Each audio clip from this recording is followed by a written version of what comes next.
Yes. Okay.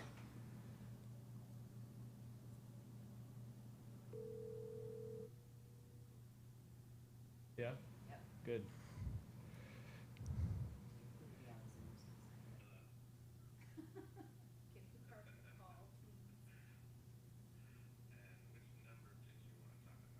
Uh-huh. Whatever the one the clerk calendar is. Okay.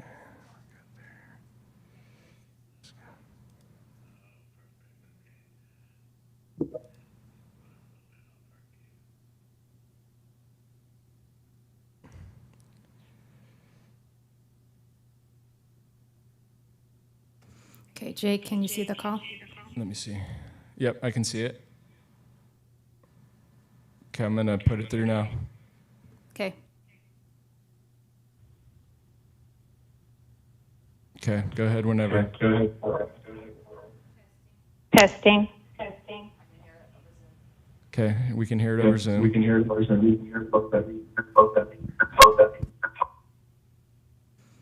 Okay, I'm hanging up.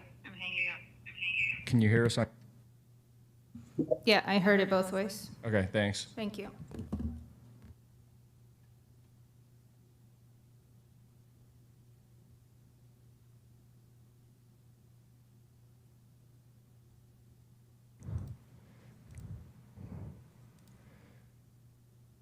Neha, are you still at the clerk PC? Yeah, I was about to get my computer. What's Can you unmute Mira, everything real ¿sigues en fast? la oficina? ¿Ordenador personal? No. Sí, estaba a punto de coger mi Spanish is ordenador. coming ¿Puede? through. Okay, I'm gonna do. The let's Spanish see. was coming through. I missed your instructions. No worries. I just want to see if it's coming through on Wordly. Well, we heard the Spanish come through overhead. I know, but I. I know. It's working. No, I muted my Zoom.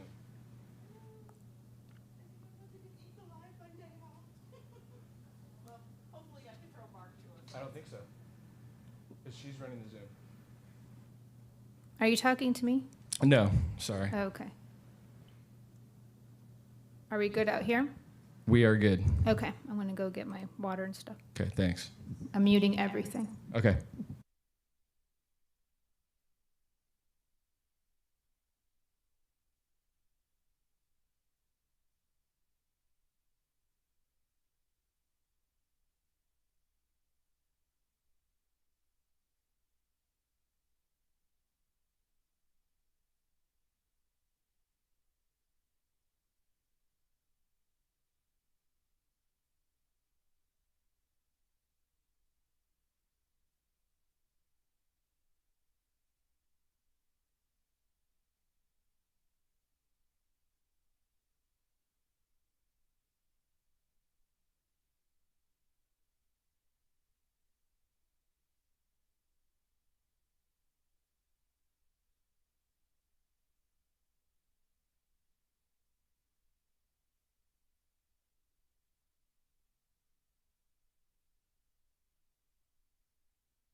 Oops, we're live when you're ready, Madam Chair.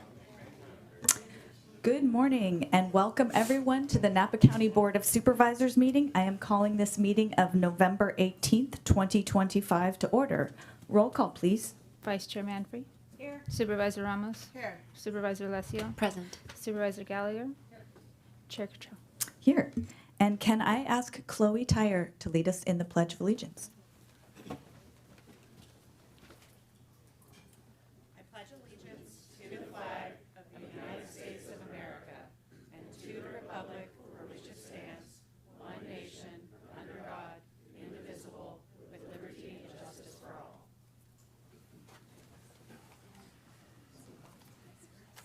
Thank you. And we are now on to our pet of the week. Today we have Binks, a domestic short-haired cat, 7 months old, 8 pounds. Let's meet Bink.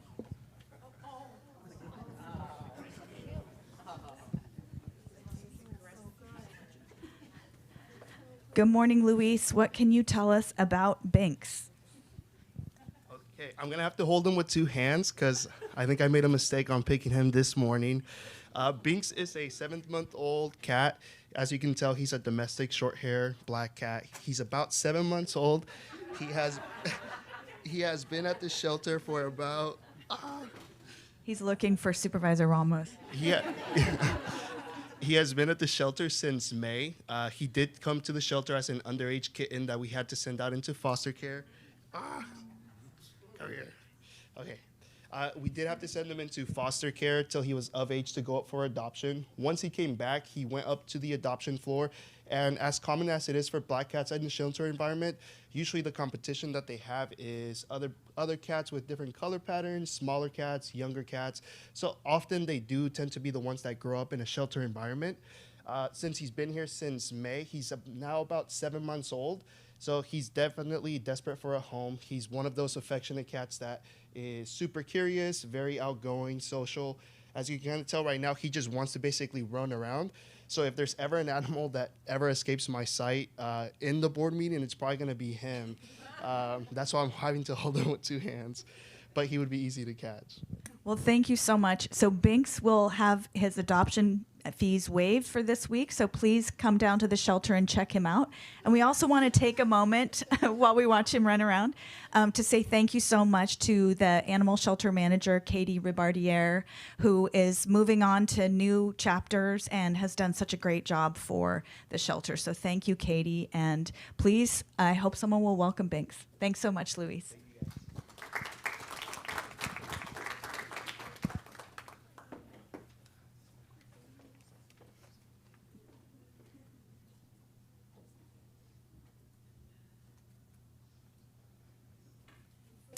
All right, and now we will move on to approval of proclamations and commendations. We have one proclamation today recognizing November 2025 as National Adoption Awareness Month in Napa County. Is there any public comment on this proclamation in the room or on the phones?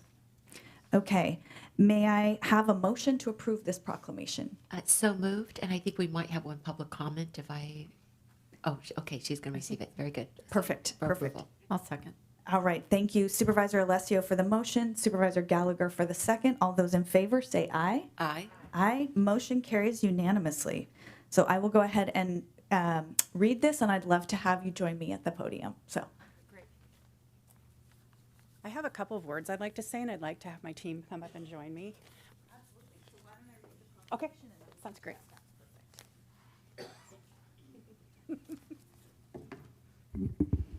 yeah, that'd be great to have you guys come join us. Thank you. Every child deserves to thrive in a forever home that is nurturing, loving, and safe. November is recognized nationally as Adoption Awareness Month, a time dedicated to raising awareness about the urgent need for adoptive families for children and youth in foster care, including older children, children with special needs, and siblings who deserve to grow up together.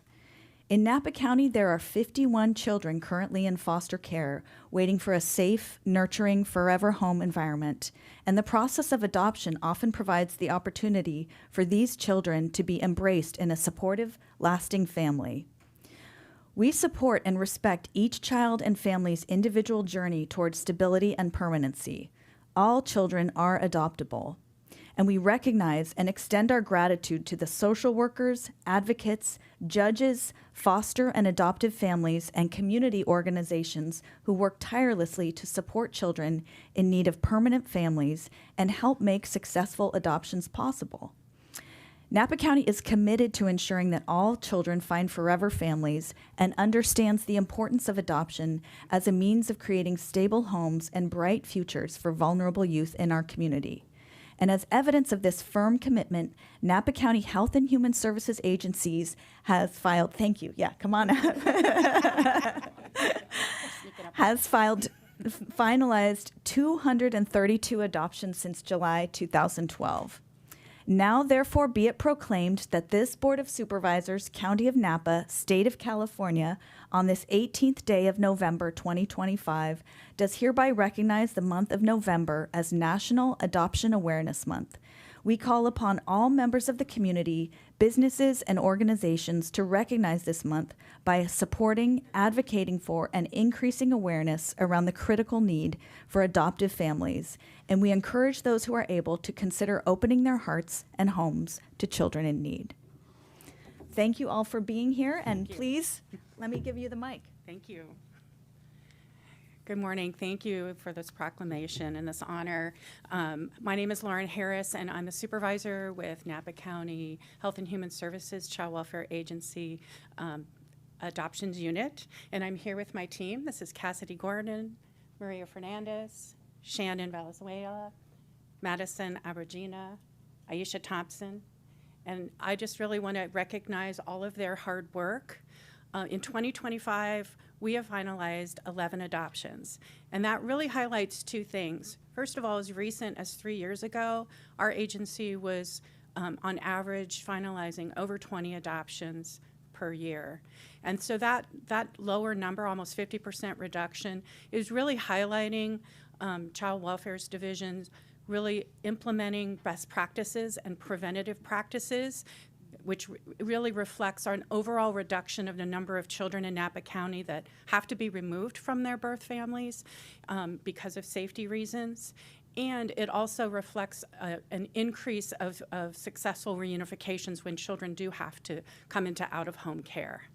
So as you can imagine, the 11 children that were adopted this year, those are the children who were not able to return to their homes, and all of them suffered really significant neglect and abuse. So of those 11 children, all of those children will need ongoing support and care throughout their lives. 5 of those children had diagnosed developmental or medical disabilities.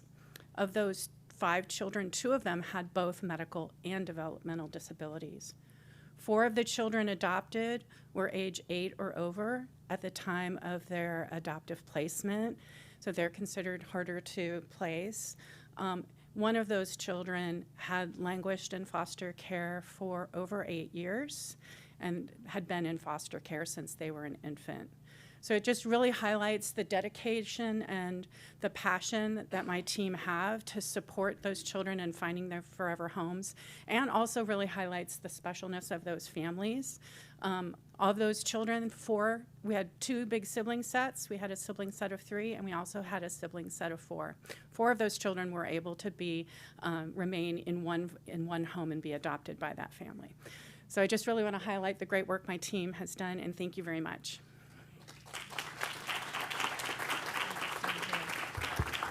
Thank you so much for those comments and giving us a little bit of a flavor of the challenges that these children face and the work that your teams are doing and the work that the adoptive families are doing as well. So we'd love to take a moment and take a photo with all of you. So if I could ask my colleagues to join me in the well, and we'll do that. And thank you again.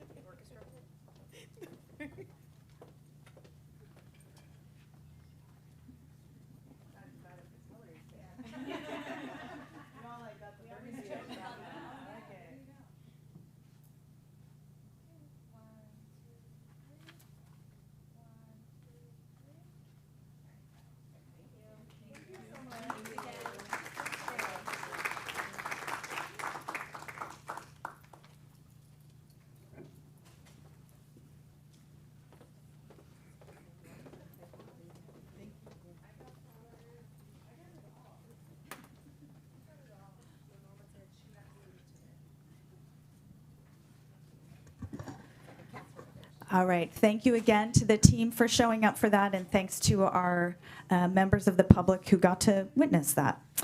We are now moving on to item 5, our consent calendar. We have items 5A and 5 through 5AP here.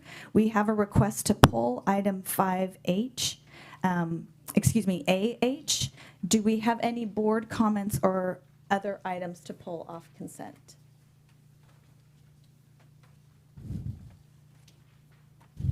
I'm not seeing any. I will then go ahead and turn to find out if there is public comment on any of the items with the exception of 5AH. I'll take that public comment at the time we hear that item. Any comments in the room? Come on up.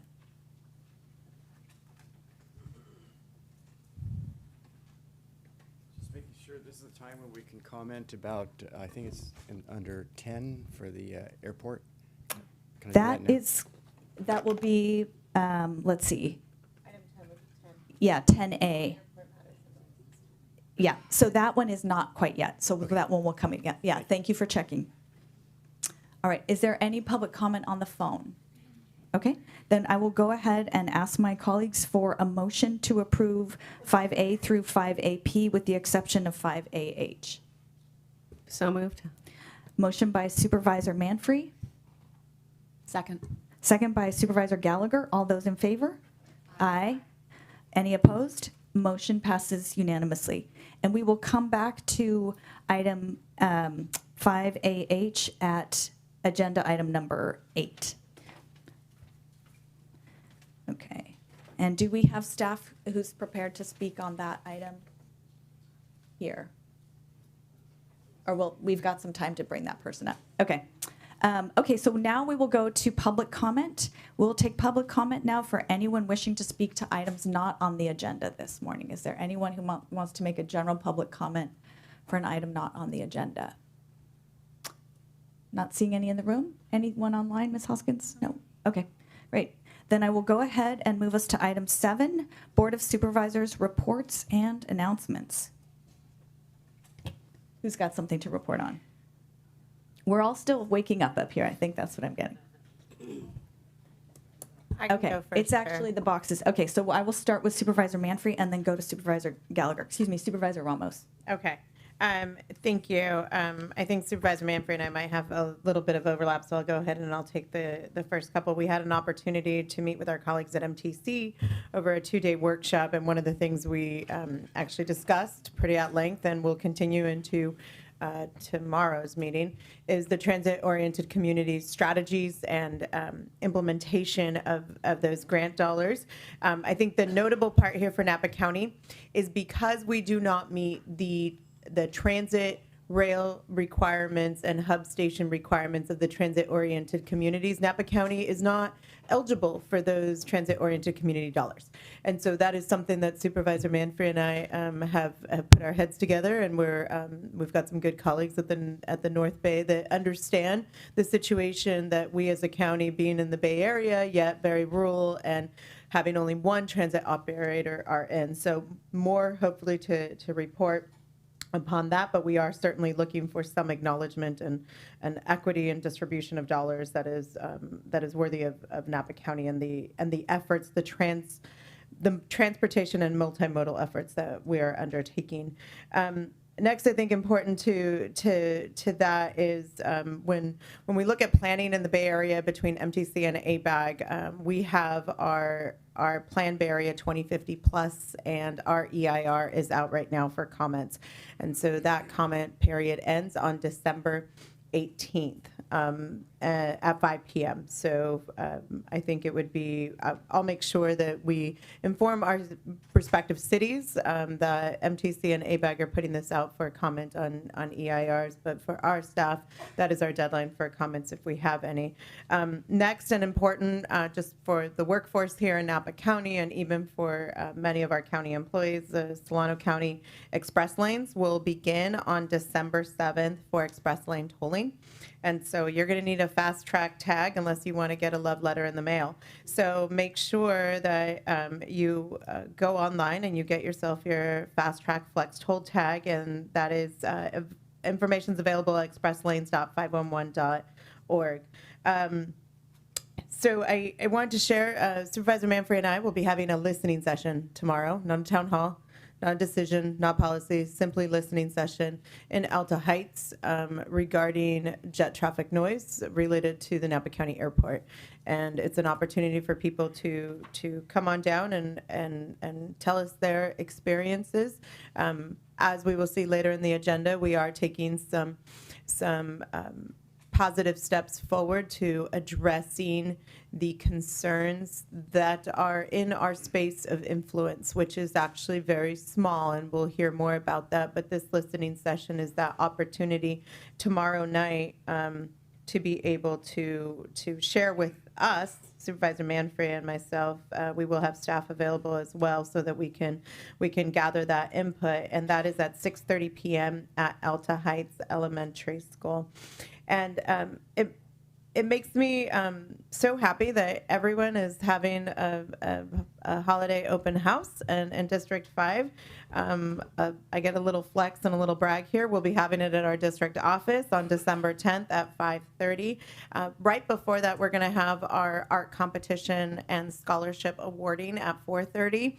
And that's part of our community grants program in District 5. And we're going to roll right into the open house, at which we will be collecting non-perishable food items for donation to Community Action Napa Valley and to staff our food pantries through in District 5 and also the main food bank.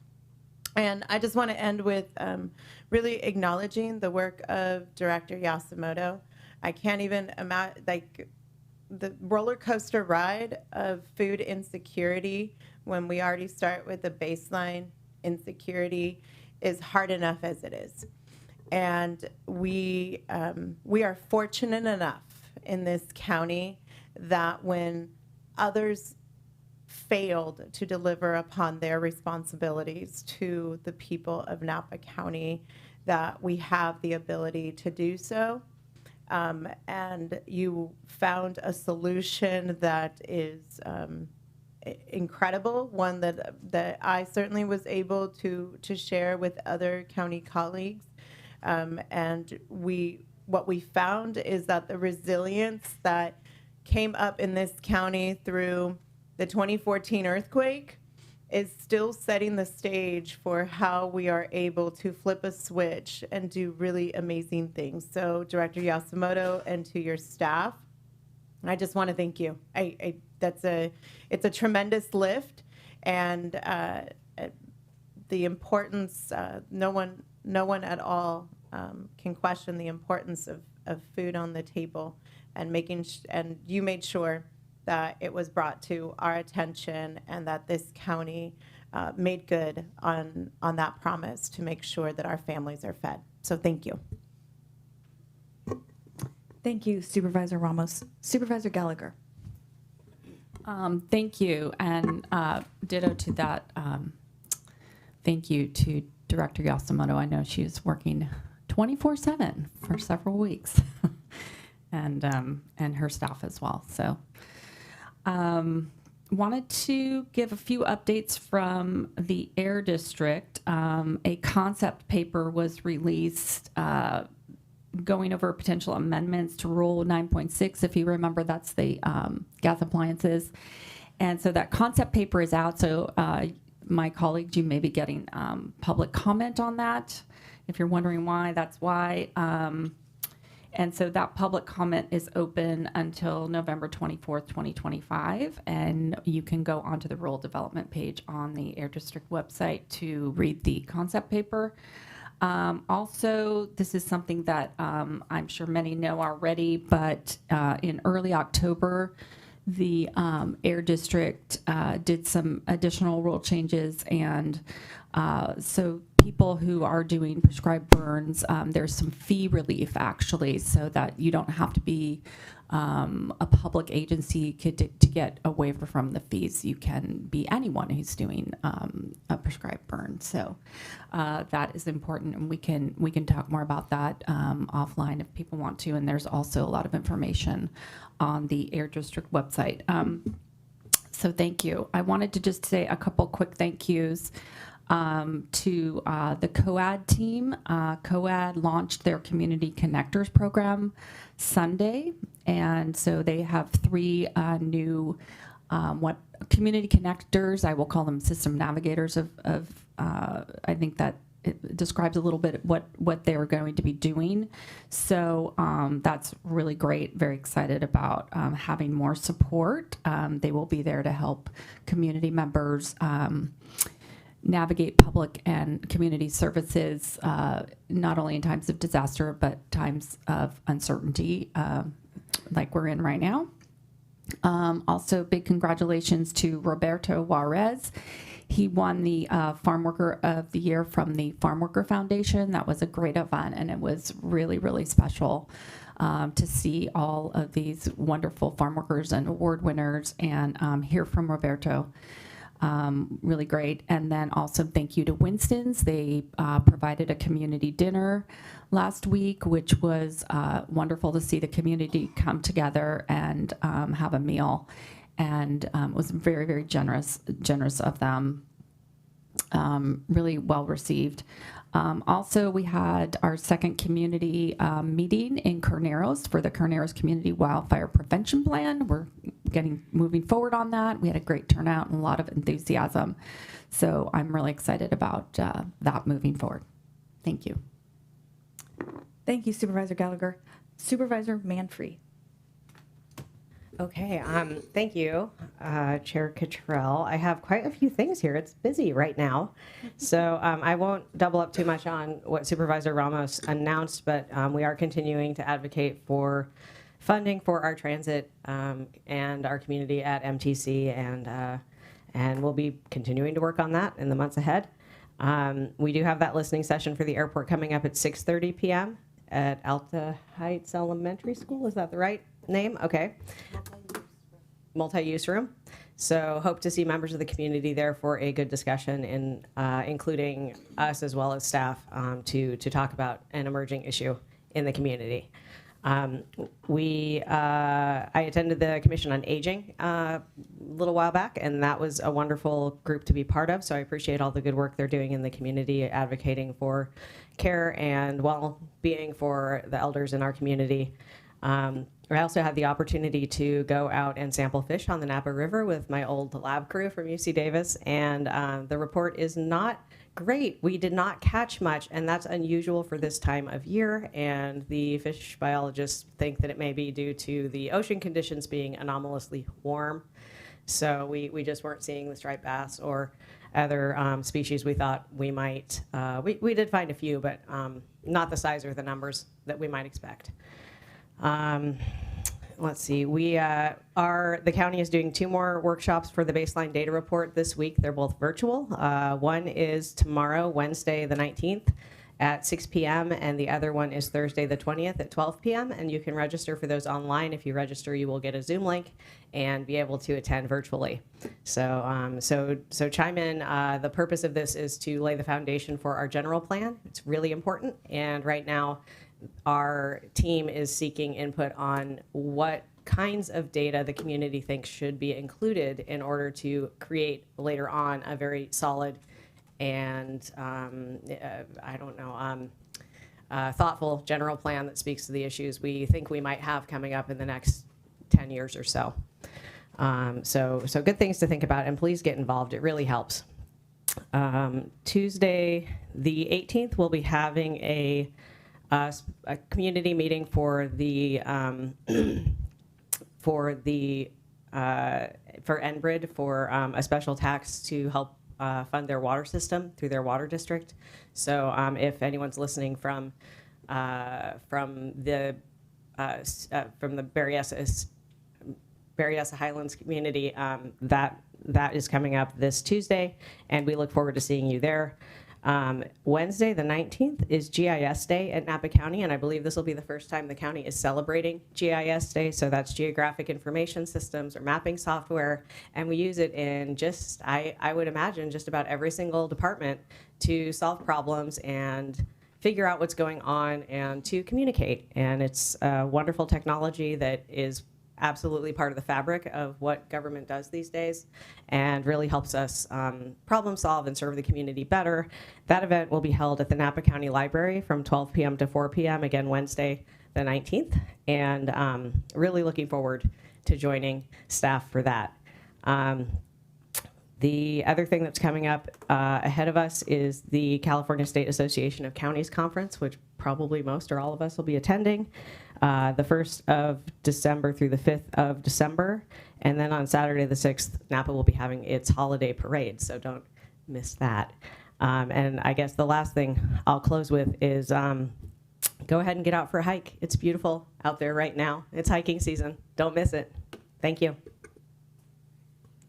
Thank you, Supervisor Manfrey. Supervisor Alessio. Thank you. Thank you, everybody, colleagues, for mentioning a few things I was going to mention, too. I think I'm just going to start off with mentioning I attended a great event by the Farm Bureau. It's called Love of the Land. It was always well done, and to support the mission and the work and the services the Farm Bureau provides to our county. So I want to thank them for that great event. Regarding the COAD Community Connections, COAD, as a reminder, stands for Community Organizations. And let's see, what is it? After a disaster, I think, or yes. Active in disaster. Thank you, because I always have to look that up myself. It's COAD. And, that was developed, my recollection, it was developed after the 2017 fires. We had the 2014 earthquake where there was a lot of need for the community-based organizations to come together with local government. And then the 2017 fires, it showed that again. And then COAD was developed out of that through the local nonprofits and support of the county. So they did a great job having this community connections. Supervisor Gallagher spoke. She did a wonderful job. HHSA Director Jennifer Yasumoto spoke, and also our county sheriff Oscar Ortiz also spoke. And on the note of our director Jennifer Yasumoto, I mean, there are no words.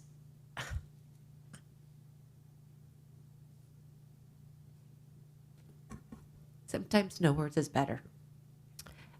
This woman is such a courageous leader.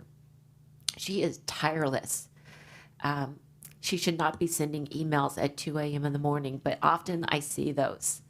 I mean, she lives and breathes this county and the people that she represents in her agency and the people that she serves, which are many, many. And these are the most vulnerable people.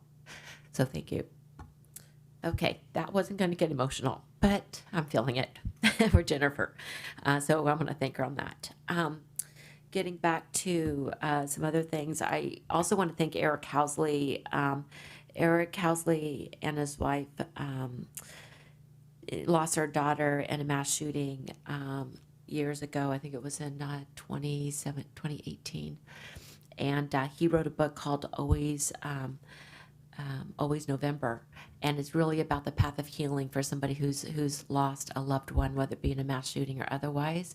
So please support the Housleys, read this book. It's a very positive, inspirational book, and it's by Eric Housley. Always November. I attended his book reading and his book launch. It was wonderful. On a similar but different note, I'm on the board for the Behavioral Health Board. And this last board meeting, we went through training for QPR. QPR is question, persuade, and refer.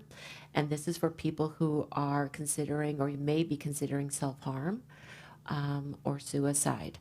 The statewide average is 14 people a year take their lives, and Napa County is just a little bit above that.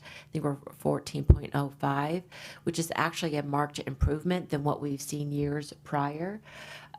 So I think that's due to the work of the county, due to the work of the Suicide Prevention Council, which I'm also on. And so if you're not familiar with QPR, please look up QPR. It's basically CPR for behavioral health. And I've taken it a couple times. This was the best course I've had yet. It's provided free through Mentis. So not just for yourself, but your community and or your organization. This touches everybody, and nobody's exempt from going into a behavioral health, mental health crisis. So please take that.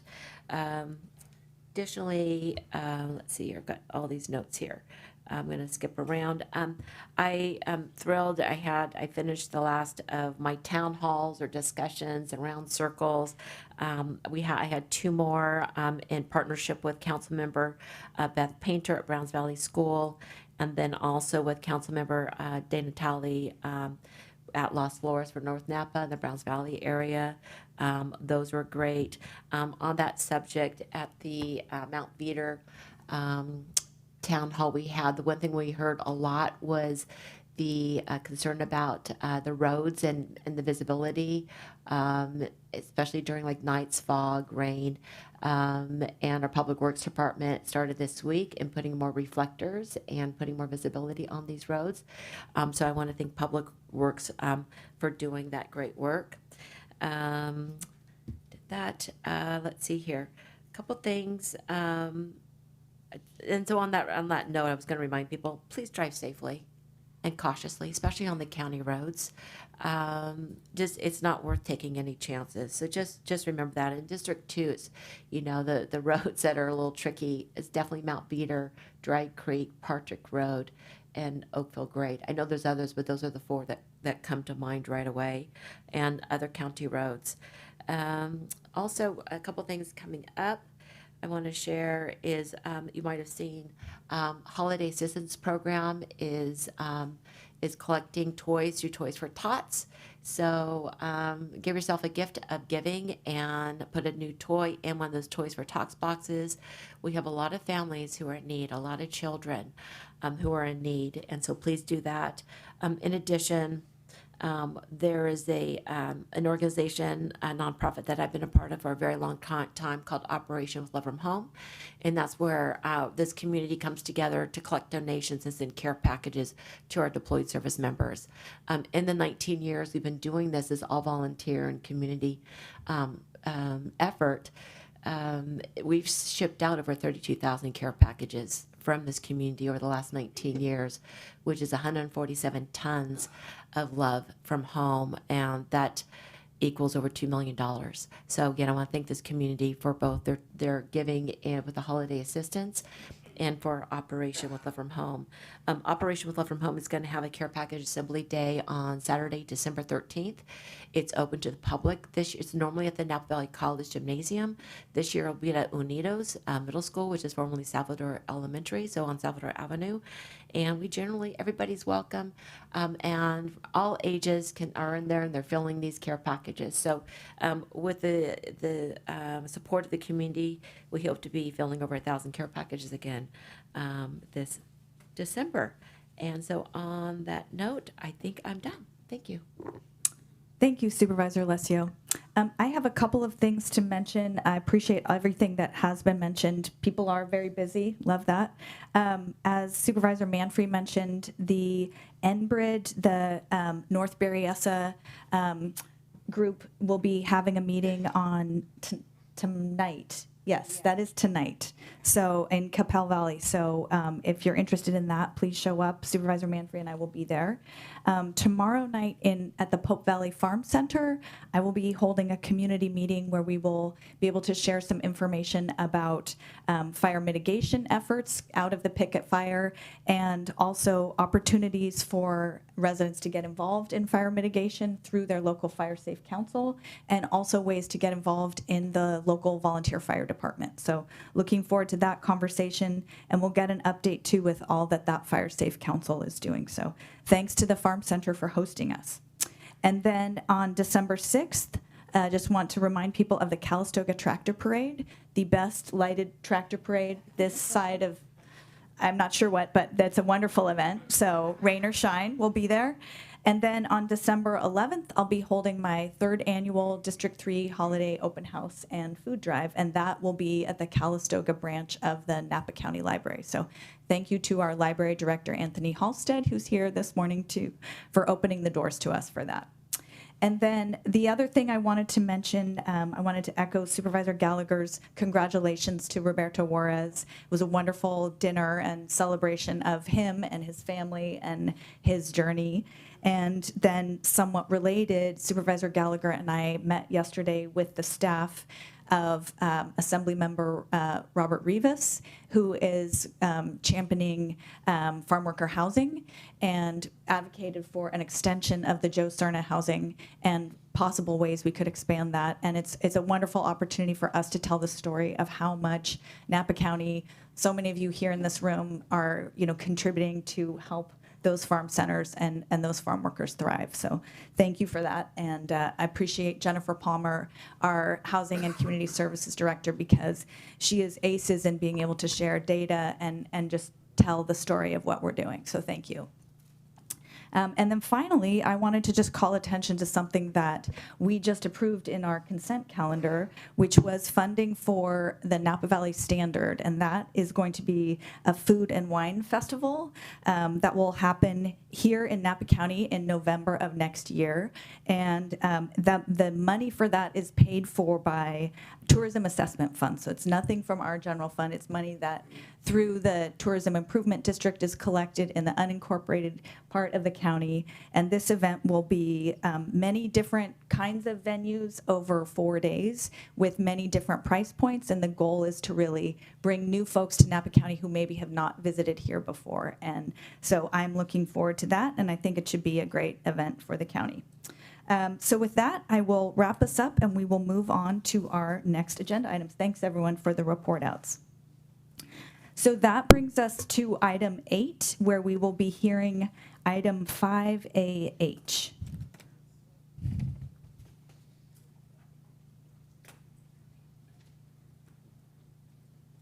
Good morning to the Public Works team.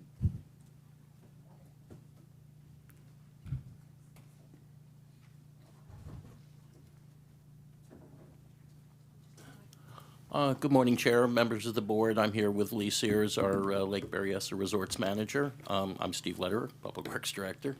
Tom Zeleny, County Counsel. Morning, Tom. This item deals with two of the resorts that the county has an agreement with the federal government to develop under our managing partnership agreement. So the first one I'll mention, Monticello Shores. This is a resort that has been closed since the feds closed all the resorts in 2006, 2007.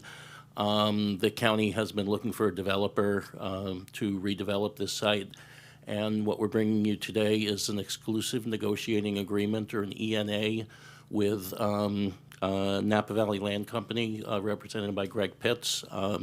Greg wasn't able to come today, but Kelly Schaefer is here representing that organization. Some of you may know Greg. He's a local and kind of the lead developer on the hotel at the old Red Hen site near Oak Knoll. So an exclusive negotiating agreement is just what it says. It's exclusive in the sense that what it means is during the time of the ENA, the county will not shop the site to any other developer. Negotiating, meaning that where we will negotiate with him during this period of time. An agreement is that it's an agreement, so it does not bind the county to any specific project. It also doesn't bind the developer to do a project. It's essentially a due diligence period. During that due diligence period, the developer will develop their design plans, do environmental analysis, both NEPA and CEQA, since it's a federal site, and ultimately come before the county with a proposal that must be approved by the Board of Supervisors as well as approved by the federal government. What Greg has provisionally proposed is basically camping campsites. It's a much smaller, more modest development than what has been thought about there in the past. Basically park model, 1-bedroom, 2-bedroom park model units, yurts and tent camping. A couple of facilities planned, a small gathering lodge, a retail center and a restaurant. And then if that works out, then maybe it'll grow beyond that. But only time will tell on that. So that's one item. That's the ENA for Monticello Shores. And then the other is Spanish Flat. Spanish Flat has been run on year-to-year contracts over the past several years, as has Steel Canyon. Rocky Costanza, Rocky's here today, has been running steel for us, and we need an operator for Spanish Flat, and we're recommending Rocky, since he's done a nice job for us at Steel, also handle Spanish Flat. So we're all here. If you have any questions, happy to answer them.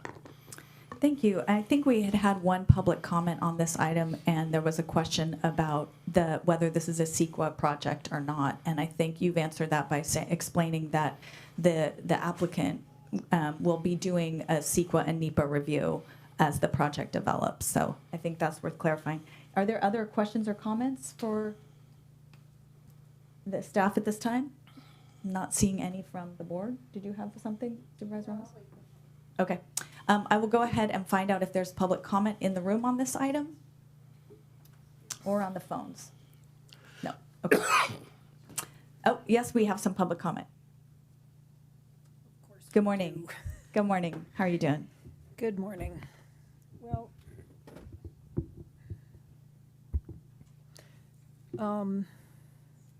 it's a little disappointing to see, yet another contract signed for a concession at Lake Berryessa, because of the fact that, these are not destination resorts. Although this one sounded better than some of the others, are not really legal under our general plan, not with what they want to put in. I know some of you have the comments that I gave you with respect to what Napa Valley residents want, and I thought I would just read those until my time runs out.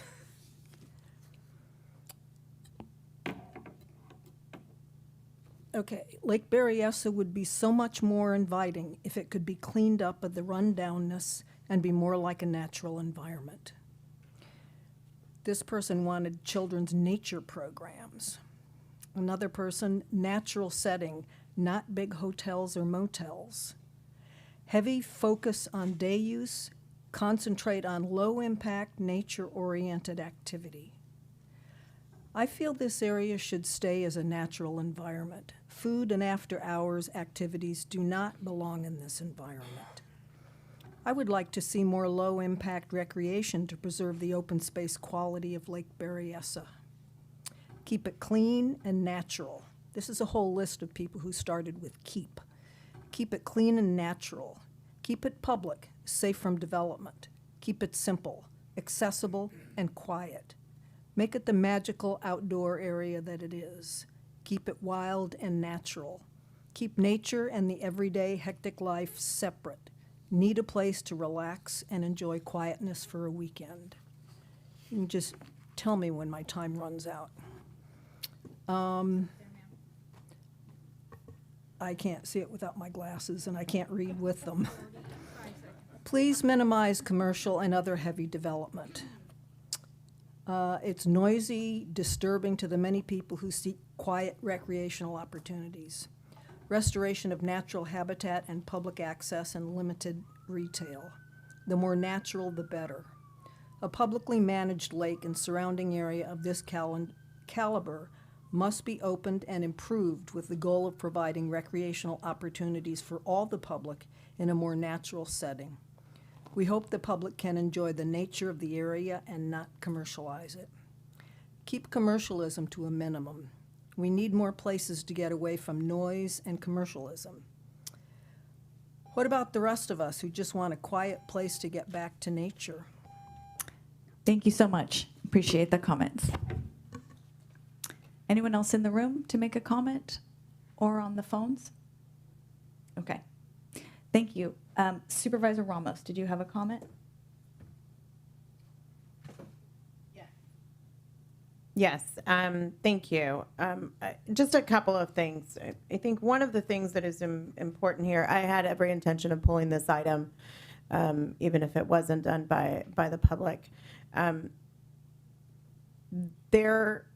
This has been an incredibly long process, and it is of great importance, and I think it's of great, I don't want to say concern, but a lot of people are watching this because for those that live up around the lake, it's their backyard. And I do think that we owe it to them to give space for every item that deals with the Berryessa concessionaires, and for those to be items that are administrative items and not simply put on consent. I think that's one thing. The other part is I would in the future appreciate if we have separate items for different concessions. So this is putting Monticello shores together with the Spanish Flat. And I think that makes it harder to find information when those items are consolidated. So I do think that they should be separated out. I think we have a good plan here in terms of having an established and experienced concessionaire take over the Spanish Flat agreement. When it comes to Monticello Shores, I do believe it would be incredibly helpful for staff to come back to the entire board and give us a where we're at. Because when we went out to RFP on Monticello Shores 2023, things have changed, and what happens is dependent not necessarily on our vision as much as it is the developer and the concessionaire that plans on developing the site. And this has changed. I agree. I think this is probably a more livable and conducive proposal for that particular site. I do think steel can definitely has more capacity and ability to develop, but this site I do think is a bit more rustic deserving, and I think this gets us there. It is always helpful, just like with steel, to know we have locals that are known quantities that are willing to go down this path with us. But I would hope and ask, I know our schedules are incredibly impacted, but that we have just an overview of kind of where we're at. I know some of my colleagues have not seen the plan, and I know that's going to probably require counsel, given negotiation agreements and what is able to be shared publicly or not. But I do think that that would be incredibly helpful so that we all have that vision of what it looks like and have that opportunity to look at this iteration of, and I pray it's the last iteration of Monticello Shores, that it does actually, in fact, work out, and look at how that whole shoreline is going to be integrated and working together with a consistent vision. And I think that that is incredibly important as we step into the general plan. I hear your concerns about general plan consistency. And this is something that we have, in fact, acknowledged and addressed, that it has to be recreational supporting development activity. And that's the goal here. And so I think a brush up for all of us would be warranted. Thank you. Thank you, Supervisor Ramos. So just to clarify, I think what I'm hearing from you is a request to staff to come back and give us an overall presentation on the state of where we are. So I would support that too. I think that makes sense. For me, what is presented here makes sense for that site. I appreciate your use of the word rustic. I think that's the goal of what this could do, and having a known local quantity, I think, makes a difference in both of the folks that we're looking at. So Supervisor Manfree. Thank you, Chair Cottrell. So I guess I'll just echo that I do think it'd be helpful to have a status report for Berryessa Resorts. We touched on what was going on at Steel Canyon in the spring, but it's been a little while, and And it'll be a while before that comes back, but it's not the only place we're concerned about out there. It's a whole suite of places, and it'd be great to just kind of get an overall sense of what's going on. I think we really can't refresh our minds too many times on how the different jurisdictions interact and how that connects to CEQA and other planning processes, because it's a little bit more complicated because the U.S. Bureau of Reclamation's involved. So it's not exactly like it is everywhere else. And I think that that's a component of this that is helpful to keep in the forefront of the discussions. And I guess I'll also just say that this agenda item we're looking at today is, at least as it pertains to Monticello Shores, is a first step only. It's an exclusive negotiating agreement, but it's not an agreement for any kind of project, and that would be a long way down the road. So, you know, to say that again out loud. And also, Rocky, thank you for taking over Spanish Flat. We're looking forward to having you. Thank you. So are there other comments or questions? Yeah, Chair. Okay. Not really very much more to add. I appreciate what's already been said, and just keeping in mind that this is just a first step. These are ENAs. It's an opportunity. Lake Berryessa is a very special place, and I think that we can keep it natural, that we can have the hiking trails, we can enjoy the natural recreation that is presented out there, and also have an economic anchor to allow for better things to happen out there. I just see wonderful potential to really elevate all the natural beauty and provide a valued experience for people who live there, who live in this county, and who may be visiting and who do visit there regardless. It's a very busy lake, especially during the summer season. And I think having the presentation for Spanish Flats, the packet has a beautiful PowerPoint, so you can see the glamping kind of look and feel. It looks incredible, and I think it's appropriate too. It's nice to have a camping option because people have asked that before, having more camping options. This is a little camping glamping, but I think it's well suited for that spot. And it's really also going to benefit the people who live up there. I've had family that lived up in the Highlands and friends who've lived up in Circle Oaks in that area, and they really, and it was also mentioned when I met with Carol 101, they need a store, they need a gas station, they need a little bit more there just for that community. And I do feel like, once these get down the road, and this is going to take a while, NEPA and CEQA just doesn't happen overnight, that it'll provide more amenities, basic amenities for the people that live in that area. So that's all I want to say. Thank you, Supervisor Alessio. So at this time, I will ask my colleagues for a motion on this item. So moved. There a second? I'll second. Motion by Supervisor Alessio, second by Supervisor Manfree. All those in favor? Aye. Motion carries unanimously. Thank you. All right, and before we move on to item number 9, I want to go back to item 7 and add one more thing. We all had enough to report out on, but I did want to share that Supervisor Manfree and myself and CEO Alsop and our Agricultural Commissioner Tracy Cleveland and members of the Napa Valley Vintners and the Visit Napa Valley teams all went to Bordeaux for the Great Wine Capitals Conference 2 weeks ago. And it was a great opportunity to connect with folks from different wine regions around the world.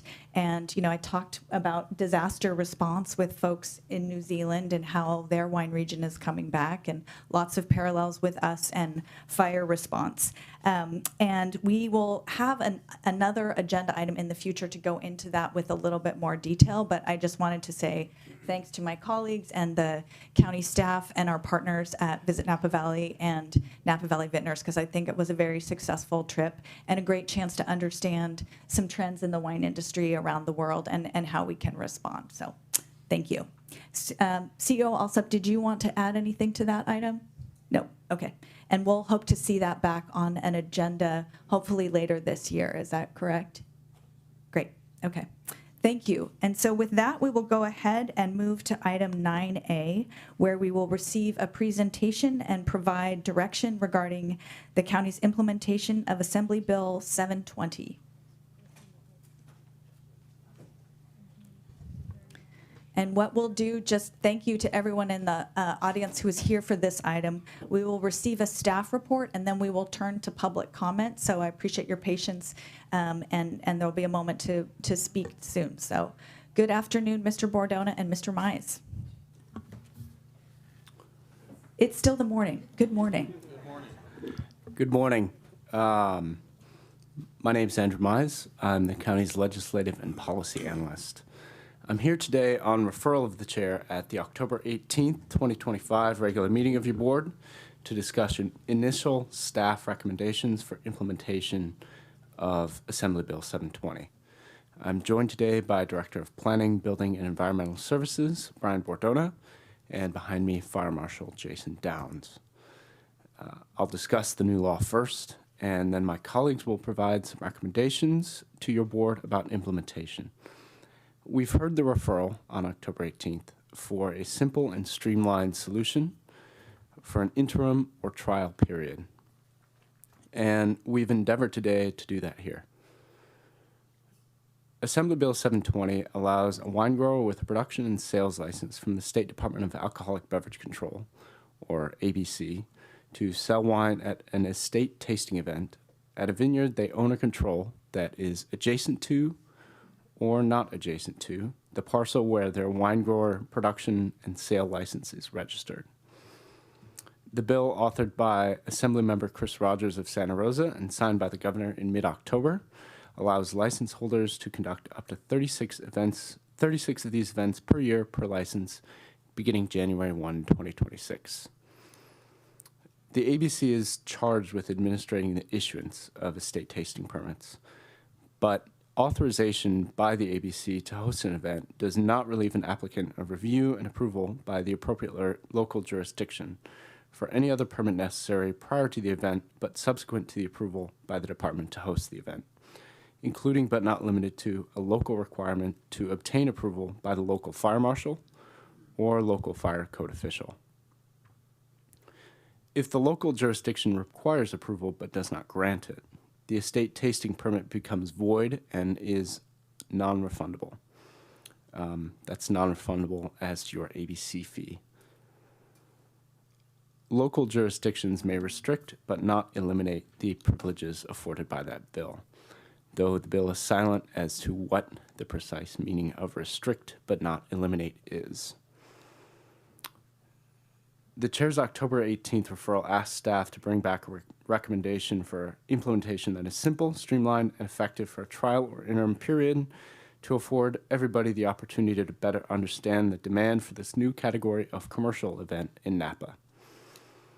Staff today will provide recommendations that allow for relatively swift implementation and do not require modifications to existing local regulations to accomplish implementation.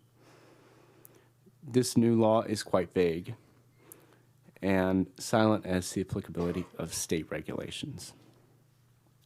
As such, these recommendations are not final. This is a policy under development. Staff seek from the board three things today. First, whether the recommendations presented are amenable to the board, and if not, how those recommendations should be modified. Number two, when the board would like staff to return with a final package for adoption.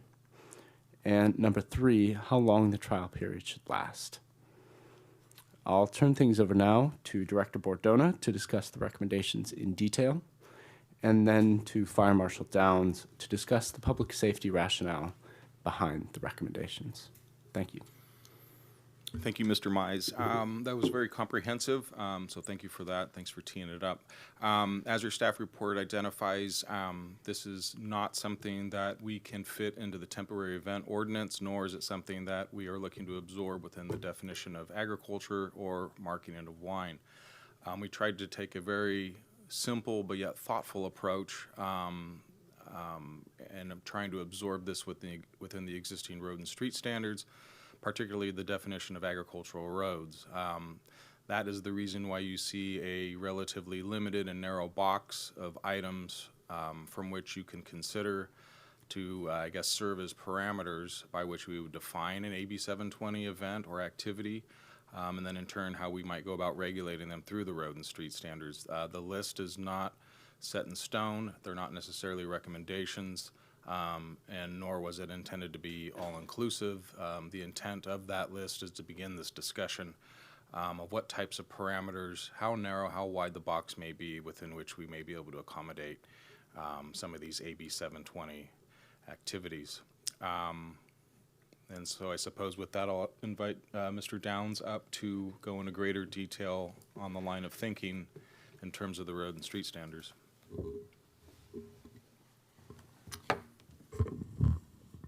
All right, thank you, Brian, and good morning, Chair Cottrell, members of the board. Jason Downs, Napa County Fire Marshal.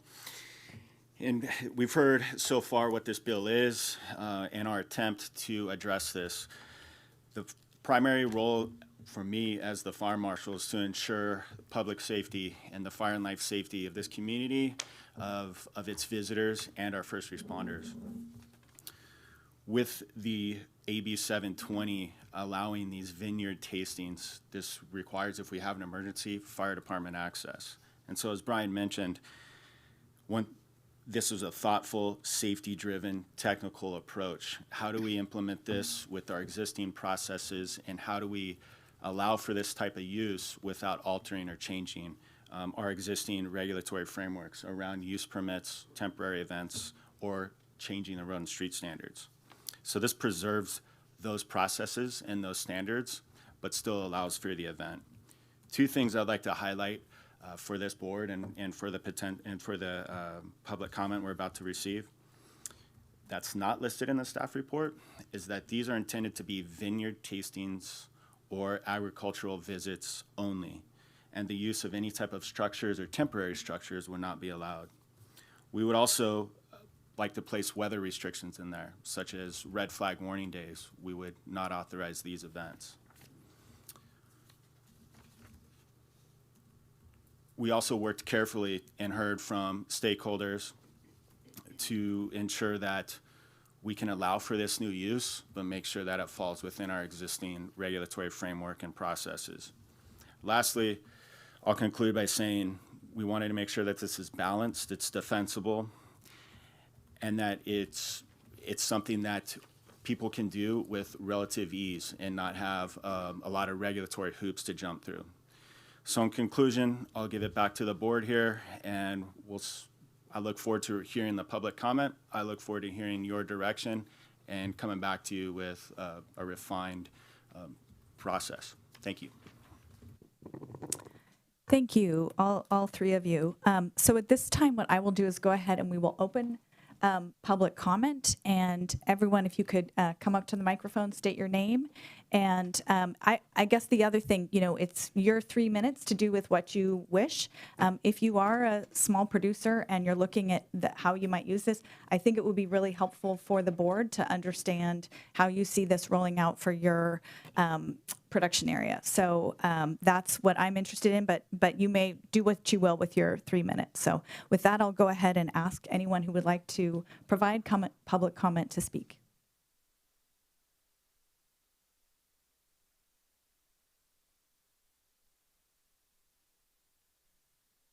My name is Jim Erda, and I'm the president of the Coombsville Vintners and Growers Association.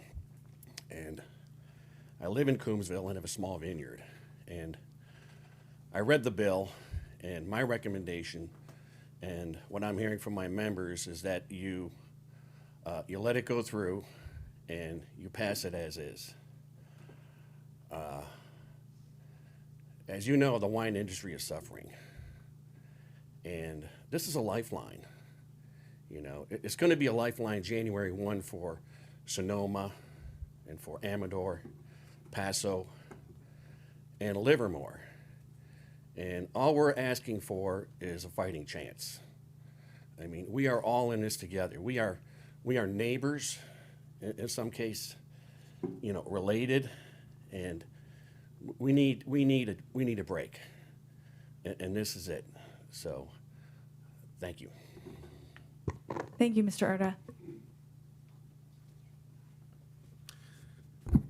Good morning, Peter Rumble, Napa County Farm Bureau. I wanted to start by expressing an extreme level of gratitude. We were here just a handful of weeks ago saying, hey, we really need this for the industry, and here we are with the process.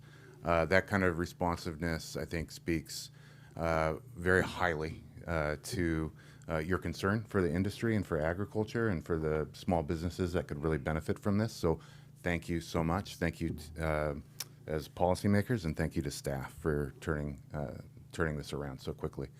As I understand it, we didn't really get into it in the staff presentation, but as I understand it, in certain parameters, in terms of visitation and transportation and so on, any grower could take advantage of this without going through another permit process.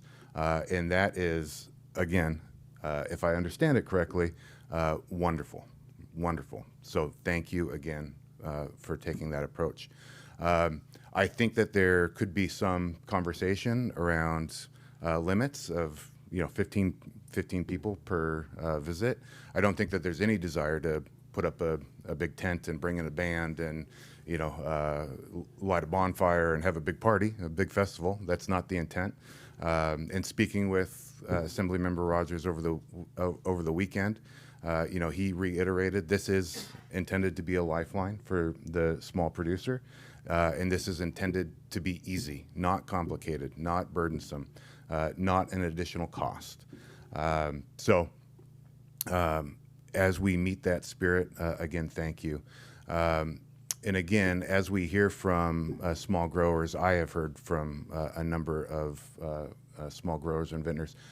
We're not sure about the 15, could be 20, right? On the flip side of that, could be 10. So I appreciate starting at 15, but a conversation around that I think would be beneficial, as well as transportation costs, and is an operator going to have to, bear the cost of hiring, private transportation? Is there a difference between, a Sprinter van and 2 cars?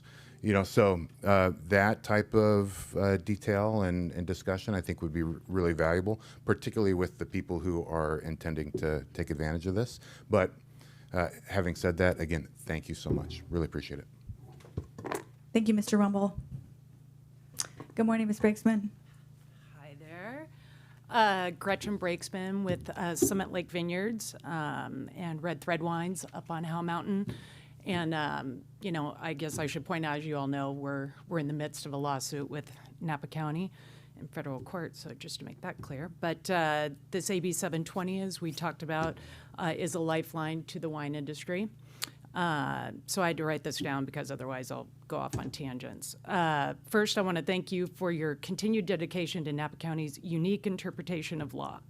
It's truly impressive how we've managed to make doing business here more complicated than anywhere else in California, even for the industry that built this valley. Now let's talk about AB 720, the estate tasting event permit. The new California law, passed by the legislature and signed by the governor, allows licensed wineries to host up to 36 estate tastings events per year at vineyards they own or control, even if they're not adjacent to their main winery. It gives the State Department of Alcohol Beverage Control the power to issue a Type 93 permit, which authorizes both on-sale and off-sale privileges for wineries' own wines at those events.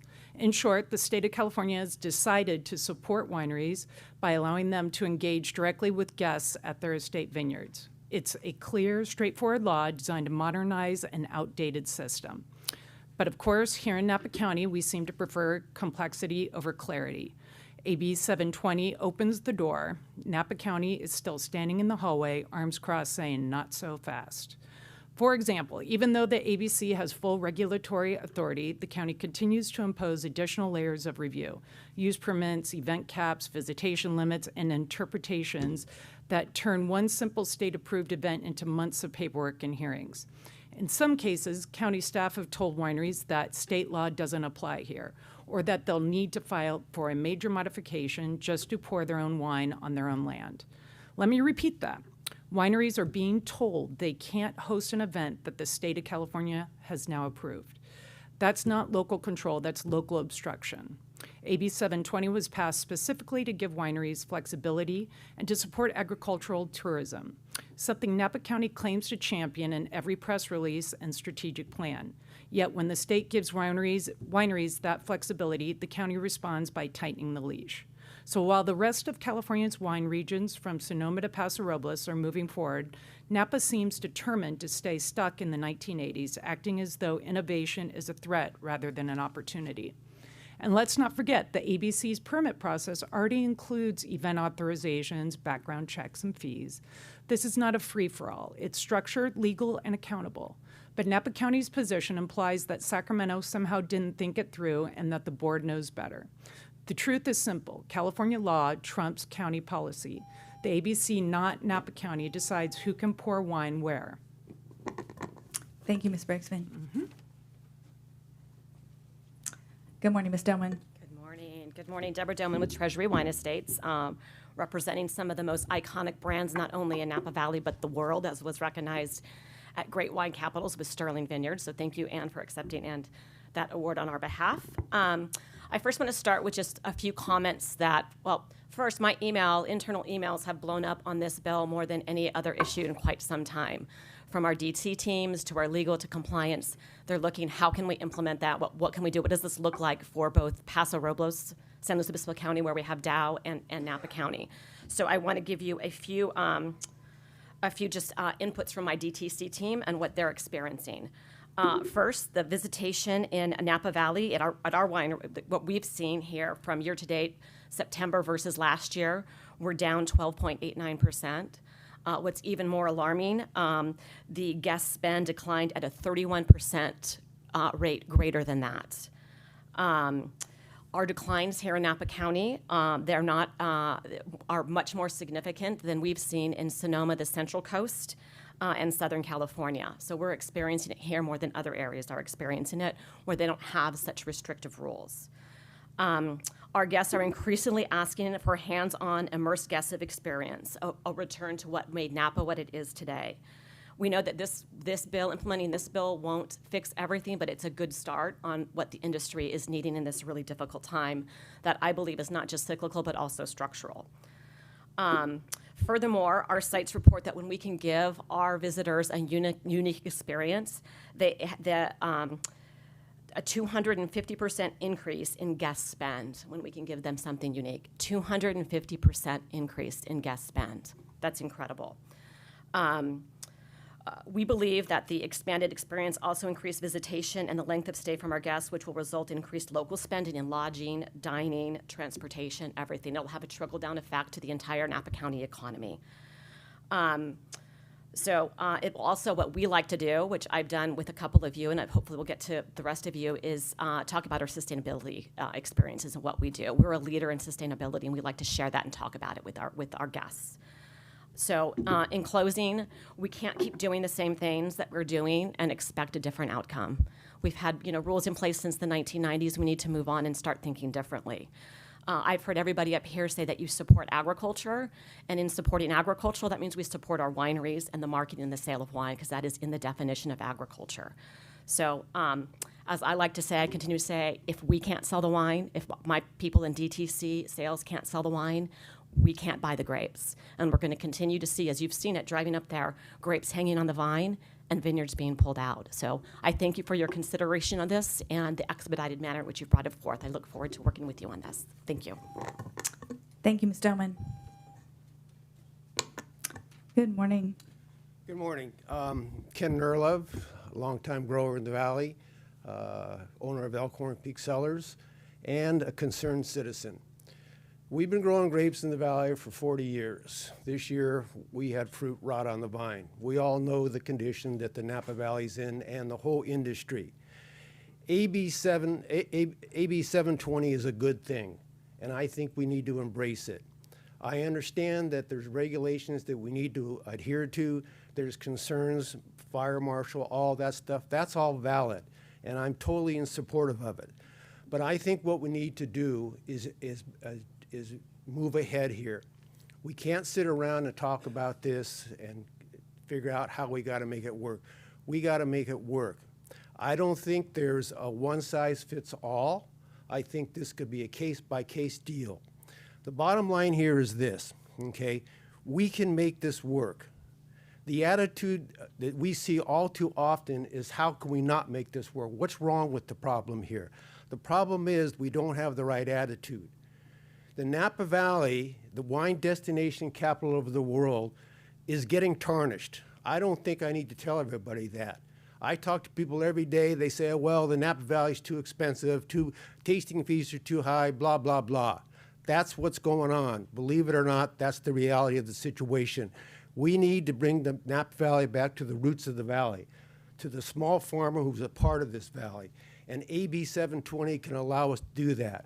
So I think we need to get together with the powers to be. We need to sit down. We need to be represented by the small growers, not just by the large associations, but by the small guys, the guys that are out there in the field doing the thing, making sales, talking to the customers. We know what's going on. We need a seat at the table. We need to talk to the fire guys, to the regulators, and say, well, yeah, that could work, but how about this? Because when you look at it from one side of the table and you don't get the view from the other side of the table, sometimes you don't get the whole picture. If you don't get the whole picture, how can you make an intelligent decision? You can't. So we need to bring everybody together. We need to do it in a timely fashion. We need to be on the same page, but we all have to have the same goal in mind. And the same goal in mind here for everybody in this room is to maintain the status of the Napa Valley. Keep the customer coming here. The wine economy fuels the Napa Valley. Everything revolves around the wine industry. So if we don't tackle this problem, we try to do it with the micro wine ordinance. We got somewhere, but it's not feasible. AB 720 maybe is our lifeline. So I suggest that we all get together, open our minds. The hardest thing to open is a closed mind. Let's discuss this, let's do it intelligently, and let's see if we can make it work. Thank you for your time. Thank you so much, Mr. Nerlov. Good morning, Ms. Nerlov. Good morning. Elise Nerlov, Save the Family Farms. And I want to share how my small business would use a Type 93 permit. My goal is to host seasonal vineyard education demonstrations. In spring, I want to show my guests bud break, cover crops, and organic farming in practice. In summer, I want to demonstrate leafing, shoot thinning, bloom, and fruit set, and explain how weather shapes the vintage with real-world examples. In fall, I want to show people how we prep for harvest, let them taste berries from the vine, measure bricks in the vineyard just like we do, and show them all the tools that we have ready for harvest. Yes, we would like to offer wine for purchase, but I am not trying to create a drinking experience in the vineyard. Napa already excels at elegant drinking experiences at our wineries. Type 93 permits allow farmers to engage in hands-on agricultural education, true agro-tourism. This strengthens Napa's brand, and it should be embraced. I want you to remove the transportation requirement and the 15-person limit. I drive a 2008 sedan with a car seat, and by January 1st, I'll have 2 car seats in that sedan. Purchasing a couple Suburbans isn't in my budget. So in my case, which is the case of a lot of small-scale farming operations, you're requiring us to rent a $2,000 a day Sprinter van. This creates a financial barrier that shuts out small-scale farming. And they're unnecessary. Supervisor Manfrey, when you visited our vineyard this past summer, you drove your own small sedan directly into my vineyard property. My vineyard is not in some remote, extreme hillside vineyard accessible by dirt road. So why apply a blanket rule here that interprets it as such? Finally, on public safety, temporary events under 50 people have been exempt from road and street standards for 20 years. 50 people has been deemed de minimis and supported by former fire marshals. So how do we go from under 50 requires no road and street standards to an overview of Type 93 is safe at 15, but at 16 is unsafe? And political fundraisers, also exempt from road and street standards, allow up to 300 attendees. I saw many of you at the Mike Thompson fundraiser at Inglenook this past May.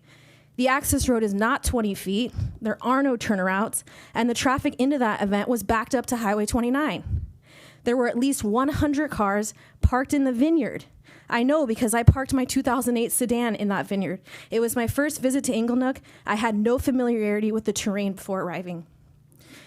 People there drank wine via open bar. ate food served by public officials, and most importantly, they walked the vineyard freely in formal attire, no less. First Amendment or not, public safety is public safety. Are we really saying that public officials can host 300 people without having to adhere to road and street standards, but a small farmer can't host 16 people at that same location because it's too unsafe?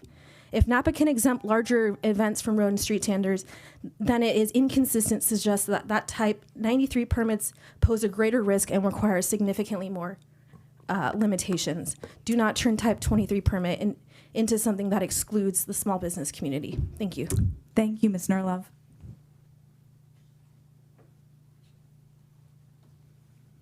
Good morning, Ms. Benvenuto. Good morning. Michelle Benvenuto, Winegrowers of Napa County. We appreciate the county's work to identify a practical path for implementing AB 720. AB 720 creates flexibility for wine growers to offer unique tasting experiences at estate vineyard sites. This lowers the barrier for small producers and allows direct consumer engagement. Preserving flexibility and providing a simple solution is integral to finding a successful path. Wine growers had initially requested the county take no action and avoid new county imposed restrictions or zoning changes, but after reviewing staff's recommendation, we can understand the concern that not all ag roads are suited for high volume traffic. Staff's direction reflects a reasonable attempt to balance safety with the intent of the law, and we believe it is headed in the right direction. We do have a couple of clarifications. The proposed requirement that visitors be shuttled, quote, by the wine grower or its employees should be reconsidered. At minimum, it should allow the use of licensed drivers from tour or shuttle companies. Also, we asked the proposal treat locations with direct access to Highway 29 or the Silverado Trail or properties adjacent to facilities with adequate parking and served by roads that already meet safe access standards to have more flexibility. So we thank you for the opportunity to provide input. And again, we appreciate the county's efforts to find a path forward that minimizes the new burden on ag and supports activities that promote the connection between agriculture and wine and provide that unique experience for our visitors. Thank you. Thank you, Ms. Benvenuto. Good morning, Ms. Novi. Good morning, Supervisors. So I think AB 720 asks us a pretty straightforward question, and that is, can we tell the story of wine where it actually begins, in the vineyard, without triggering regulations that are for something else entirely? Staff's report is an answer to this question, and I think it is, at its essence, rooted in pragmatism. Limit the people, limit the cars. I certainly understand where this is coming from. What AB 720 is about is guided visits to the vineyards, conversations about soil, canopy management, regenerative agriculture, all connecting what's in the glass to where it came from. You've already heard, but we are, and you know, we are in a very challenging time for the wine industry and the wine economy. And these connections that our guests will be able to make matter more than ever. When consumers understand the land, the work, the stewardship, they're better able to value the product, but they're also better able to value the place and what makes Napa so incredibly special.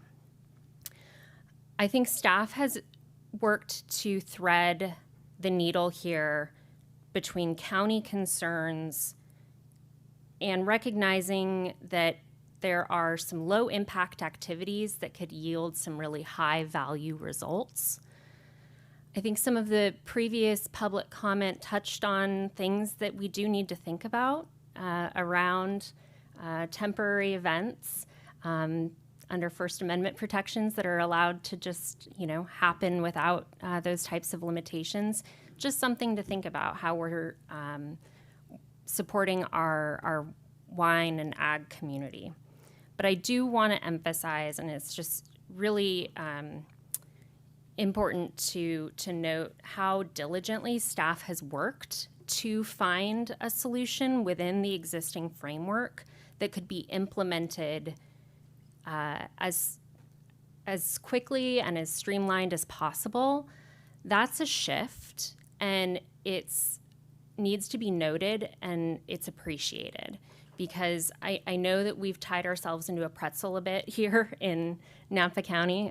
Brian, I'm stealing that from Mr. Bordona. I'm stealing that from you. But I think staff's worked very hard to make this simple. So on behalf of the MVV, yes, let's do something. Yes to a pilot.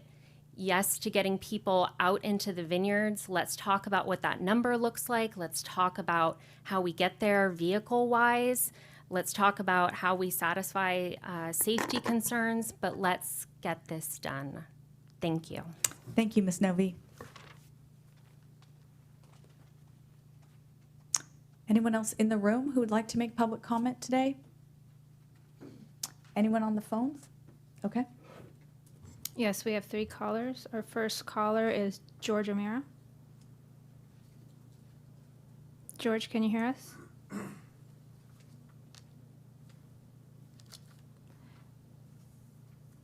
Oh, looks like he hung up. He might call back.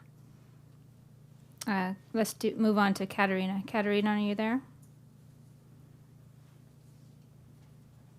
Here. Good morning. Go ahead. You have 3 minutes.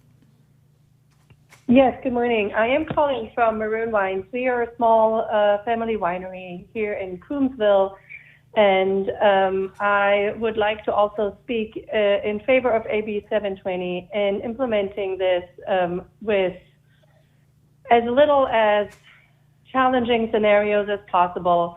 I read the framework on this and feel that the rules would make hosting any kind of meaningful and compliant event extremely challenging, especially for just my case here, almost unworkable. I would have to hire drivers to get people to the vineyard, or would have to drive back and forth myself just to have a small group of people looking at our small vineyard, learning about the wine, and visiting us to appreciate the beautiful area we're in and having some delicious wine. It's important to me that the board understands how these constraints all would affect the real family wineries and the long-term health of all our Napa small agricultural businesses here. I don't think anyone is looking to host big parties and vineyard dashes and whatnot. I think we're just trying to share what we have here and literally just trying to survive. Thank you very much. Okay, thank you. Next up, George, we got him back on the line. Yes, can you hear me? Yes, thank you for calling back. All right, go ahead. Yes, this is good morning, supervisors. This is George O'Meara, and I want to make a few comments on AB 720. First, AB 720 creates a new state retail privilege. It's called the Estate Tasting Event Permit. It's not estate-based marketing events. A lot of people have looked at WDO marketing events and equated them to the AB 720 events. And as we've heard from other commenters, that marketing events are considered land uses because they must occur at bonded wineries and require a use permit. As we've heard, AB 720 events, they just differ fundamentally. They're off-premise at a vineyard or at state properties. The proposal from staff was only at vineyard sites, but the bill calls out for 2 different opportunities. And it's defined as retail tasting and sale privileges, not marketing hospitality. So the common sense, I've heard this word a lot, the common sense reality is that selling estate-grown wine is not urban commerce. It's agricultural commerce. It's a natural extension of farming. And it's no different than a rancher selling grass-fed beef or an orchardist selling jelly or jam. As Peter Rumble stated, this was designed as an economic recovery measure for small growers and producers, enabling them to do direct-to-consumer vineyard sales under state oversight. there is a path forward. And I think the process has started with staff, and I compliment the work they've done. But we need to continue to refine and define what small on-farm sales as an agricultural commerce can be and how they can be hosted. And staff's proposal is a complicated step in the right direction. But AB 720 is about agricultural commerce, not marketing events. Like Ken Nurlov, I would propose a public workshop to simplify the details as outlined by other commenters. I think, again, it's going to take everybody, as Michelle Nova just mentioned, everybody to put their hands on this and understand it's not just a vineyard event, but it can be held at adjacent sites and have multiple sessions per day. Again, staff interpreted this to be one session per day, but the fact is you could do it all day long. You could have the cars come up, and then finally, why not allow the use of a parking lot that's located steps away from the vineyard, again, to go out and deliver that vineyard experience. So again, we're headed in the right direction. Everybody's aligned. We've heard a lot of great comments today. Let's go make this happen. Thank you, Mr. O'Meara. Okay, next up is Hannah. Hannah, are you on the line? Yes, hi. Hannah Ron here with Ron Estate. Thank you. Go ahead. Can everyone hear me? Yes. Perfect. Thank you for the opportunity to speak on the AB 720 agenda item. It has the potential to be incredibly helpful for small growers and producers to help provide an avenue to get our exclusively crafted products in front of consumers and share our stories with them, which would be an obviously vital role to help us continue our legacies and our family labels here in Napa County. However, as it is written currently, the restrictions will continue to make this difficult and challenging. The 15-person cap is incredibly limiting, and as it is not grounded in any existing code, it's disheartening to hear that those who need the exposure and opportunity the most are being held to such strict limitations. We do not want to host giant events. We want the intimacy to get to know our consumers and share our stories and hear theirs as well. We are proud of our vineyard and our growing practices and want to help share the real story of what goes on behind the scenes to those who are interested in learning about it, which seems to be most visitors to Napa County these days. And who better to do it than those who are living it? These events are supposed to be helping small growers. We need flexibility to thrive and survive. Thank you for your time. Thank you, Ms. Ron. Great. Thank you very much for everyone's public comment. I'm going to go ahead and give us a 10-minute comfort break, and we will come back at 10:45. Thank you.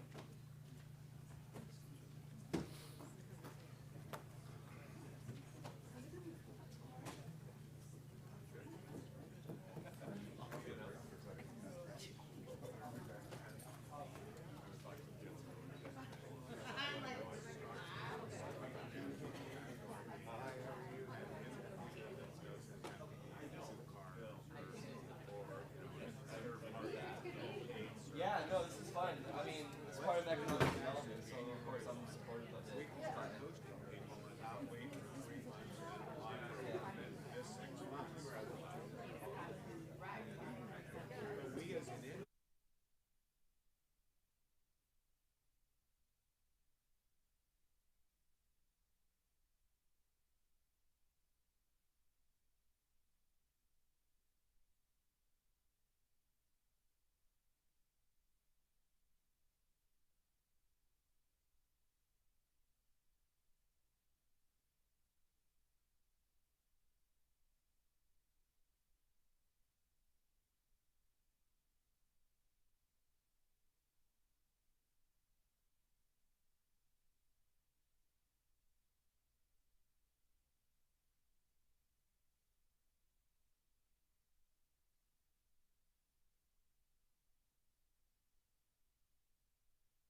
Madam Chair, when you're ready, we can go back. Thank you. Welcome back to the Board of Supervisors meeting for November 18th. We are continuing our discussion of item 9A, and I'm going to reopen public comment because we have a public commenter in the room and I believe on the phone. So I would like to ask the speaker who'd like to come up now. Thank you, and you'll have 3 minutes, and if you could give us your name, that would be great. I see 2 people coming up.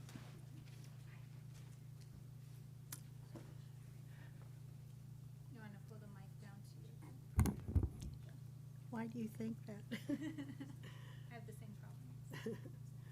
My name is Marilyn Hendrickson, and I would just like to have you hear some things that are on my mind and Could you speak a little closer to the microphone, please? Thank you. Perfect. Yeah, sure.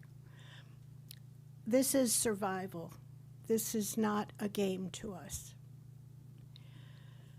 We want to keep our vineyards to farm and contribute to Napa,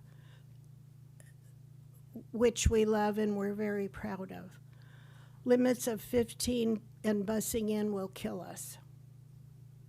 This is a business that we're doing also. That's how we survive. That will not fly. It defeats the purpose of AB 720 of Napa agriculture. And what is Napa if not agriculture?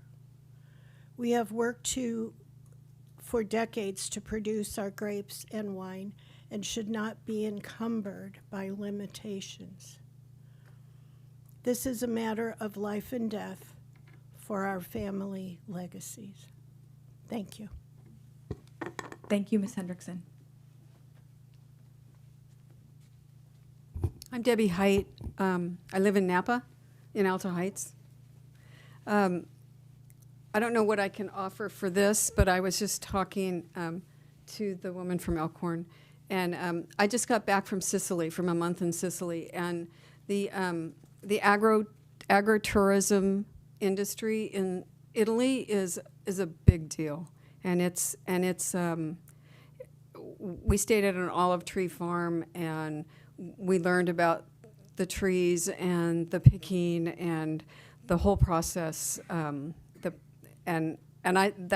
all I wanted to offer was that's and I think you all know that already, but it's a really big thing all over the world. Thank you, Ms. Height. Good morning, Ms. Walker. Hello, I'm Donna Walker, proprietor of Polita Walker Estate Vineyards and Winery, a small family producer, and I'm also on the Napa Valley Vintner Board. Thank you for opening the opportunity to speak to the supervisors today. I just want to reiterate our thanks for a rapid response to this crucial issue. All of our vintners, and particularly our members, which NVV, most of our members are less than 5,000 cases a year of production. We represent small farm and vintners. A couple of points to this is, we own these vineyards we're talking about. We are going to protect them. We aren't going to have mass buses pulling in and riding through our vineyard avenues that would destruct our vineyards. So we are for protection them, and we have that responsibility, we have that ownership. I'd like to request that you consider a couple of things from the implementation of an annual permit versus 36 times that each, the expense and the timing, that an annual permit would allow up to the 36 days of events with multiple vineyard visits per day. I'd also recommend at least a 12-month period.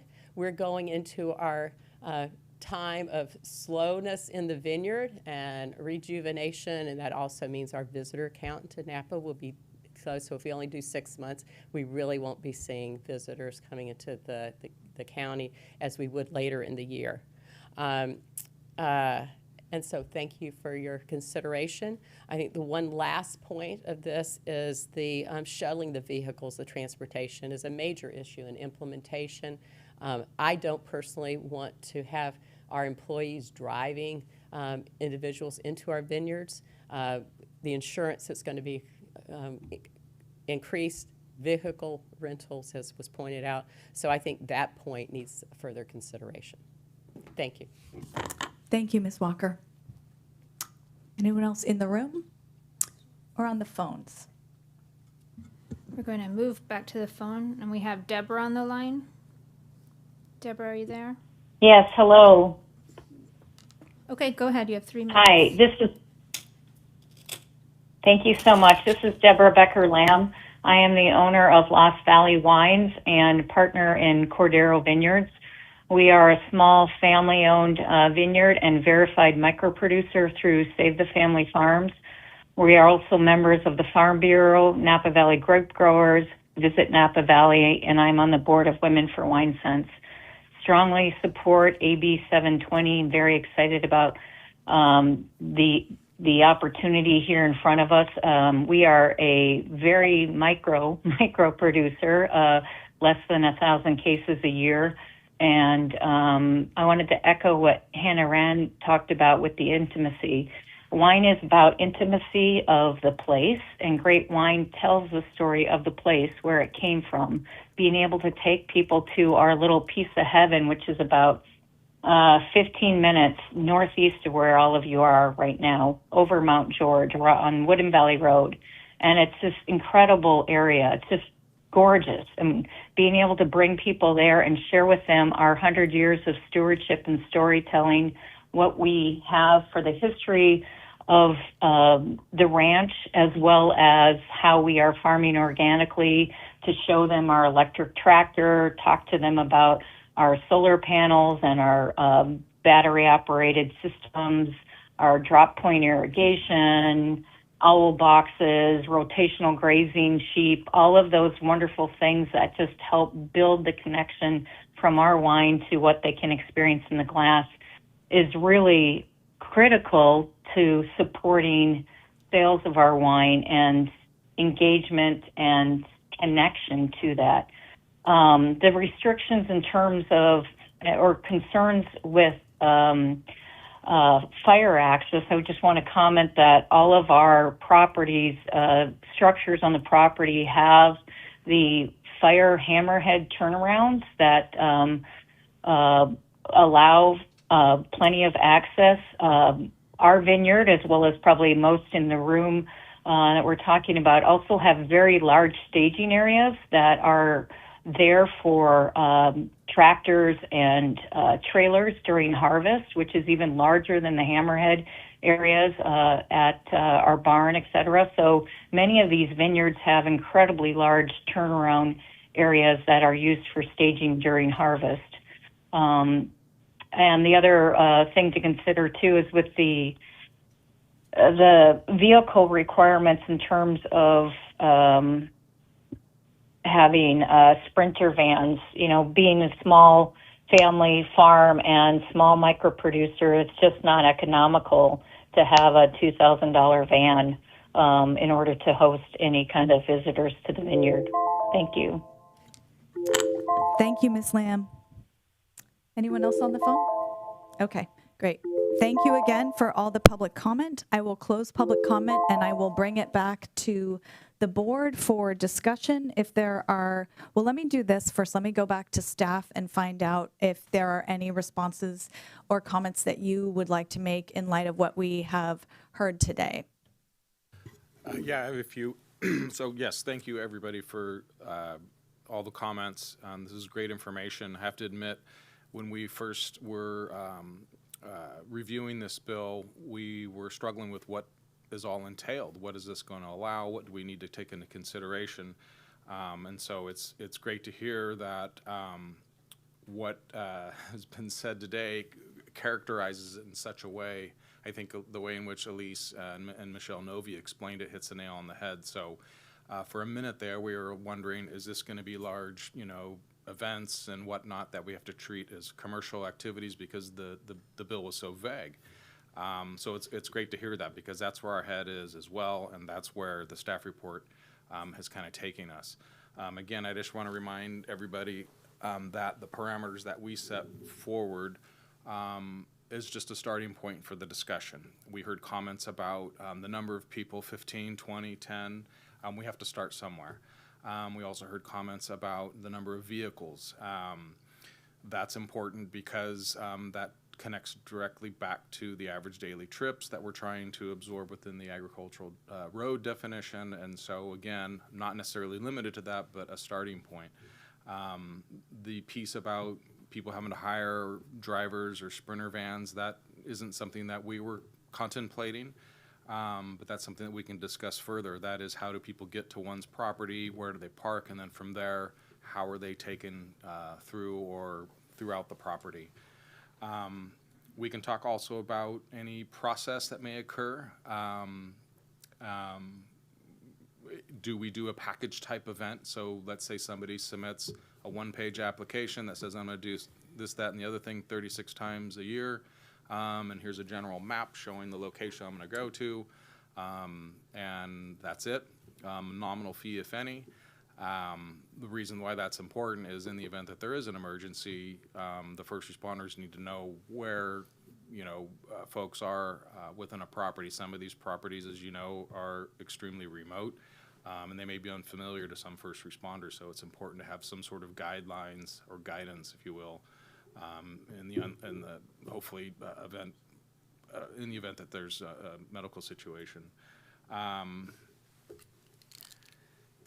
I'll leave it there for now. I don't know if Jason wants to add more to that. Thank you, Mr. Bordona. Thanks, Brian. Yeah, I'll add a few things and a few comments. Again, I just want to reiterate that this is a starting point, and I appreciate the public comment today. This is very helpful for us to understand from the industry and those that would take advantage of AB 720, how they would actually use this. So that's important. We also need to understand, and one of the things I tried to stress in my report to you was our interpretation and application of the road and street standards. The road and street standards, as many behind me in this room, and as you all know, is one of the most challenging standards that we have to apply here in this county. And it's not made up by Napa County either. It's based in state regulations, the state minimum fire regulations, which outline ingress and egress requirements in the state responsibility area, which the majority of this county sits in. Within that definition is agricultural roads. Historically, for any winery, we have said, even the micro wineries, we have said that you need a commercial access road. In this case, this is also commercial activity as allowed by the ABC license. So as the fire marshal, I am interpreting our road and street standards to allow for this agro-tourism and for this AB 720 use with the use of agricultural roads. So that's why we have recommended that we keep the occupancy cap de minimis and narrow in scale so that we don't change the definition of ag roads and the intended purpose of ag roads as defined in the road and street standards.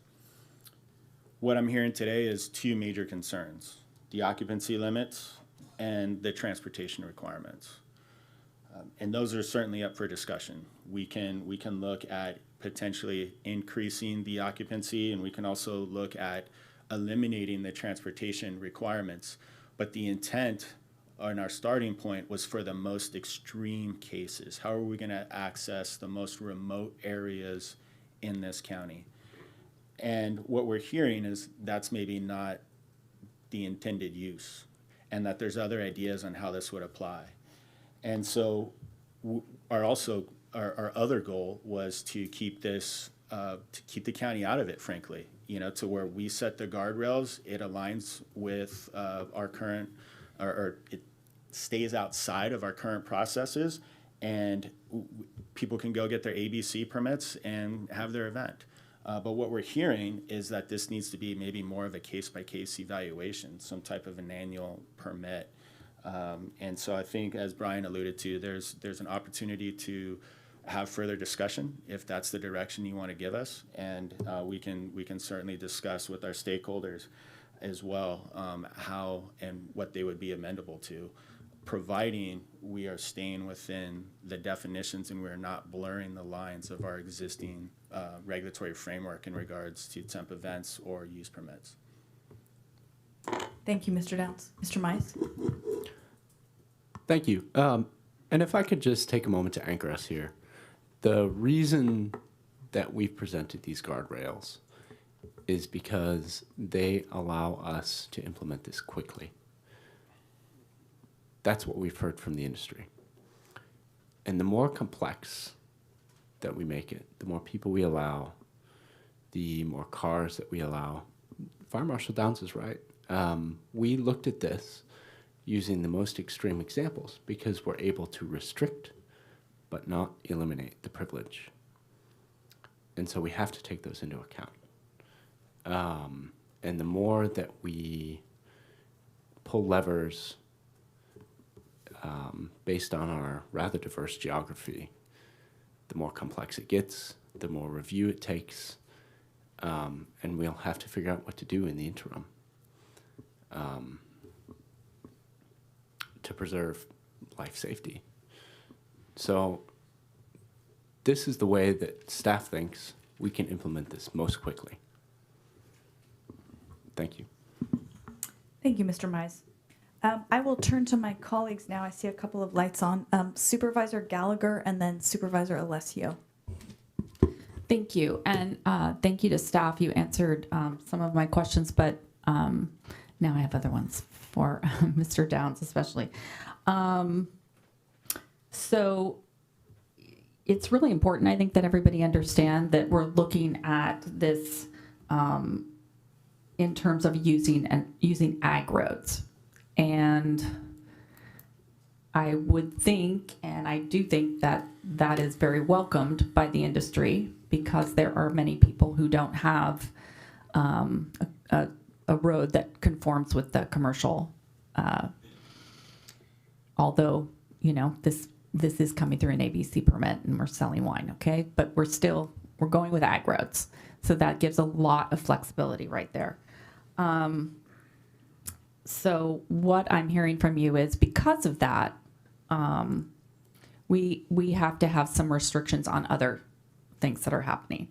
So I think the two main questions that I heard from the public were the 15-person limit and why that number, and the issue of the vans, or you know, transporting by the grower or the grower's employees rather than people being able to just, you know, 2 cars before people each drive up to a vineyard.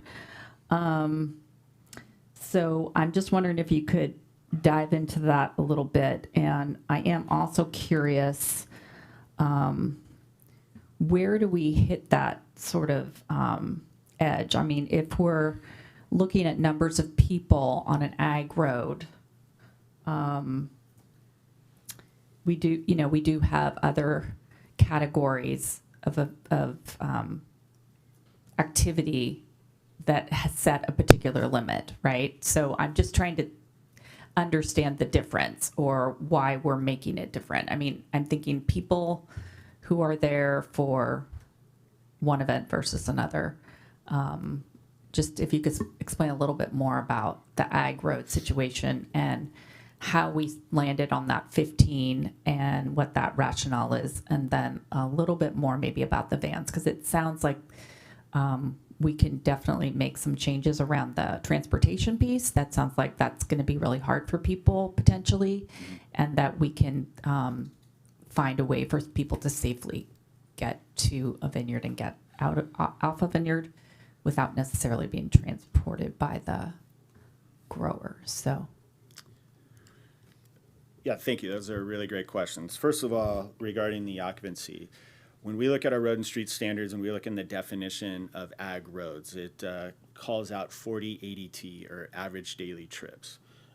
That means to and from, and it also assumes 2.6 persons per vehicle. So we're talking roughly about 100 or so people. We also have the 50-person limit on temp events. Temp events says 50 or less. It's not part of any of our review process go forward. We also heard about the political event number as well.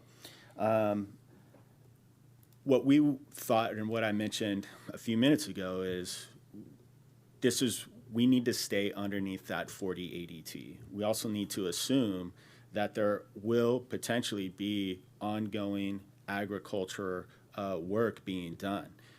So to then increase the intensity along that road, we need to make sure that we stay underneath that. And again, I think we're walking a fine line between commercial activity versus in public assembly versus true agricultural work. And so that's where we're trying to thread the needle here. So in order to keep this so small and so narrow, so de minimis, that the impact and the hazard associated with bringing people out in these remote areas is minimal. Again, this is sort of the most extreme scenario, but what we're hearing is, well, what if I've got parking? What if we're going to then walk? Can we increase the number? So I think, again, we're trying to just create a one-size-fits-all approach. This is just the first steps, and I think there's room for more discussion. But to Andrew's point, the more that we discuss it, the more time it's going to take to implement something. Thank you, Supervisor Gallagher. Supervisor Alessio.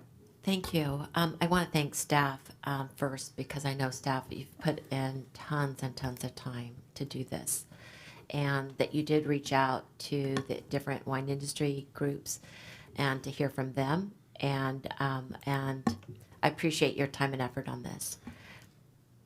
I am a bit confused why Napa County is the only county in the state that is creating parameters and implementation process on this.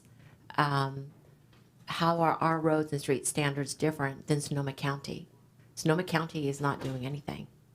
They see this as a state regulation in terms of the APC licensing, and they're leaving it at that. And they're under the same roads and street standards that we are under. So I'm trying to understand the difference of why we are more restrictive, or we're presenting to be more restrictive, again, frankly, on this issue, on top of everything else, especially during this time where, we're in a historical moment. In the last 12 months, through the California Wine Growers Association, they did an assessment from October 1st of 2024 to October 1st of 2025. 3,500 acres had to be pulled. What does that do to those business owners, to the families, to the employees, to the revenue that then circulates within our county and our community and back into our coffers through taxes, property tax, sales tax, TOT? There is a negative ripple effect that is sucking people under, and along with our economy. So I say all that to put in the context of, why do we need to do anything at this point?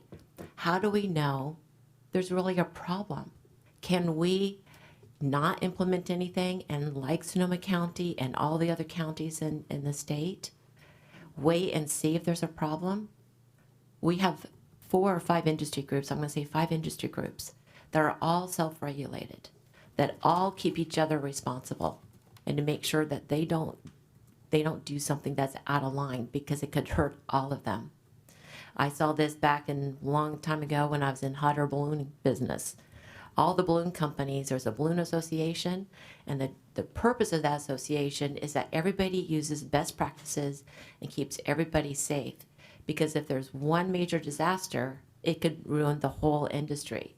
Now that's kind of an extreme, acute example, but it's similar in terms of the hard work that all the wine industries are conducting and have been conducting. We are, we are the best, one of the best in the world, if not the best in the world. And it has to do with the hardworking, responsible growers and winemakers and those associations and the industries that strive for excellence. They've proven that to us for decades and decades.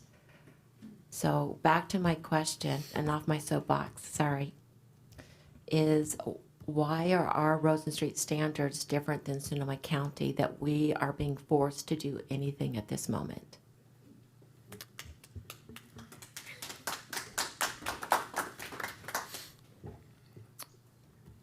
Thank you, Supervisor Alessio. Great questions. And, our road and street standards, again, as I mentioned, are based off the minimum fire safe regulations that come down from the state.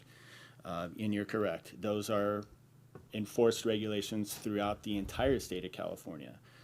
In the most recent iteration, 2023, the Board of Forestry, who writes those regulations, said that they are no longer going to certify those regulations, and that it's up to the county, their own counties, to sort of implement and to enact them in the way that they see fit or in line with those regs.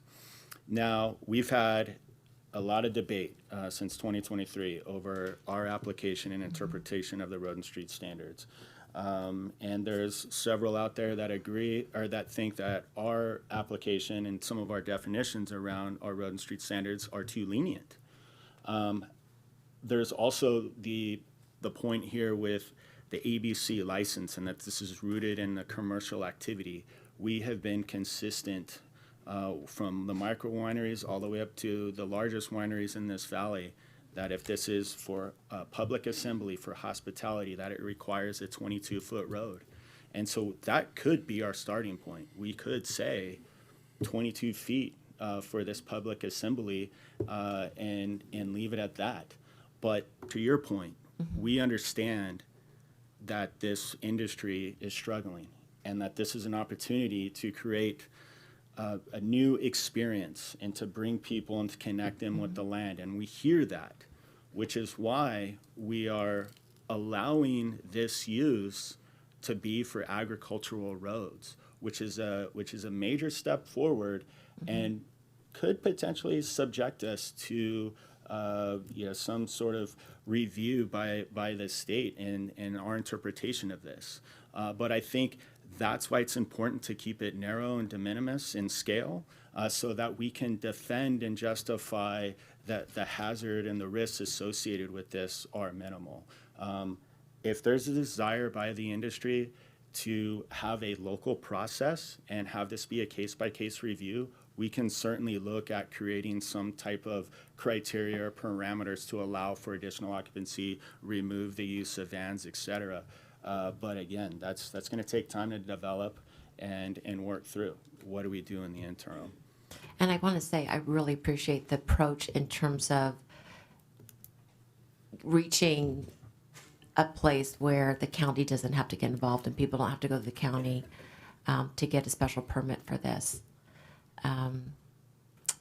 But going back to my question, why is it different here than Sonoma County? I think Sonoma County is probably the most like county like us, maybe. So I'm trying to figure out why they're not doing anything or feel compelled to do anything. I've reached out to their supervisors, a couple of them, and so I'm just trying to understand why the roads and street standards are different here, or is it one of our other ordinances, that's creating the conflict or the rub here, where we have to do something. It's my understanding that from council that Sonoma County is in fact doing something. They have an existing something, which is their event ordinance, their special event ordinance, not a temporary event ordinance, but a special event ordinance. I don't know to what extent they're regulating it, but they are. They just happen to have an existing set of regulatory framework to absorb this within. So Downs will know this more than me. I don't know to what extent his partners are regulating, what standards are subjecting the events to. But my understanding, again, is that it is being regulated. To what extent, I don't know. Great. And I'm not sure if your mic is on. Maybe it is. And Yeah, maybe it does seem like scoot it a it little is. closer to you. Yeah, it doesn't, just so for people, I wasn't sure. Okay, and we have a temporary event permit that's anything over 50, right? Or anybody over 50. So we have our own temporary event permit process here for 50 or more. I don't know how my other colleagues are feeling about this. Actually, I talked to one colleague about this, but I will say that I do think that, and I've shared this with staff too before, that I don't believe, moving forward, if we move forward as a board and the majority of the board feels it's important that we set these parameters and we start at 15, I think it's not equitable or fair to create a one-size-fits-all, because there's folks right off of Silverado Trail that was mentioned, the Monticello family that lives right off of Highway 29. There are quite a few small businesses, growers and winemakers that that don't need an ag road. And having them require to purchase or rent vehicles and having somebody licensed or cover the insurance is a barrier. It's a financial burden, and that just becomes a barrier for these folks. So moving forward, I'm hoping that there's flexibility. My preference, I said this in the very beginning, the first time I had a meeting with staff. My opinion is let's wait and see if there's a problem and we actually have to do something, because I know that the far majority, like 99% of the people in this county that are in farming and winemaking are extremely responsible, to the point that they are leaders industry-wide globally. So, that 1%, if that 1% becomes a problem, then we handle the 1% and let the 99% try to use this moment as oxygen that they're grasping to get at this point. So those are just a few thoughts. I'm probably going to have some more, but I want to let my colleagues ask their questions and make their comments. Thank you. Thank you, Supervisor Alessio. Supervisor Manfree. Thank you, Chair Cottrell.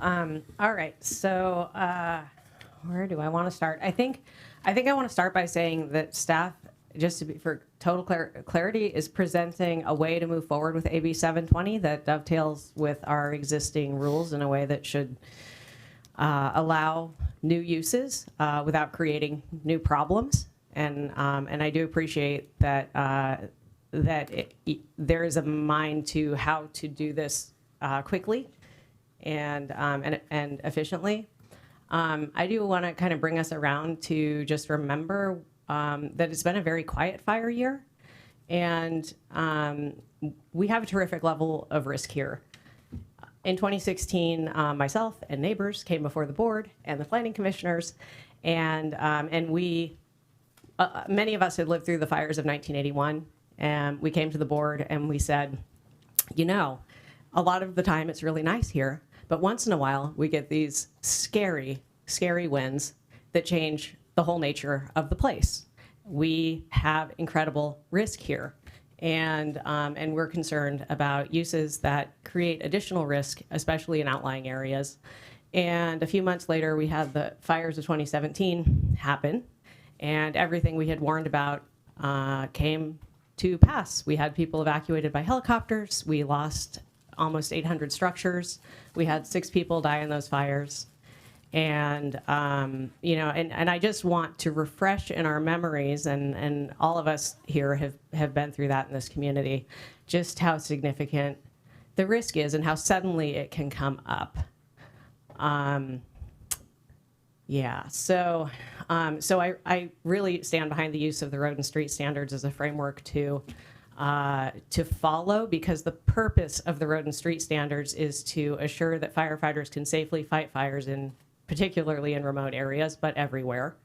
And they were adopted for a very good reason, which is that we're seeing dramatically increased risk over a short amount of time because our climate is changing rapidly. And that's not something we're going to turn around just in this county, although we are trying to address it in every way we possibly can. We have had fire starts because of cars. That's a very common reason for a fire start, is a car fire. We've had fires start recently because of chains dragging on the road, because of 2-cycle engines being used in outlying areas to make them ready for whatever's going on there.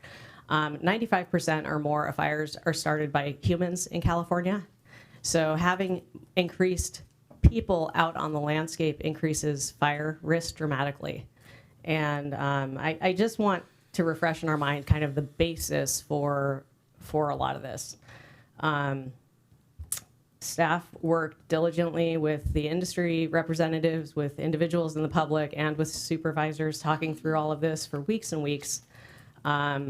This is not something we have taken lightly. And I think it was clear direction from the state that AB 720 was not intended to override local rules that were adopted to protect health and safety, especially. So I really do appreciate that we're trying to dovetail some things here and retain the balance that we've worked very hard to create while allowing while allowing that new use. Yeah, and I also want to mention that in addition to our fire partners, this also affects the sheriff's office because they respond to disasters as well, and to issues that happen in outlying areas. And, you know, as a part of rolling this out quickly, we can't legislate site by site. And I absolutely recognize that there are different levels of risk in different places. And I think that would be a very good thing for us to revisit at a future date. But in order to get ourselves onto the schedule that the state is rolling out AB 720 on, you know, I think this is a good first step. And I really mean this. I think this is going to be an ongoing conversation. And this is just a first step. Our landscapes are diverse. Some are very accessible. Some are very remote and difficult to access. And I think to Supervisor Alessio's question of why is Napa responding this way, you know, what I observe in this community is that we take balancing pressures very seriously.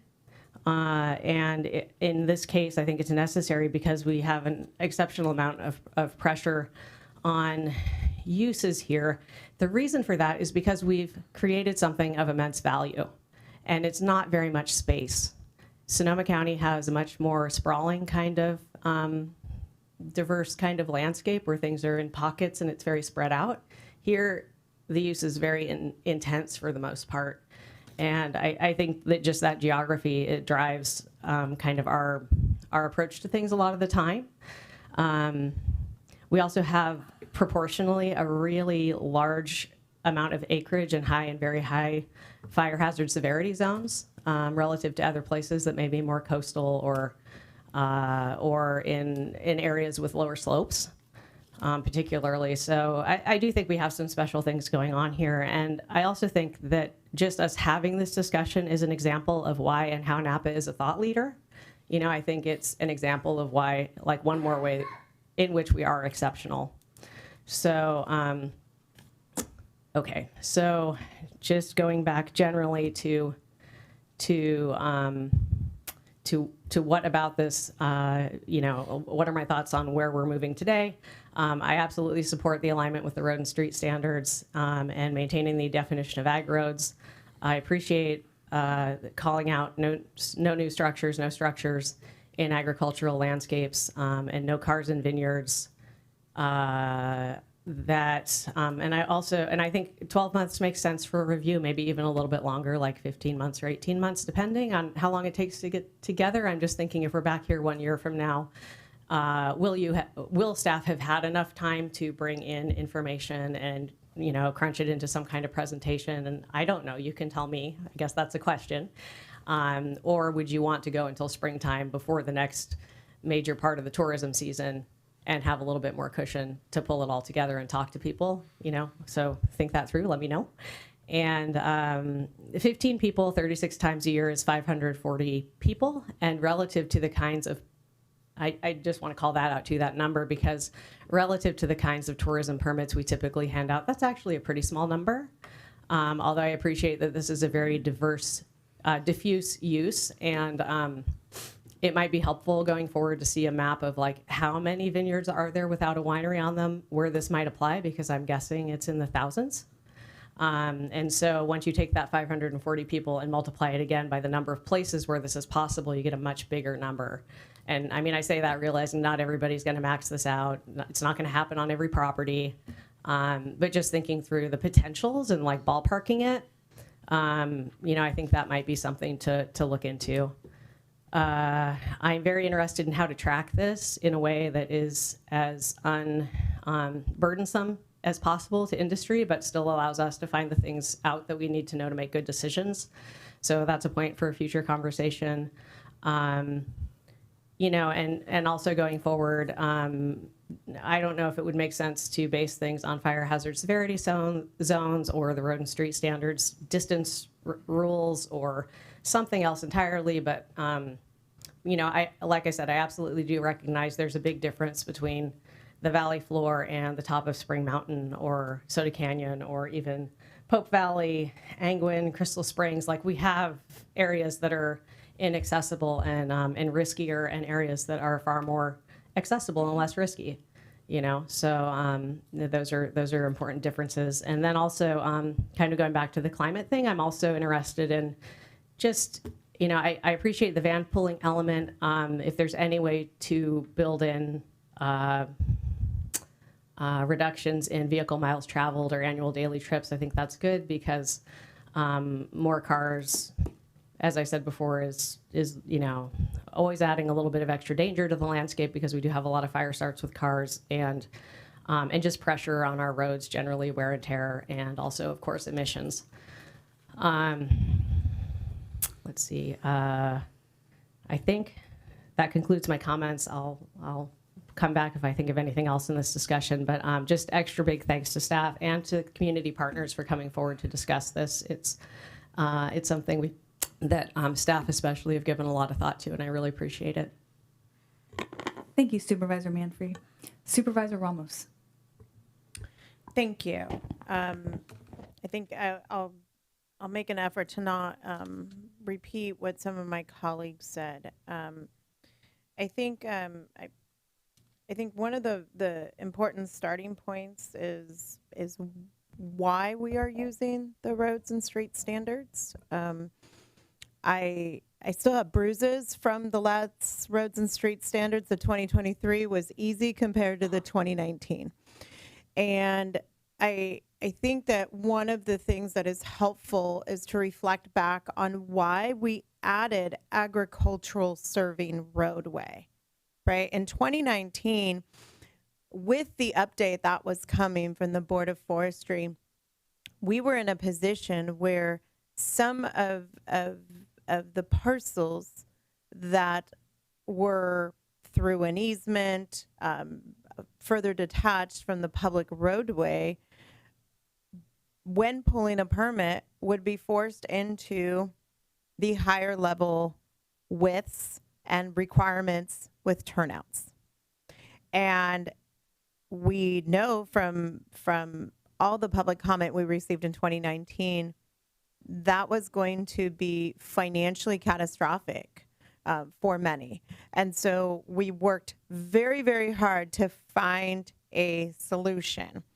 And I remember the deliberations back and forth, and we arrived at agricultural road as a different, less intensified use that we could get at the lower standard of the 4080T and not trigger the same width requirements. And that number was utilized to think about your ag workers that are coming through, your tractor drivers, your picking crews, and looking at that as the average daily trips, right? So we know that, and sometimes it's more, sometimes it's less. And I'm going to say I believe that is that was very forward thinking in 2019 for exactly this reason, that we have the flexibility with the agricultural road to utilize it in creative ways without opening up the roads and street standards. And I think that's baseline. Next, you go to the 2023 iteration of the roads and street standards and what we were facing and what changed. And Supervisor Alessio, you asked, what's different from Sonoma to Napa County? One thing that is incredibly different is that Sonoma County is more than twice the size of Napa County. And their very high fire hazard acreage is 7,555. Ours is 5,040. And most of that is on the hillsides. And so we don't have the rolling hills of Sonoma County, those grasslands. We have so much varied topography in our geography that I see us in a position here of having to plan for what we know are some of the more difficult scenarios and roadways. I'll give an example. My parents, who don't produce wine, they sell grapes. They have a vineyard in American Canyon. And you think, well, American Canyon's flat, except for the part where my parents have their vineyard. And it is an inclined roadway. There are turns. And my father will not let people who are unfamiliar with that road drive up because of the slope. And when he has workers come, he has a parking lot for them down at the bottom, and and the farm worker contractors transport in their vans up to the top of the vineyard. And that is because of the type of roadway that it is. In order to preserve that roadway, he doesn't want anyone who's unfamiliar driving with it. My father is not dissimilar. We at the policy level, I truly believe we have to plan for those people that might not think like my father, and to provide a mechanism that we can look at an alternative. And so I want to propose a couple of things. I think what staff has proposed in terms of the use of the agricultural road and the trips, I think is a reasonable starting point. I do in fact think is of low intensity and a reasonable starting point. And I say that because to anyone that is going to benefit from this, today you're at 0 visitation use of this permit. And when we move forward with this, you're going to be at 540 potential. So there already is a win on that side. I think what we need to look at, and I hear if we're using the roads and street standards as our baseline here, I think we also need to use the roads and street standards to provide an opportunity for an alternative. And Fire Marshal Downs, you and I have talked about in different discussion, but temporary event permits, and when we look at those repeat sites that are in fact utilized for nonprofit fundraisers and other types of temporary events, that it would make sense that through your office there'd be a process where someone could have a site inspection and they have their emergency plan in place in terms of layout, evacuation. And you had a fancy name for it. Do you remember what your fancy name? You had some name where they come in and they... It's just an annual operating permit? Okay. Or operational permit? Sure. And so an operational permit, which is a strange thing for me since it's event-based. But I think that one of the things that I would like to see us through is move this part forward and just say yes to this. And if your roadway is going to not be an agricultural road, if your roadway meets the distance to the arterial roads, has the turnouts, has the parking lot, allow a secondary, I hesitate to use the word approval because I really am trying to minimize what we do here, because that's the intent of AB 720. But that there be a way by where someone can certify an operational plan that shows how they are using AB 720 that maybe doesn't require the transportation because their roadway is sufficient. But I think all of that, the guardrails get established today by this board as the roads and street standards, with the confidence that through the fire marshal's office, you know, if you have a nicely paved road that goes up to your vineyard and you've got your 20-foot width and turnouts, you can look at that, and that would I would imagine that would be sufficient from a public safety standpoint for us to say you get a variance to the minimum to the threshold requirements on this AB 720 event. Because I don't want to, what I'm really trying to be is very careful to not say it's not an application, it's not a permit. If you want to do something different than what we outlined today, that we provide that opportunity for that. Does that, I would certainly love to hear kind of my colleagues' perspective. I think to myself, you know, we had a land use matter before us up on Diamond Mountain Road years ago, and the roadway comes to a fork, and on multiple occasions, we were informed from law enforcement and from fire marshal's office that tractor trailers got stuck up there, and that there was not a pass through even for residents that were up there. When I think about what is the type of roadway transportation, and it only gets, you know, a little more steep and rugged when you get actually out to those parcels.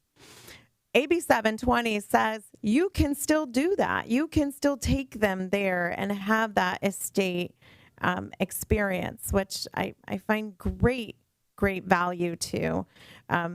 I probably myself take it a little for granted that I get to walk alongside one of those growers every single day in the vineyard, and everyone should be able to become educated and fall in love with this county the way that we all have.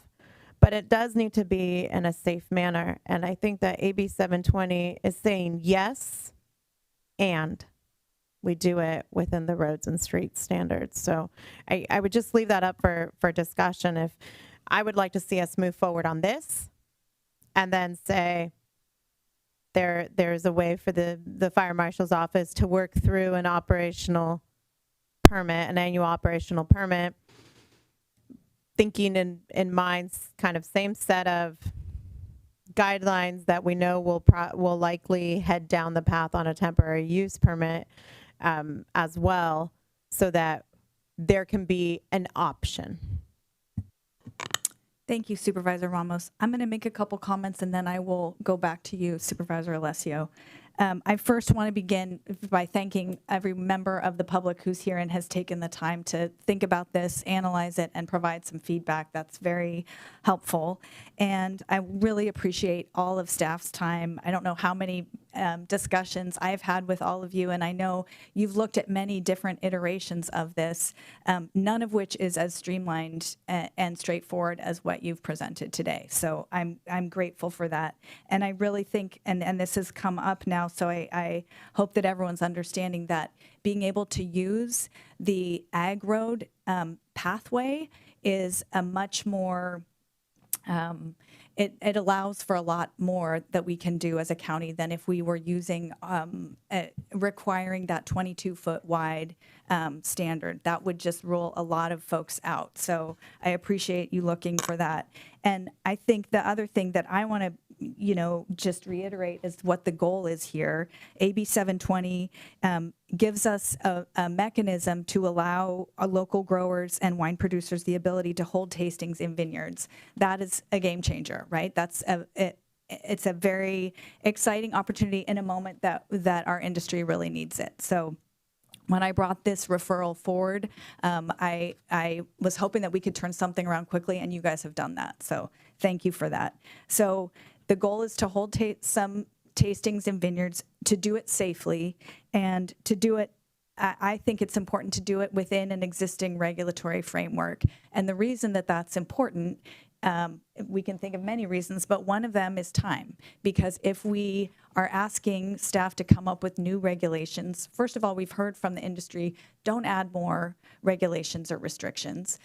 Second, the time that would be required and the CEQA analysis we would have to do. We're not having to go forward with any CEQA analysis here because we're able to find this de minimis path. So I think all of those are important to keep in mind. And the reason is that the sooner we do all these things, the sooner that people can start holding these vineyard visit tastings.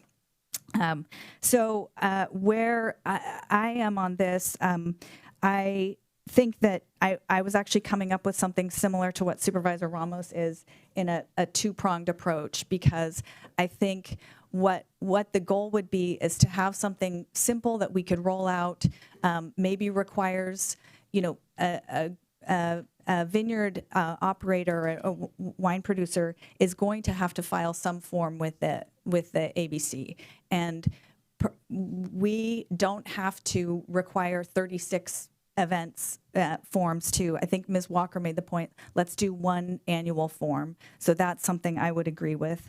I think the question about what the right number is, I hear the 15 visitors number, and I understand how that fits within the de minimis requirement. I would ask staff to, when you come back, if you could also look at the 20-person visit. I think that, from what we're hearing, a little bit more would make a difference for people. I think there's a good argument that we can still come in solidly under the 4080T cap there.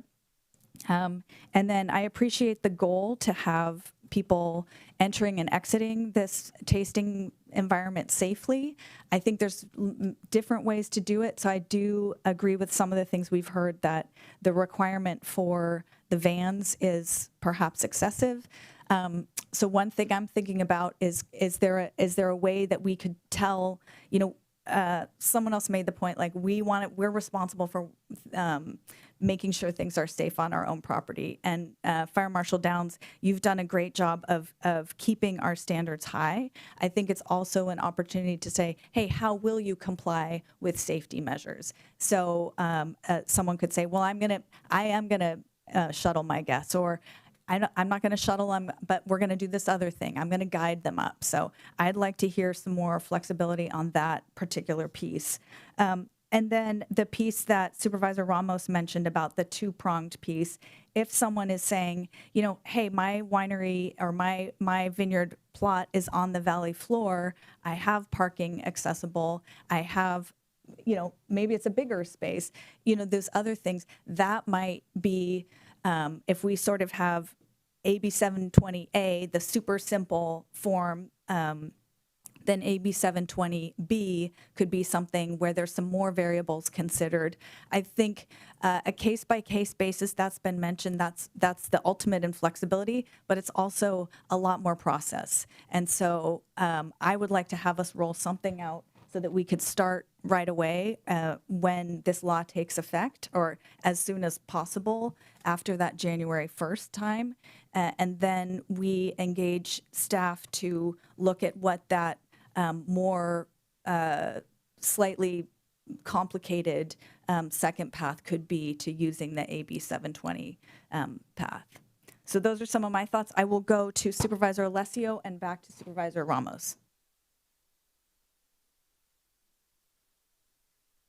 Thank you. I'm thinking about everything you're saying, and I really appreciate, again, the thoughts and comments and the suggestion by Supervisor Ramos. Thank you for bringing that up. I do think a couple things. In terms of, I do want to kind of talk about the fire risk. Obviously, our county has risk from, we know there are earthquakes, which can happen at any time, floods, which have now been mitigated, hopefully for at least 100 years, or a 100-year storm, that we're protected from that. And of course, fire. Growing up here and our home facing in North Napa, facing the Eastern Hills, I remember seeing fires up on Soda Canyon and Atlas Peak several times growing up. And I'll never forget 2017. Through 3 different fires, my family's lost their home and all their belongings. So I have a lot of compassion, and I'm very aware of the risk of fires. And I also spent the night in the evacuation site at Crosswalk Church in 2017 and saw all those people crying and where they were during that emergency. But we are in a different time here, thank goodness. Our CAL FIRE, our county fire, our volunteer firefighters, the fire councils, city fire, mutual aid, the coordination that has been created since then is really impressive, both on the ground and air resources. Napa Firewise, how I cannot forget Napa Firewise and all the work that they've done and continue to do between the dozers and the fuel management and the responsibility of a lot of private property owners who are doing that work. And so again, going back to what Supervisor almost said is, we want to, there are some areas that are very, and I mentioned this too, they're very easy to access.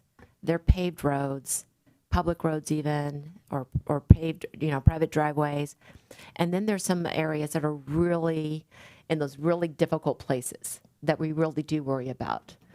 And I think it's overly burdensome to apply that worst case scenario in the worst spot, or those in that category. It's not just one. There's, we know there's a group, to the folks that it doesn't apply to, and to the folks who've done that good work in terms of all the fire mitigation, including maps and codes at their gates and everything else that they're doing on their properties to keep them safe and their neighbors safe, and not to mention our whole county. So I just kind of want to bring that to present time. Not to say we don't have risk. We do. But the picket fire was a great example of how we jumped on it and how the work that was done in that area in terms of fuel management and the dozer line, how that paid off. I want us to also move forward today. I don't want to get held up. I think one of the most important aspects is that we're keeping this as simple as possible, which is what Assembly Member Chris Rogers, his intent was. Keep this simple. Give businesses and this industry an opportunity. So I greatly appreciate staff creating a process where we're not adding another layer and another form or something that they have to do with the county. I think that is the gem in the crown on this for me in particular. That said, I do think, moving forward with this, and whether it be the AB 720A or 0.20, is that and I don't know if we need to do a process. I mean, what I'm kind of thinking is Supervisor Ramos was talking was, let me get back to where I was writing this down, what she was saying. Do we have to have a process? Does there need to be some kind of written variance? Can we just say that folks that have a paved road, public road, or private driveway, that that this is what you need to do, and then folks that are it's that ag access, and we know it's more complicated, that this is what you need to do, and we can just say that moving forward, versus having adding a process or a form or a variance that has to go through the county. Can we just make that an automatic variance, if you will? Again, trying to keep it as simple and accessible, both via roads, both via process, as possible, while still meeting our definitions of the roads and street standards. So I guess that's my question on that. I appreciate what Supervisor Cottrell said about looking at the opportunity of just bumping it up a little bit more. 5 more, going up to 20. That's a little bit more. Every time someone's in with a grower, with somebody in the wine industry, a winemaker, and they're experiencing the Napa Valley history and heritage and the earth, and they taste that wine, that is something that's going to, and learn about it, that's something that's not just going to be about selling wine. That's about our future generation embracing and understanding and appreciating, and so continuing to want to support this Napa Valley, industry that we're so fortunate to be able to view. I much rather view vineyards than stacks and piles of vines that are all over this county right now. So let's see here. Let me see if I got everything I wanted to say. No form, additional form, variance automatic. The vehicles, again, I do think that's just really burdensome for small businesses. I don't know what we can do. I'm hoping that staff can reconsider and look and see, and maybe that's, because the folks with the ag roads, and again, I hear what Supervisor Ramos is saying, and she makes a really good point. But not all ag roads are the same either. But just reconsider that not everybody has to, either purchase or rent, 2 vehicles, and they have to limit the 2 vehicles, and the added insurance and all that's going to cost, because every time you add a regulation or a requirement or a threshold, it restricts, it creates barriers for folks that really need this moment as much as possible. We could give them with with everything else in mind. So I think that's it for me. So thank you, and if we can go ahead and move forward, I support moving forward, and then coming back with a little bit more of the other that we mentioned. I appreciate it. Thank you, staff. Thank you, everybody who came today and share your comments. Thank you, Supervisor Alessio. Supervisor Ramos, and then Supervisor Manfree. Thank you. I can certainly appreciate the concerns that have been raised about larger type vehicles needing to be utilized for transportation, but the math doesn't lie. If we increase it to 20 people per day and they are taking their cars in, that is already 20 average daily trips, or let's say they're 2 people per car, 10 average daily trips, because I think it's a 2.6 occupants per vehicle to a, we'll call it agricultural visit now at this point, not just winery, but 2.6 is the average occupancy of a vehicle. So if we are saying, let's find a way for them to drive themselves, you are necessarily agreeing to a number smaller than the 20 you just recommended. So I think that needs to be clear, because this is an agricultural road. You cannot exceed the 40 average daily Ts. So if you want an alternative that allows visitors to come to drive themselves to the location, to the situs, and I'll just say situs because it can be an adjacent parcel with the building and doesn't necessarily have to be a vineyard. But if you want people to drive themselves, your customers to drive themselves to their situs, you are necessarily agreeing to a lower number. And I think that is the direction for staff. I think, yes, they can say, my clients will drive themselves. And I'm agreeing to a lower AB 720 number, because these are agricultural serving roads. I think there are those exceptions, and this is one I just could not. I was spending my brain power working on the alternative to not think through necessarily the adjacent winery adjacent parcel, which wouldn't necessarily have an agricultural road use, which then wouldn't necessarily limit us to the 4080T. So I think that when we look at this, for those that are looking for an exception, like if you've got a Suburban and you want to go, you're going to be ready to roll, right? I think I've heard 5 yeses. We're ready to roll. But if you want people to be able to drive their cars, you're necessarily agreeing to a lower number if it's an agricultural road that you are utilizing.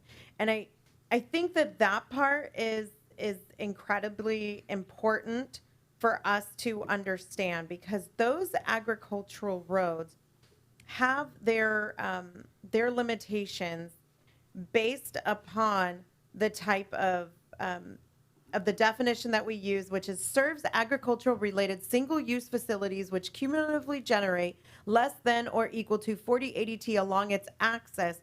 Turnouts must be intervisible. The axis is not applicable to winery uses. And so I'm fine with that. Like, I truly am comfortable. We're saying go touch the dirt, go touch the grapes, but don't exceed the 4080T. The moment we say people can drive their cars and still have the 20, welcome to Roads and Street Standards 2025, and that's not something that we have space in our calendar for right now, nor should we, because as we are engaging in the general plan, that is the moment for us to do everything holistically.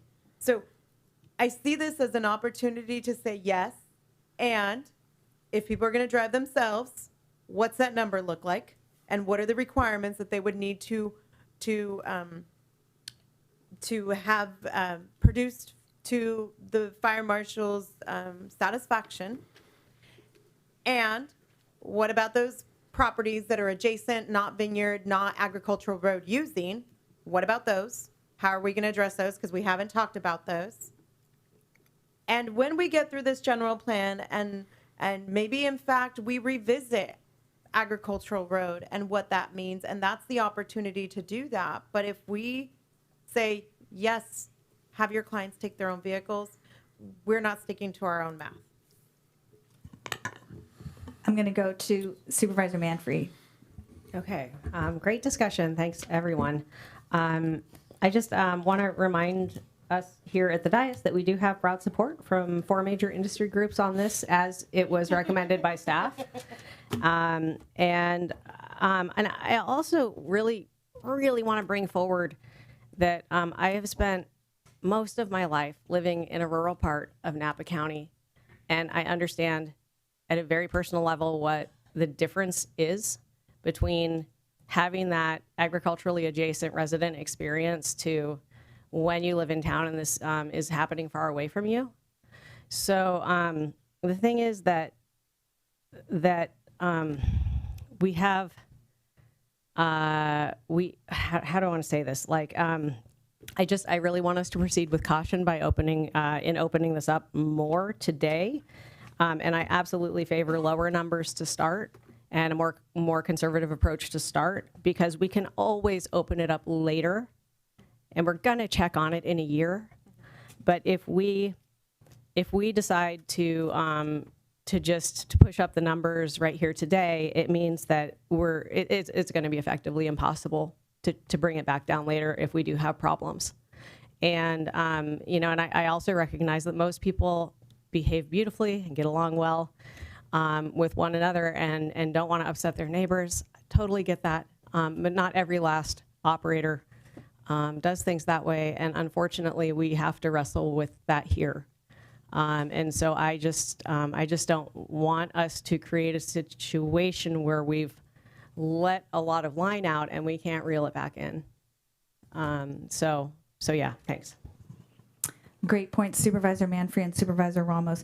I want to just address the question of if up to 20 people a day necessarily means we're going to have to force people into the other large vehicles. I mean, I think there's a way that language could get crafted with, if you're driving yourself, you have to have a high occupancy vehicle. But I think at this point, we're definitely in the weeds. I think you have a lot of direction from us. I think there's still some questions out there. So I want to look at staff and say, do you need us to slice and dice in terms of the actual number? Or what I had wanted to say to you was, give us some more information on that. And that's my understanding that you're looking for broad direction and that you would be coming back with a set of recommendations. So we don't need to dial in an exact number today. Is that correct? Correct. Clearly, the ceiling is 40 ADT. We can't exceed that. To Supervisor Ramos's point, if you're limiting the size of vehicles, conversely, you're affecting ADT. What we could do, and we'll look into this more closely, you can do both. 20 ADT, not to exceed 30 people, and then it's up to the property owner to figure out if they're taking large vehicles or small vehicles, who's driving them, doesn't matter to us. In terms of wineries, existing wineries doing these activities on adjacent non-winery parcels, I'm not sure that the bill contemplated that, because clearly it's meant for off-site parcels. There's already an O2 license at the winery facility that allows for marketing of wine. That said, we'll look into this more closer, but it's highly likely if you have a facility with adjacent off-site vineyards on other parcels, you're going to park at the winery, you're going to use the winery facilities, and therefore that activity is going to be part of that winery. I suppose that would be just fine so long as those visitors are those that are already been approved, and the AB 720 visitors are not additive or beyond what's approved by the winery use permit. And the reason that's important is because the winery facility has been reviewed and approved from a capacity and infrastructure perspective. The limitations there are not WDO related. It's what that winery facility can handle in terms of the number of individuals using the facilities and whatnot. But we'll look closer at that when we come back. In terms of when we do come back, I don't want to overspeak for Jason and others, but I think something in the 60 to 90 days, I don't know, whatever the board would prefer. I don't think come January 1 the floodgates are going to open and people are going to be wanting to do these things. So I think if we hit the December or January window, we probably should be good. Me personally feel we have plenty of direction. So I'm comfortable with what has been discussed along those lines. But I'll let Jason speak for himself because I know a lot of this, if not all of it, fits within the road and street standard parameters. Yeah, thank you, Brian. And Chair Cottrell, I agree. I think we don't need to settle on anything today. That wasn't the intent. Our intent was to come here and hear the public comment to see how we could tweak or manipulate this into something that works. And so I think we've received some really clear direction from the industry and from the stakeholders, primarily around a lot of the discussion that your board's had today around occupancy and the use of these vans. Again, our intent through this initial process was to allow for this and to not be over restrictive and to create some guardrails that fit within our guidelines in the road and street standards and allow people to move forward. But what we're hearing is that a one-size-fits-all doesn't necessarily work.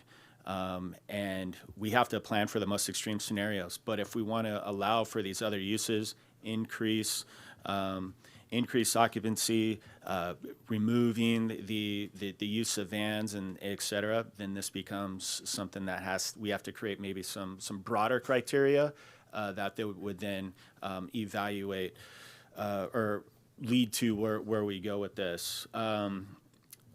To Supervisor Ramos, and I know Supervisor Alessio and others have sort of mentioned, and Supervisor Cottrell, regarding some sort of an annual operating use permit. I think that's something that, since this is a new use created by the state, a new event type, the bill clearly states that it's not void of local zoning or land use policies or fire marshal approval. And so while we're trying to keep it out of Director Bardona's shop, I think what we can do is we can create a process that is simple, that is easy, that is good for a year, something where someone could come in with the basic contact info, a copy of their ABC license, a brief description such as what Ms. Norla from Save the Family Farms has described and how she would utilize this specifically, put that in writing, and then provide us with a map that shows us how your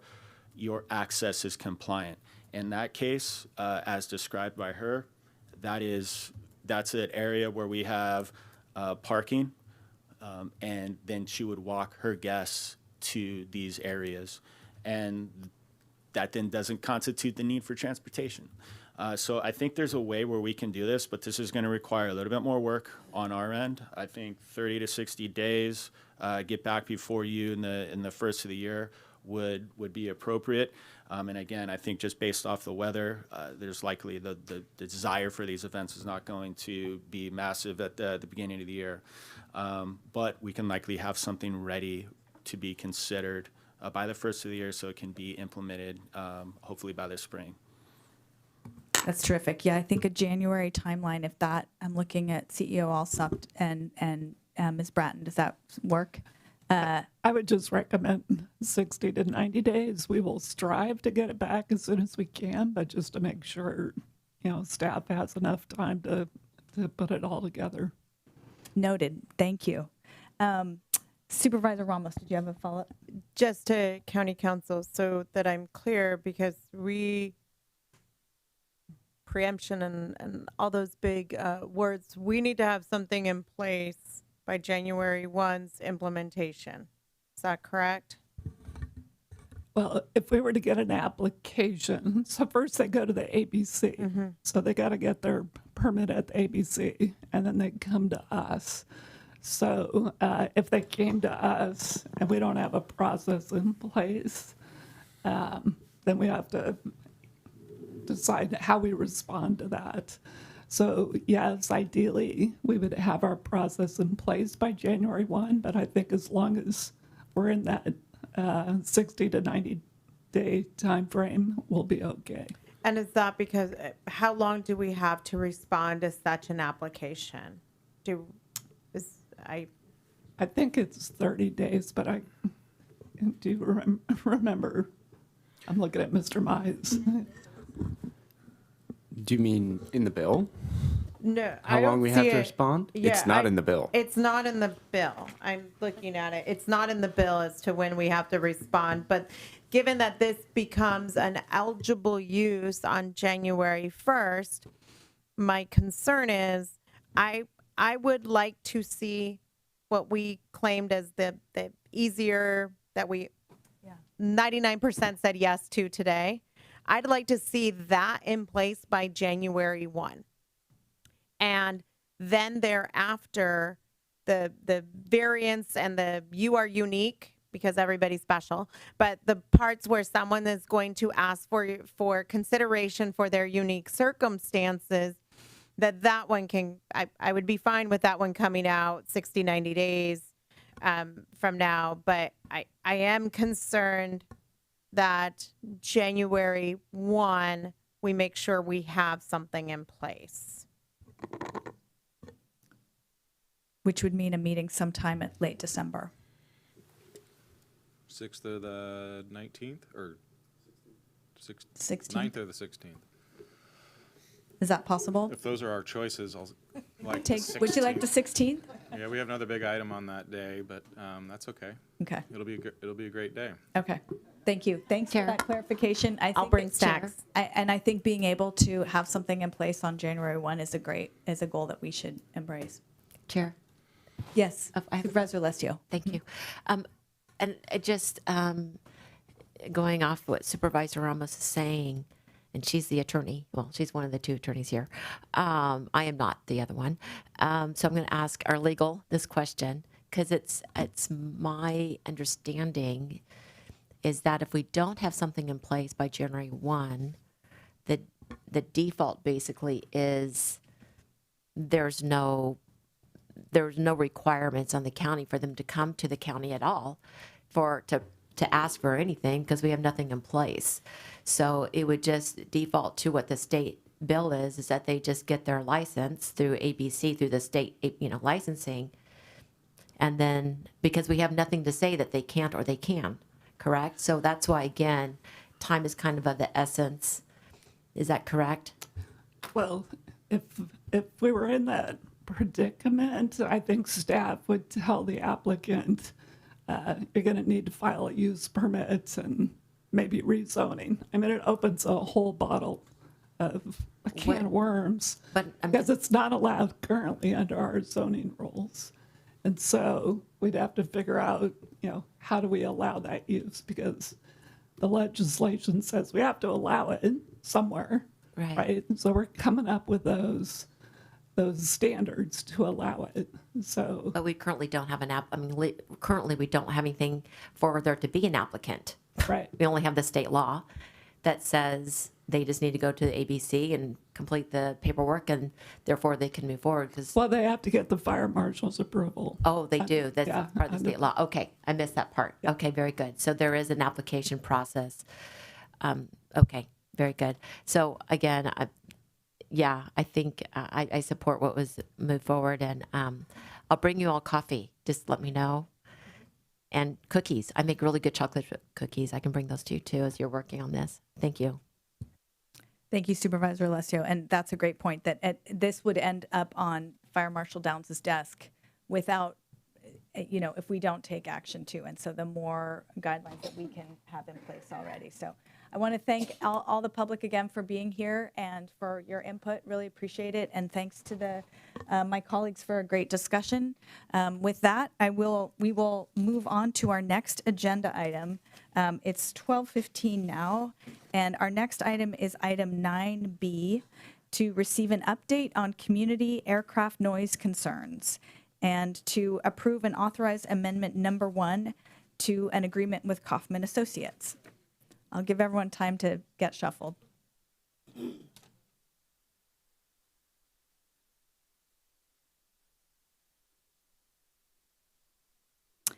Good afternoon, Mr. Witso.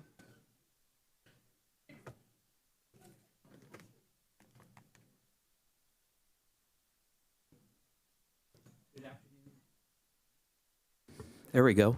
Good afternoon, Chair Cottrell, Supervisors, CEO Alsup. I'm Mark Witso, Napa County Airport Manager. Thank you for the opportunity to address the board on this emerging topic. I'd like to go through a short PowerPoint presentation. So I'm going to go through some foundational information and then focus on the pertinent information.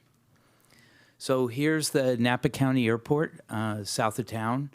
It's a general aviation reliever airport with a national ranking because of the number of operations we have and its proximity to SFO, Oakland, and Sacramento.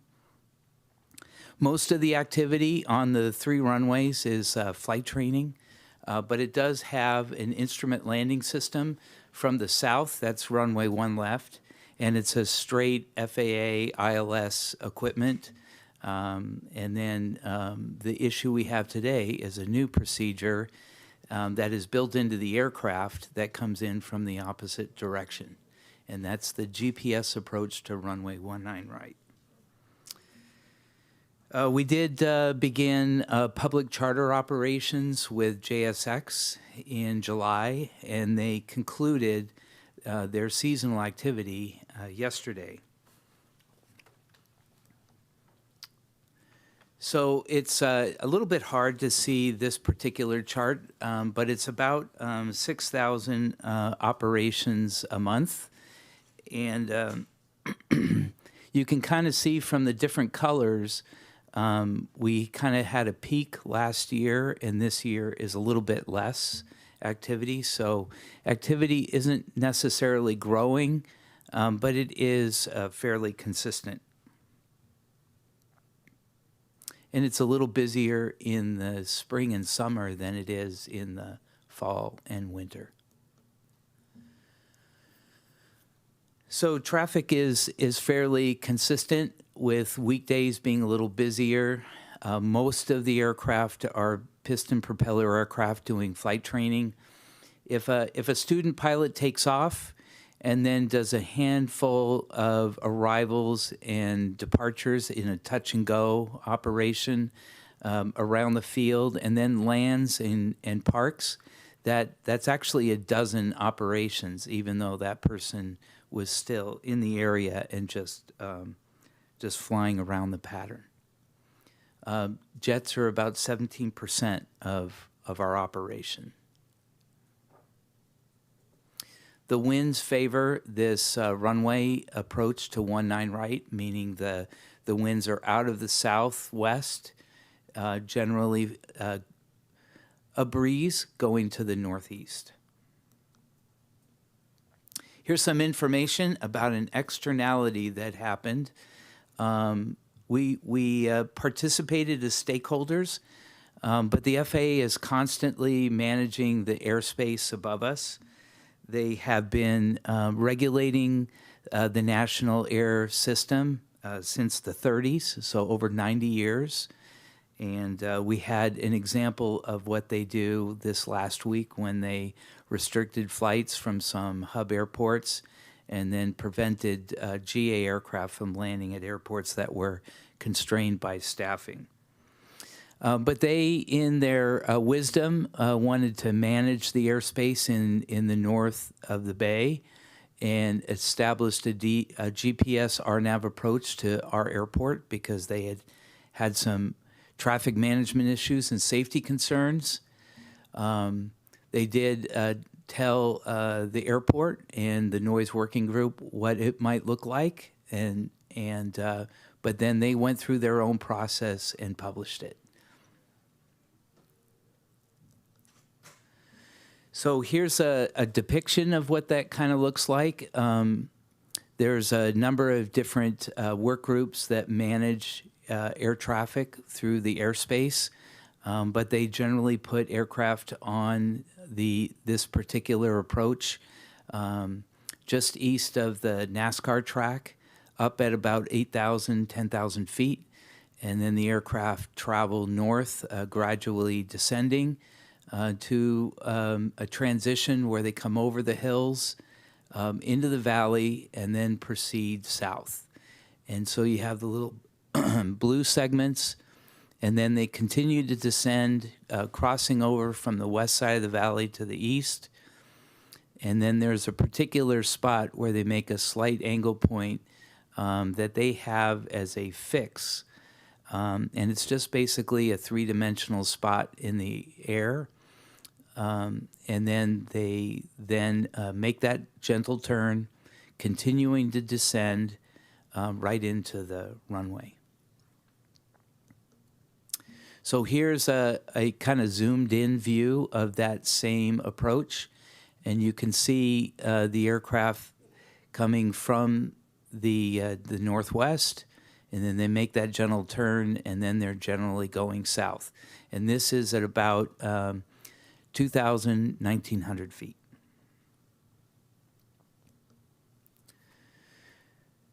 So we started keeping track as we got more noise complaints for aircraft that were flying on this particular procedure. It is pretty technically precise, so a professional pilot can enter this into their aircraft computer before they even depart. And then they get their instrument flight clearance to leave the airport where they're coming from, fly across states until they get to California, and then proceed through the air traffic system, and then they're cleared for this particular approach. And all these little fixes are in their computer, and the plane just flies them on autopilot with the crew in the aircraft. So we have, there's a bit of variability, but we have an average of about 6 jet arrivals a day to this runway, assuming the weather is similar to what we have on a regular day. And because this is such an accurate arrival procedure, the planes are generally over the same track of ground and at the same altitude, one plane after another.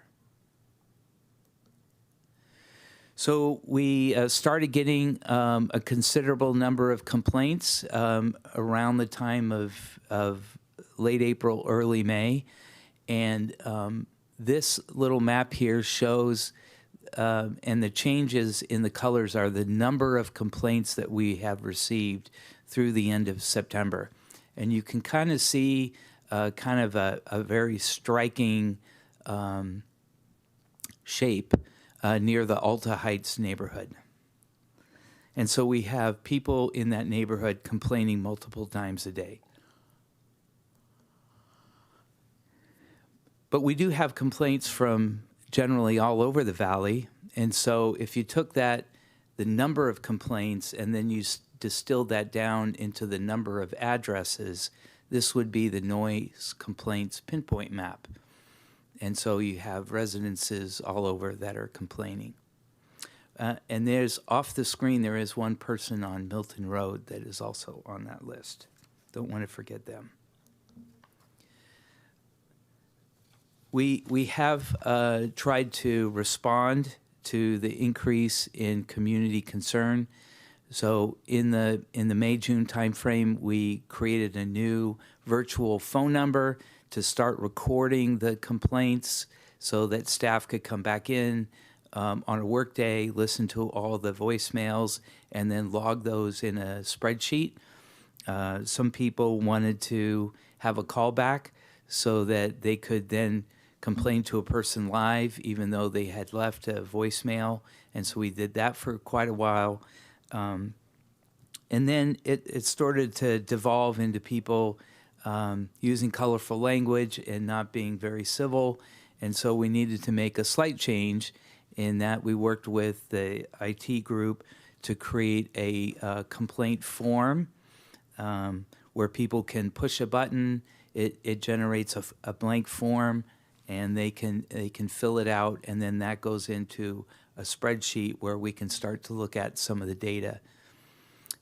This is an example of that online form, and so that then goes into a spreadsheet where we have that record is created with all the data columns. We also reconstituted the Airport Advisory Commission Noise Working Group, and in August, and then started on a multitask effort to respond to community concern. So we created some short-term tasks that staff could do, and then some things that are a little bit longer on the schedule. And you can see those things here.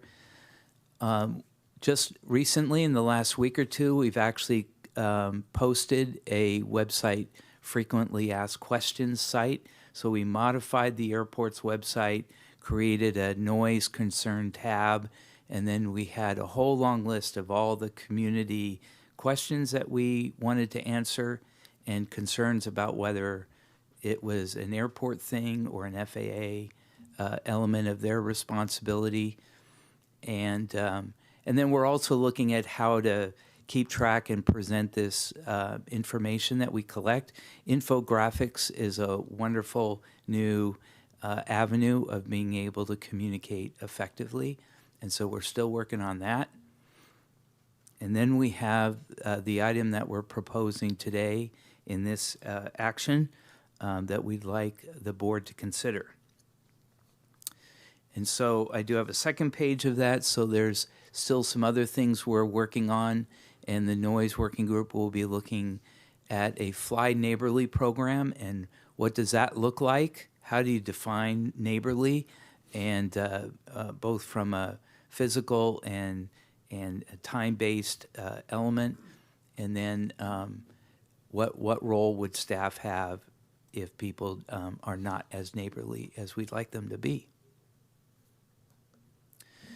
So the proposed action this morning is to allow us to amend our consultant's contract who does planning and environmental review for us, adding resources to negotiate a task order to investigate the feasibility of coming up with an additional flight approach.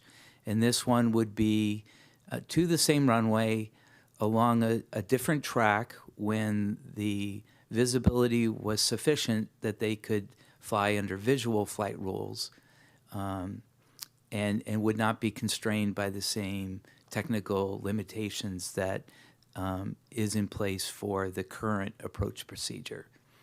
And then if there is something to conduct any kind of necessary engagement, community engagement, to move forward to recommend that to the FAA. And then, of course, we have process.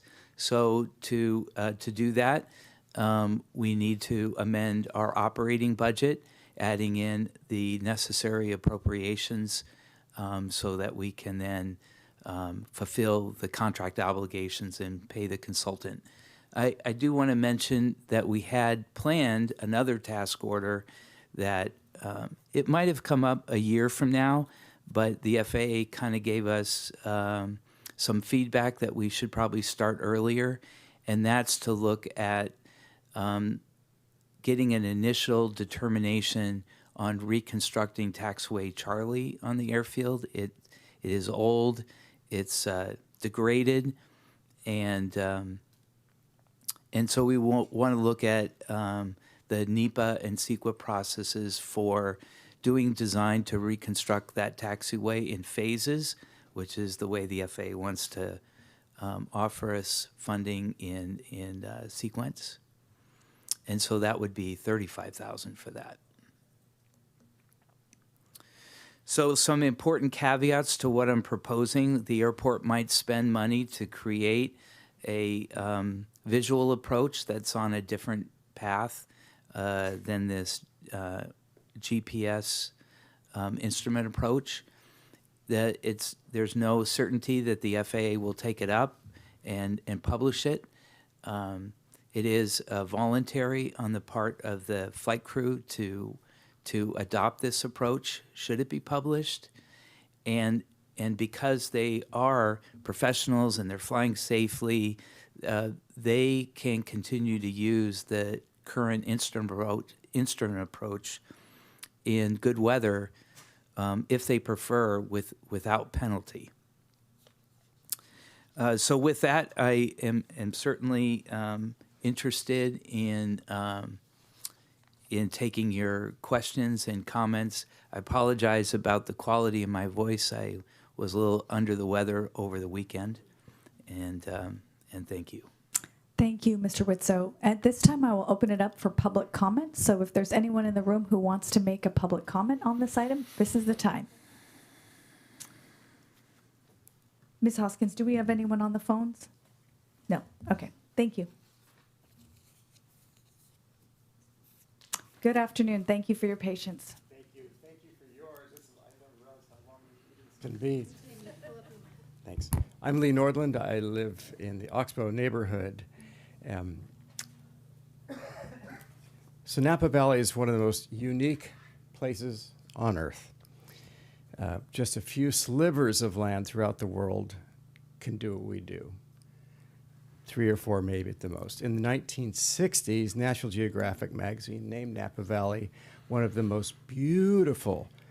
20 most beautiful valleys in the world, the entire world. Naturally, developers eyed the valley with a view to building subdivisions of tens of thousands of homes. Think San Fernando Valley. The state eyed Napa Valley with a view to building a 6-lane freeway right up the middle of the valley. It was then that Napa Valley leaders proposed and voters approved the nation's first agricultural preserve. It was visionary. It's still legendary. You already know all about it, but it's worth remembering. Why?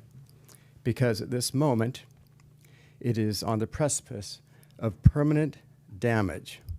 More polluting, more noisy, and disturbing more residents, tens of thousands of us, than the 6-lane freeway.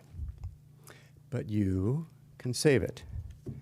I speak, of course, of the growing number of jets that are sent over our homes using the new RNAV next-gen system, which was approved and facilitated by the previous Board of Supervisors.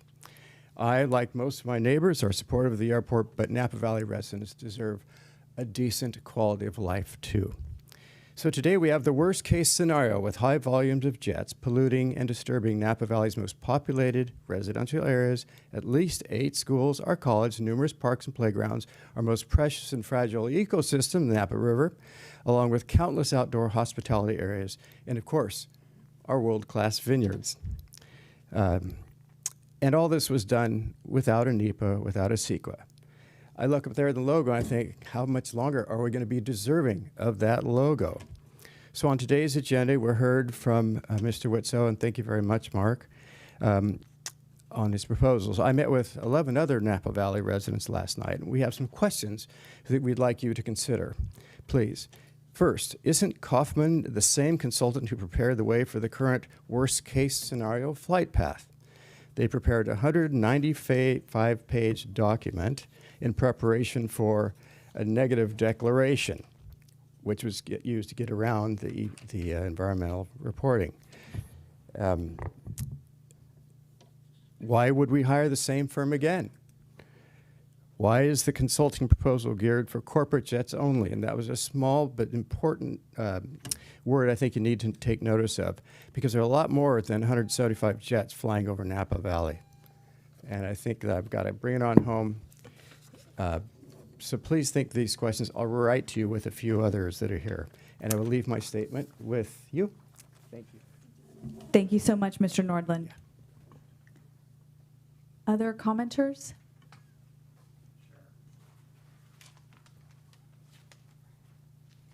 Good afternoon. Good afternoon, and we made it to the afternoon. I'm sorry for you guys. My name's Alan Fagan. I'm a resident on Big Ranch Road. I've lived there for over 14 years. I'm a practicing attorney, but don't practice directly in the Napa Valley. My family did not receive any notice or any notifications of the new flight pattern. I'm here because the new flight pattern dramatically disturbs my daily life and many others in the Napa Valley. Big jets are now coming in low all the way down the valley every few minutes. What until recently used to be a peaceful rural soundscape has now become nonstop aircraft noise, cutting through homes, outdoor spaces, conversations, and sleep. This isn't an occasional inconvenience. It's constant, all day, every day, and it is changing the character and livability of our valley. Residents in our group report being jolted aware at dawn, conversations stopping mid-sentence, unable to enjoy their yards, and feeling stressed and powerless in their own homes. This is affecting quality of life, mental well-being, and the very character of the valley, a place known around the world for tranquility and natural beauty. What makes this worse is the lack of proper environmental review. An environmental impact report, the standard for a change with this kind of potential impact, was never done. Instead, the county approved only a negative declaration, bypassing the full analysis that should have examined noise, community effects, cumulative impacts, and pollution. We need to understand who's authorized skipping an EIR and why residents were not included in that decision. Even more concerning, the electronic summary for the Napa County Airport Land Use Compatibility Plan states that there is no substantial evidence the plan would have significant environmental effects, and further claims no known controversy from the public. These statements are completely at odds with reality and the experience of residents all across the valley today. People are feeling powerless and ignored, excluded, and overwhelmed by something they never had the opportunity to weigh in on. A major operational change was made without transparency, without public dialogue, and without a plan to protect the community from the impacts that we are all now enduring. Thank you. Thank you, Mr. Fagan.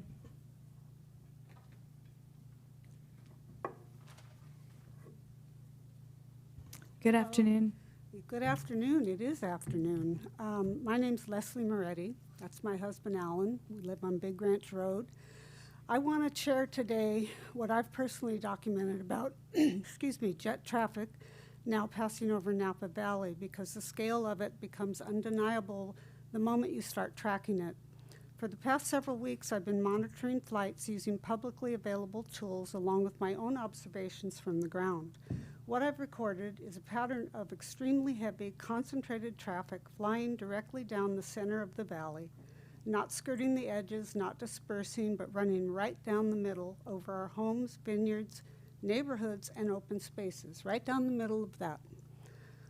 On a typical day, jets begin arriving early in the morning and continue in steady intervals throughout the entire day. It is not one or two planes, or as Mark says, maybe 6 a day. It's a lot more than that. It's near constant stream. In some periods, they are spaced only a few minutes apart. I have counted as many as 68 flights a day. When you track it visually, you see the same precise north to south corridor being used again and again, a narrow straight line that effectively turns the length of a valley into a runway approach path. I just brought these little show and tells because this was one day, last Thursday. I don't know if you can see these. There's 3 jets right there. Do you want to? Yeah, if you hold it up facing us. facing? Yeah, there we go. Okay. Yeah. So you see, there's three big jets right here. This JSX decided it was going to go around 2 or 3 times to go up and down the valley for whatever reason, I don't know. Immediately after that, you can see the wheels up is down there at the airport, and 2 more planes, both jets, right behind it. That's 5 within 14 minutes. And this is normal, absolutely normal. I have now at least 6 weeks of tracking with all of this information for hundreds of planes. Can you come to the mic? Sorry. Not after the world. Thank you. Did you all hear that? Okay.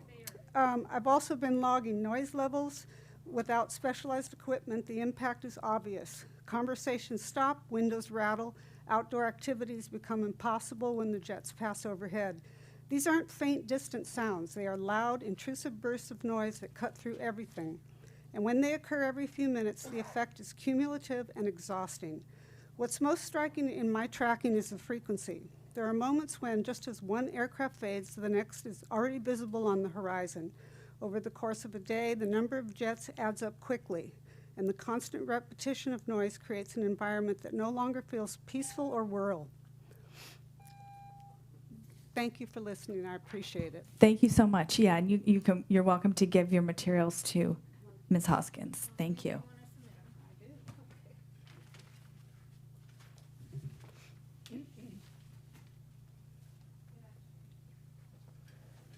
Good afternoon, Chair and Supervisors. I'm Eric Allenkamp. I live in Alta Heights.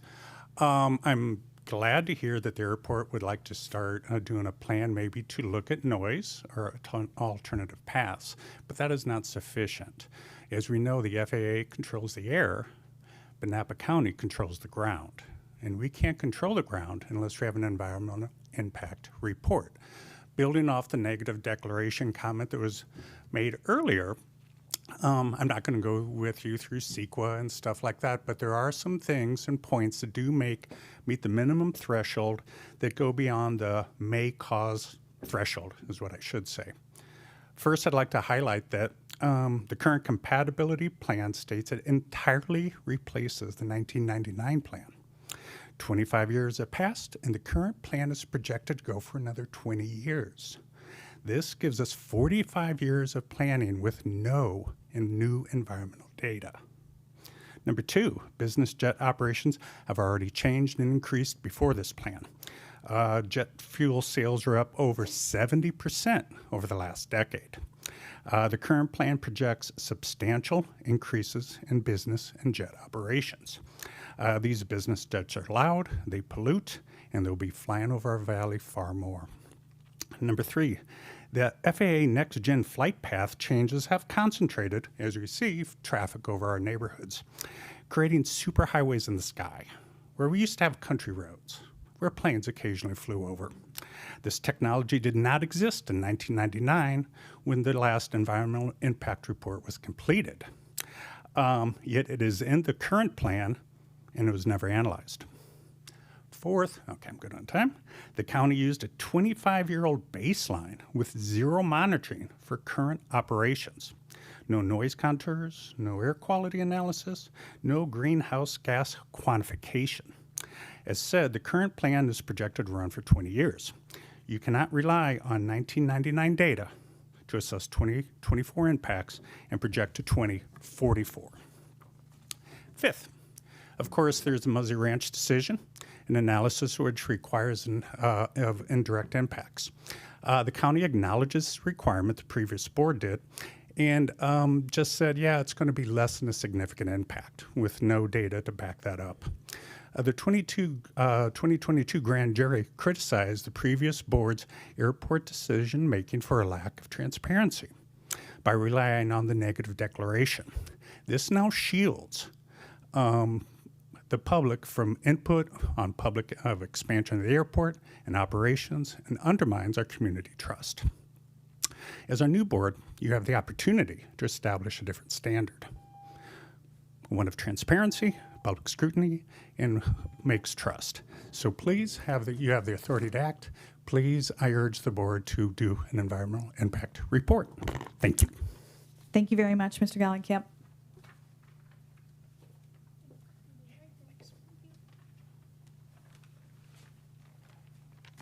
Good afternoon. Good afternoon. Thank you. My name is Richard Delmonico. My wife, Santa, and I have lived at 1144 Willow Ave since 1999. We've raised our daughter here, and she currently lives in Napa with her family. We've enjoyed living here very, very much. The quality of life, we've heard a lot about that today. It's the highest. It's fantastic. We support the airport, we support tourism, we support development. That's all part of living in Napa. However, I'm here to highlight the disruptive impact of these recent changes at the airport and the flight pattern and the flight path have had on my family and our quality of life. We did not move near the airport. The airport moved near us when one of the flight paths was placed or moved directly over our house in Alta Heights. We experienced loud jet noise from small business type jets, not commercial jets, not charter type larger jets. These are small business type jets. And it interferes with conversations, it interferes with business meetings, interferes with social gatherings. And most concerning is it's alarming to our 3-year-old granddaughter. So I thought everybody else has talked about all this technical stuff. I thought I'd just give you a picture of what it's like living at our house. This is one day. It's November 6th, 2025. It's about a week ago. These are the times that noisy jets flew directly over our house and interfered with whatever we were doing. It might have been a business meeting. It might have been something else. 12:06 p.m., 12:20 p.m., 12:27 p.m., 12:31 p.m., 12:34 p.m., 12:48 p.m., 1:01 p.m., 1:30 p.m., 2:01 p.m., and then I went out for the day and I came back in the evening, 8:40 p.m. and 9:59 p.m. And these are only the times that I was around, or I thought, okay, I'm going to write this down. These are, again, small business type jets, not larger corporate jets, not charter type jets. These are small planes. As you can see, many of these jets flew directly over our house at a low altitude. I've complained to the FAA, and they said, oh, you're right in the flight path. So I want to thank you, and I'd like to thank Supervisors Manfrey and Ramos for the meeting that you're going to have at Alta Heights. And we just want your support in assessing the problem and figuring out some kind of solution. That's really what we want. Thank you, Thank Mr. you. Delmonico. Appreciate it. Other comments from the room?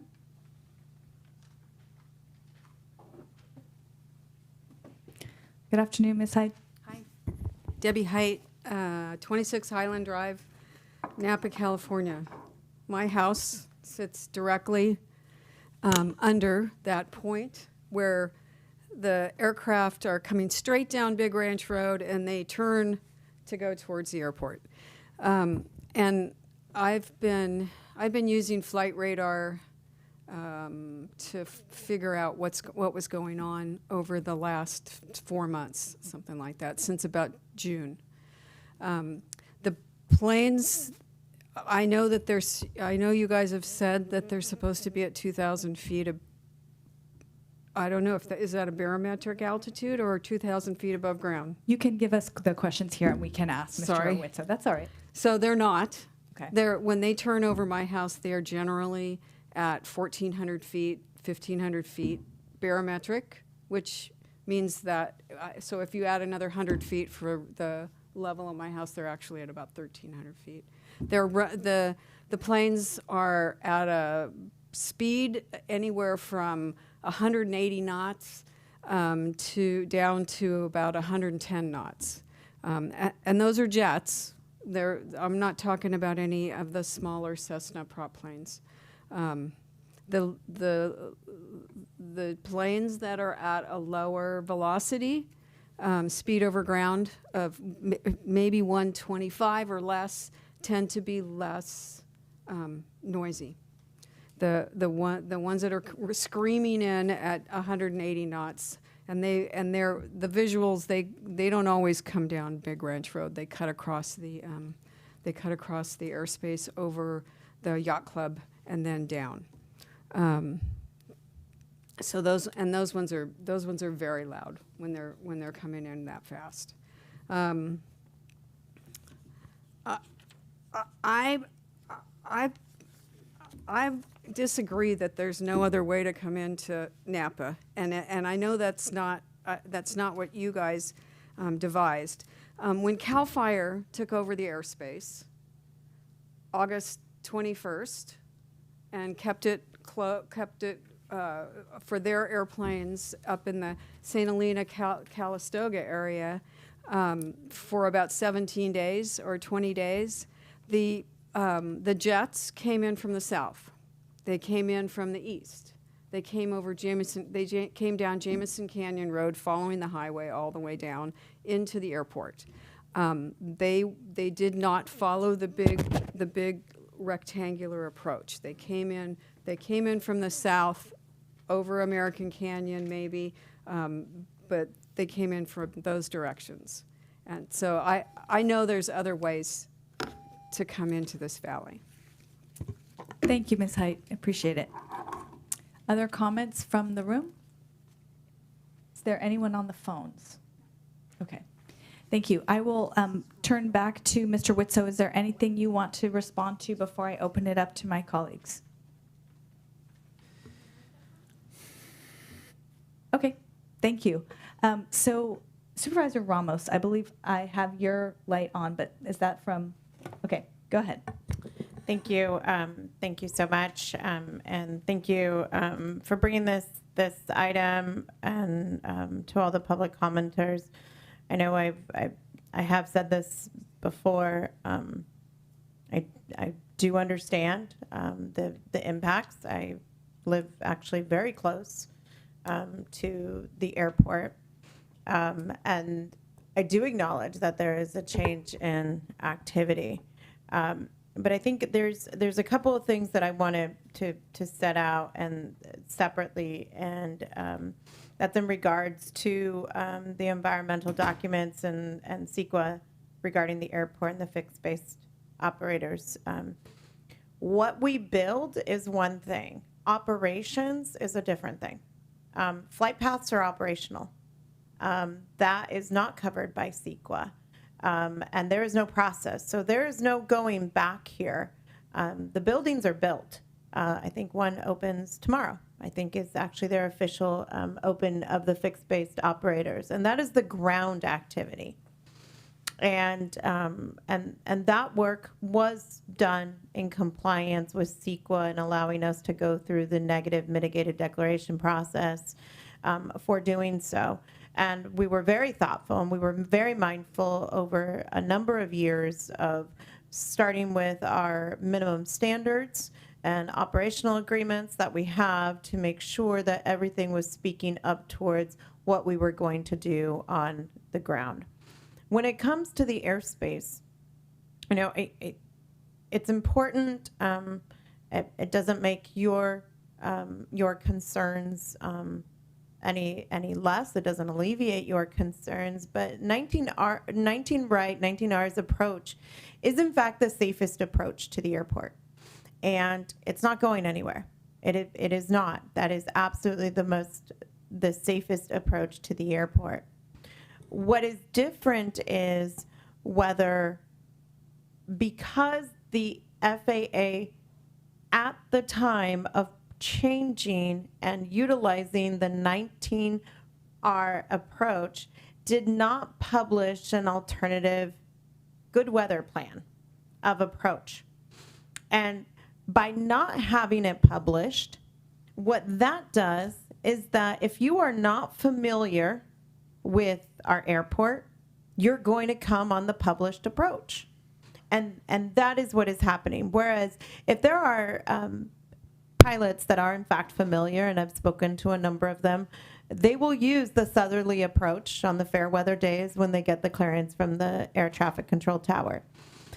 Our space here is limited. I recognize this is a large ask. I do.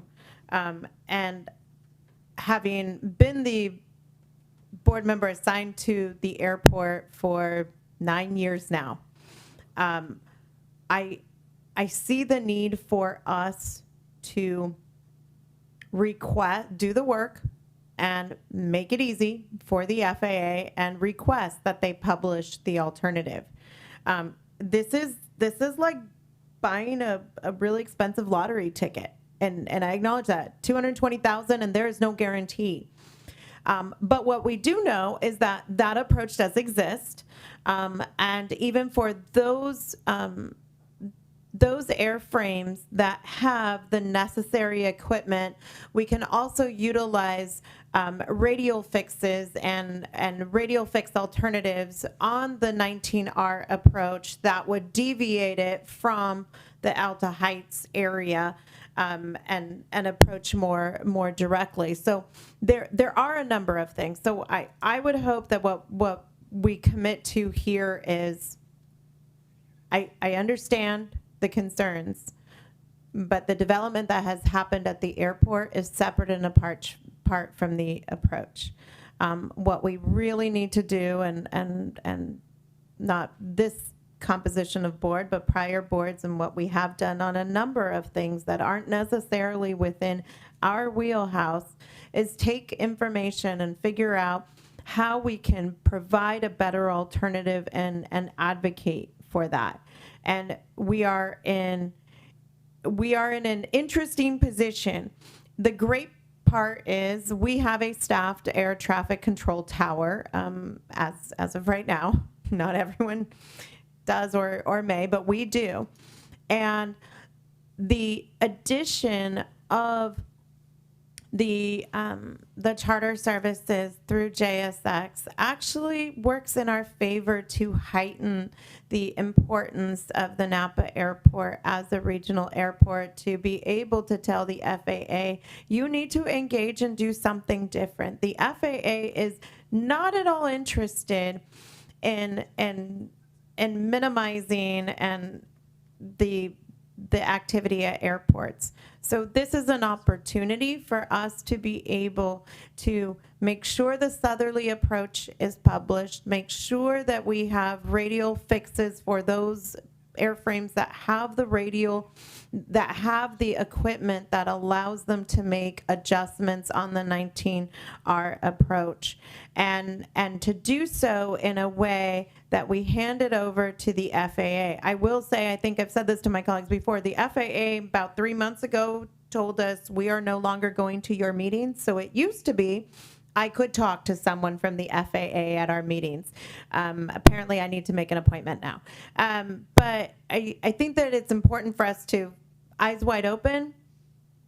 I personally feel this is our best approach. But I will acknowledge, I do think this is a Hail Mary pass.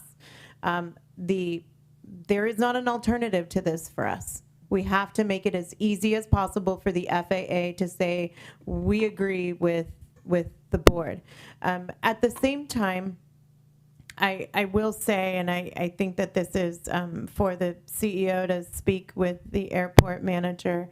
I appreciate the work of our noise working group committee at the airport, but I do think that we have gotten to the point where this exceeds the job description of other duties as assigned.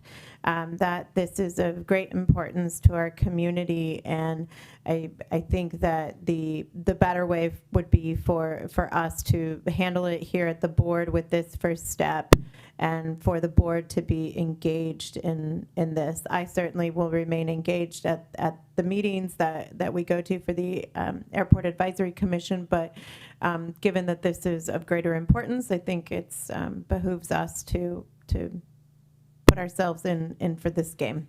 Thank you. Thank you, Supervisor Ramos. Supervisor Manfree. Thank you, Chair Cottrell.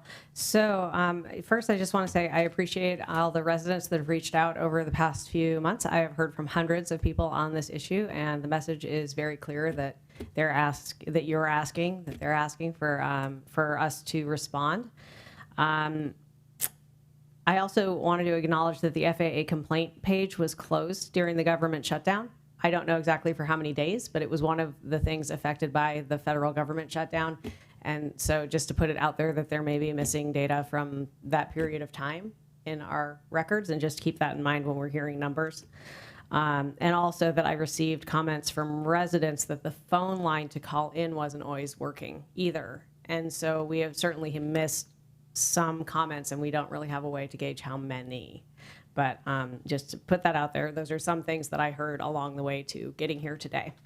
I appreciate the proposal from staff to amend the contract to allow for a feasibility study of an alternative flight approach. I think that what we're seeing today is the board hearing from the community and doing what we can, even though our powers are pretty limited here, to make some kind of progress on an emerging issue.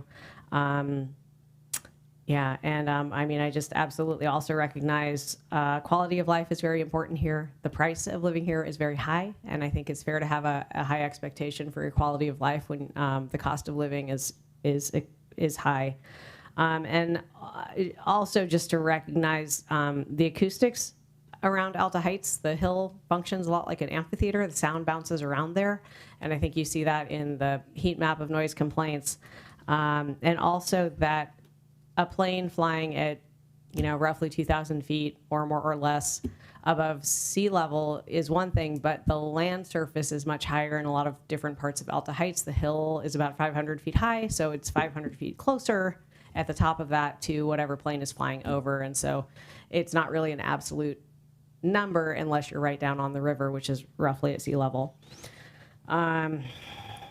Yeah, I really appreciate the background provided by Supervisor Ramos. I think it is very important to understand how we got here, and I think we should keep talking about that, about who made which changes that led us here, because if this is a problem we're going to unwind over some years ahead of us, we kind of have to understand, and I am new to the board. Almost not new. It's almost been a year, but it's really helpful for me to have that background, and I hope I keep hearing about the background, because there's been a whole series of decisions made over many years that have got us to the situation we're in today, and and I expect that we're going to be continuing to address it, and I guess I can just.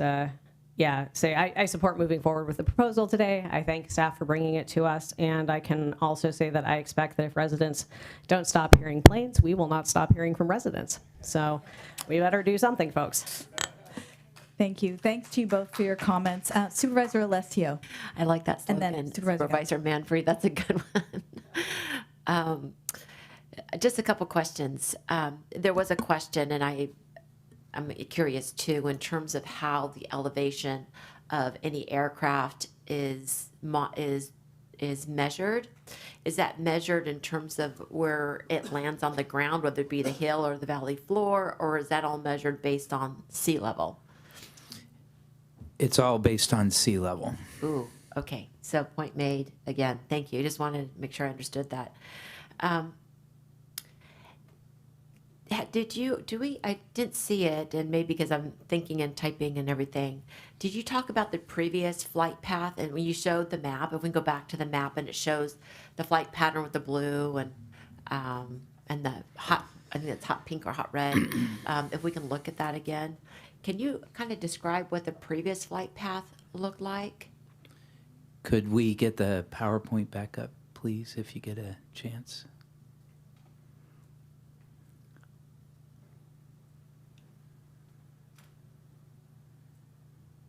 Great, thank you.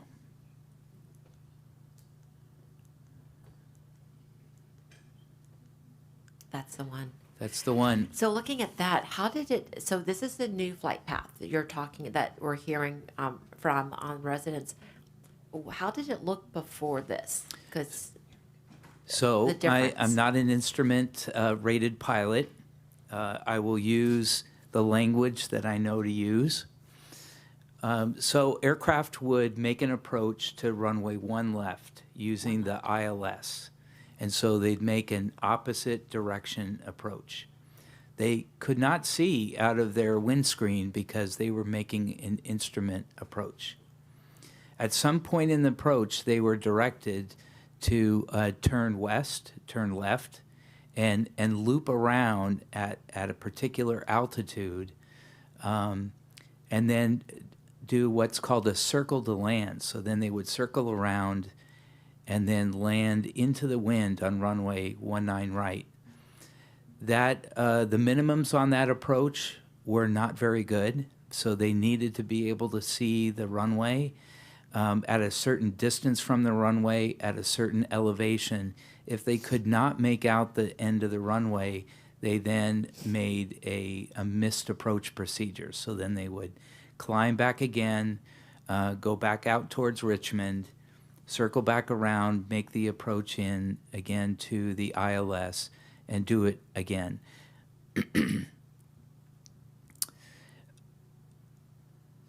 Anecdotally, one of the things that the FAA was trying to resolve was repeated missed approaches on this circle to land procedure, because then you're having the same aircraft just doing loops until they can see the runway. In a lot of cases, it wasn't so much that it was adverse weather, but it was just poor visibility. The marine layer and the fog was thick enough that they could not make the approach from the end of the runway that was active. So then they had to do this circle to land. So this new procedure is using GPS, and it requires a certain level of technical equipage in the aircraft itself, and the minimums are much lower, and so they're actually able to get under the marine layer and see the runway and land the first time in. Thank you. I think it's important that we understand why the change occurred, and that's helpful to have that background too. Oh, maybe put your mic on.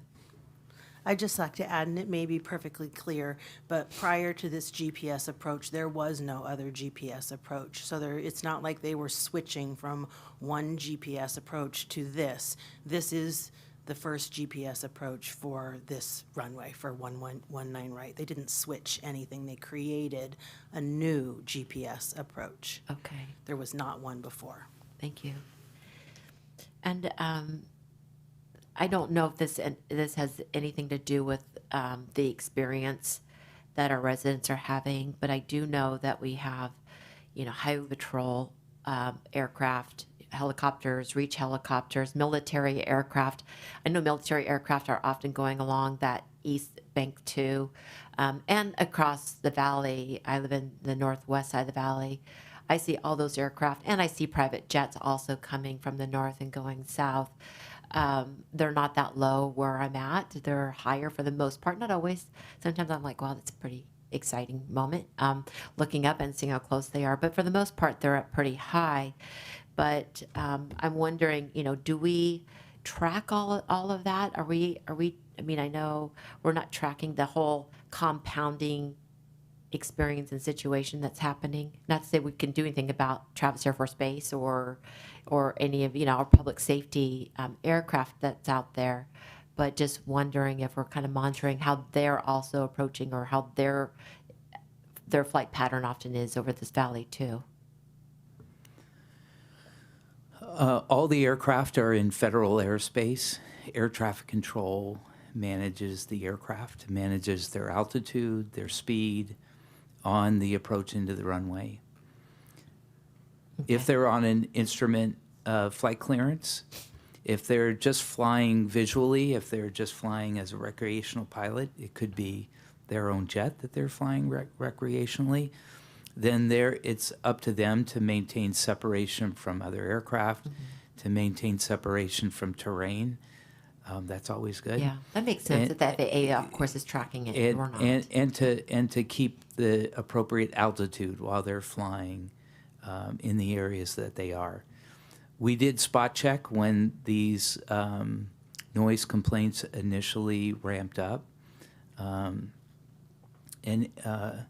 predominantly, all of them that we had looked at from the same kind of flight tracker software that a resident mentioned, they were at the appropriate altitude for the approach. Okay. I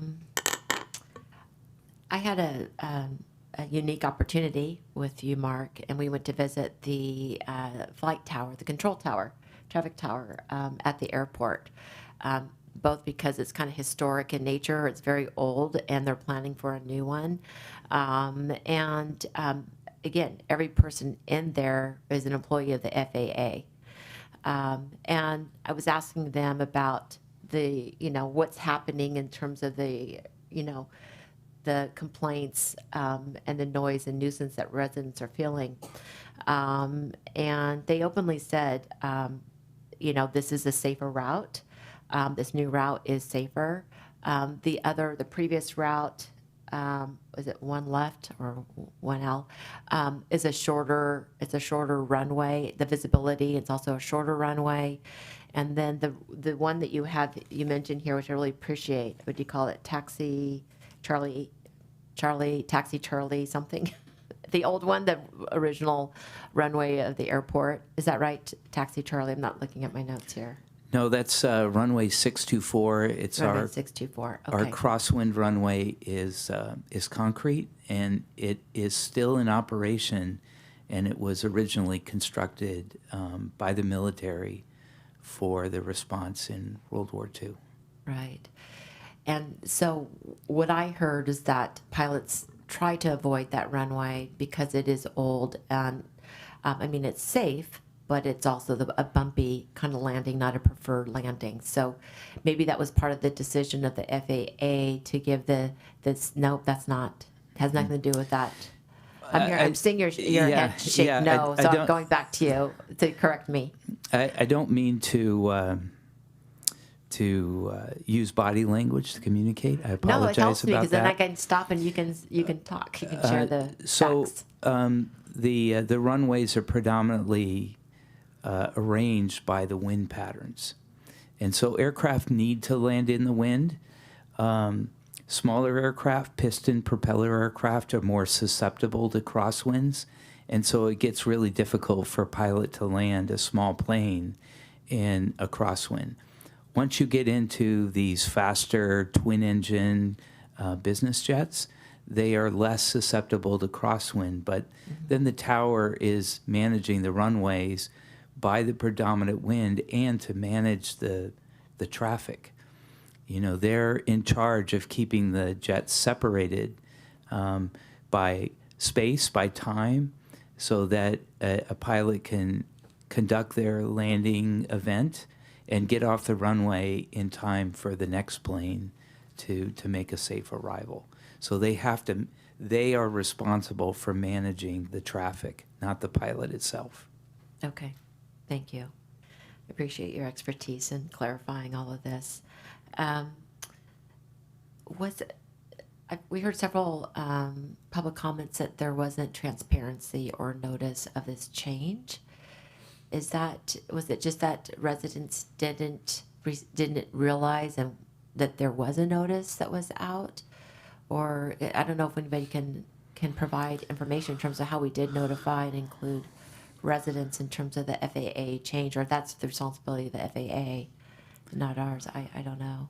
Well, I'd like to have a conversation with the resident because I think there was some conflation of the airport land use compatibility planning process with the negative deck that was done for our development at the airport, which are entirely separate events and separate elements.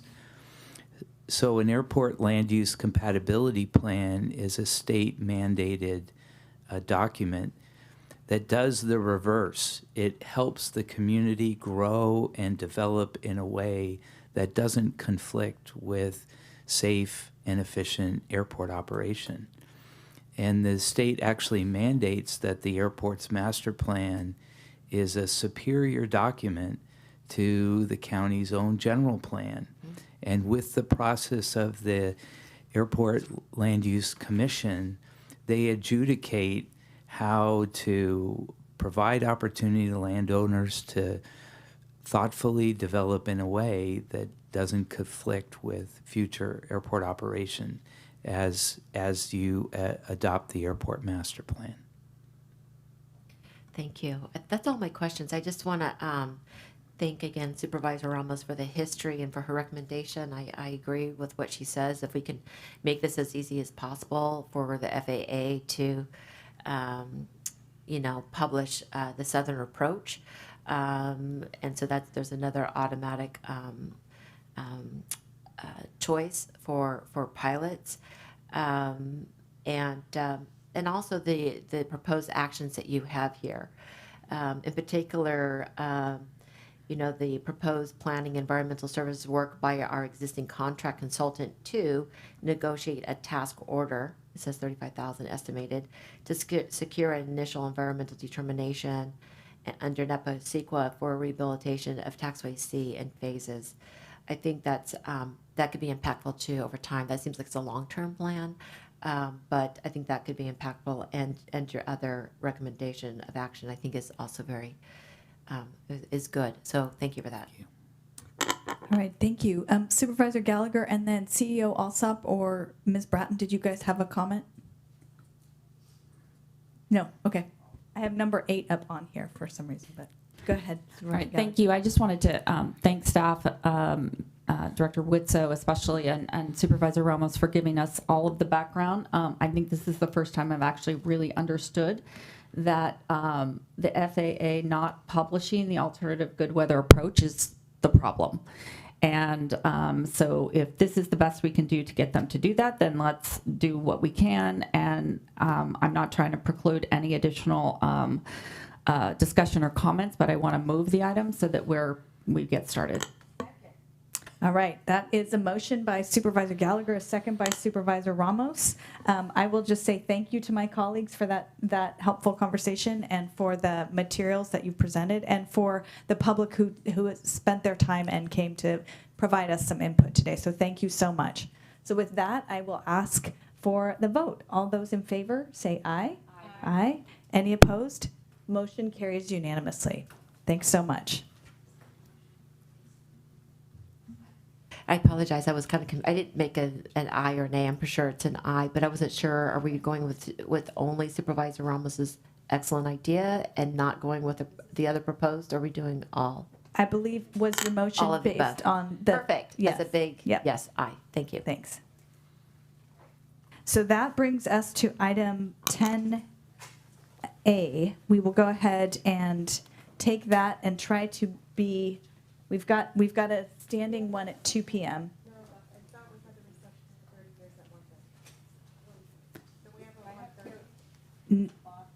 We have a 2 p.m. I don't believe we have a 30-year. What about the 30 Is there a employees reception?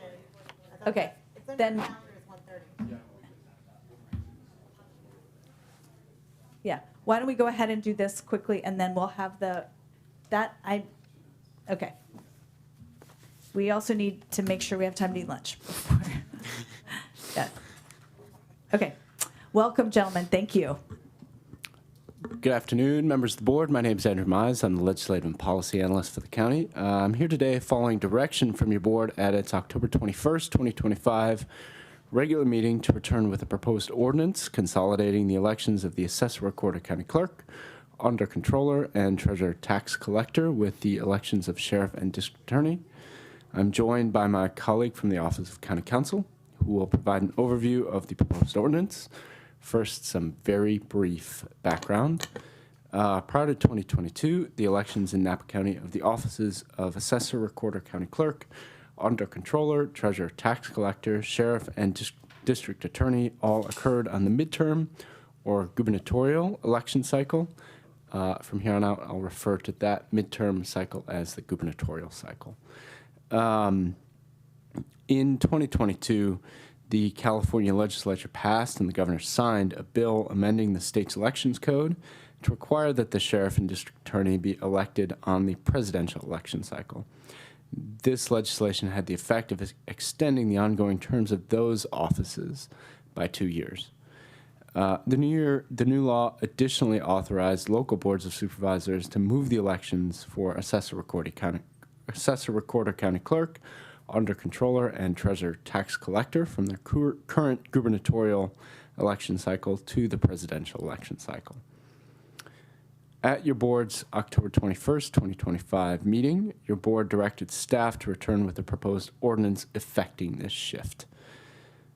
Just as the change in state law resulted in a one-time extension of the terms of the offices of sheriff and district attorney, this ordinance would move the elections of the positions of assessor, recorder, county clerk, auditor controller, and treasurer tax collector from the gubernatorial election cycle, next slated for June 2nd, 2026, and November 5th, 2026, to the presidential election cycle, next slated for March 7th, 2028, and November 7th, 2028, thereby extending the terms of those offices one time from expiring on January 5th, 2027 to expiring on January 2nd, 2029. My colleague will now proceed with an overview of the proposed ordinance. Thank you. Hi, my name is Ryan Fitzgerald. I'm deputy to your county council. I'm filling in for Silva Darbinian, the deputy in our office who drafted this ordinance. And very briefly, the ordinance presented for introduction today would add 3 sections to the county code that do exactly what this board referred to the staff and what Andrew just went over. It would change the election cycle for or change the date of the elections for the assessor, recorder, county clerk, auditor, controller, treasurer, tax collector off of the gubernatorial primary election to the presidential primary election. And if the board adopts this ordinance, it would make it so that all county offices other than superintendent are on those presidential election years. And if the board doesn't take action, then these 3 offices will remain on the gubernatorial primary election cycle. And so the ordinance does what the board directed staff to do, and whether the board adopts it is a policy call. All right, thank you for the presentation. I will first ask if there's any public comment on this item. Mr. Tudor?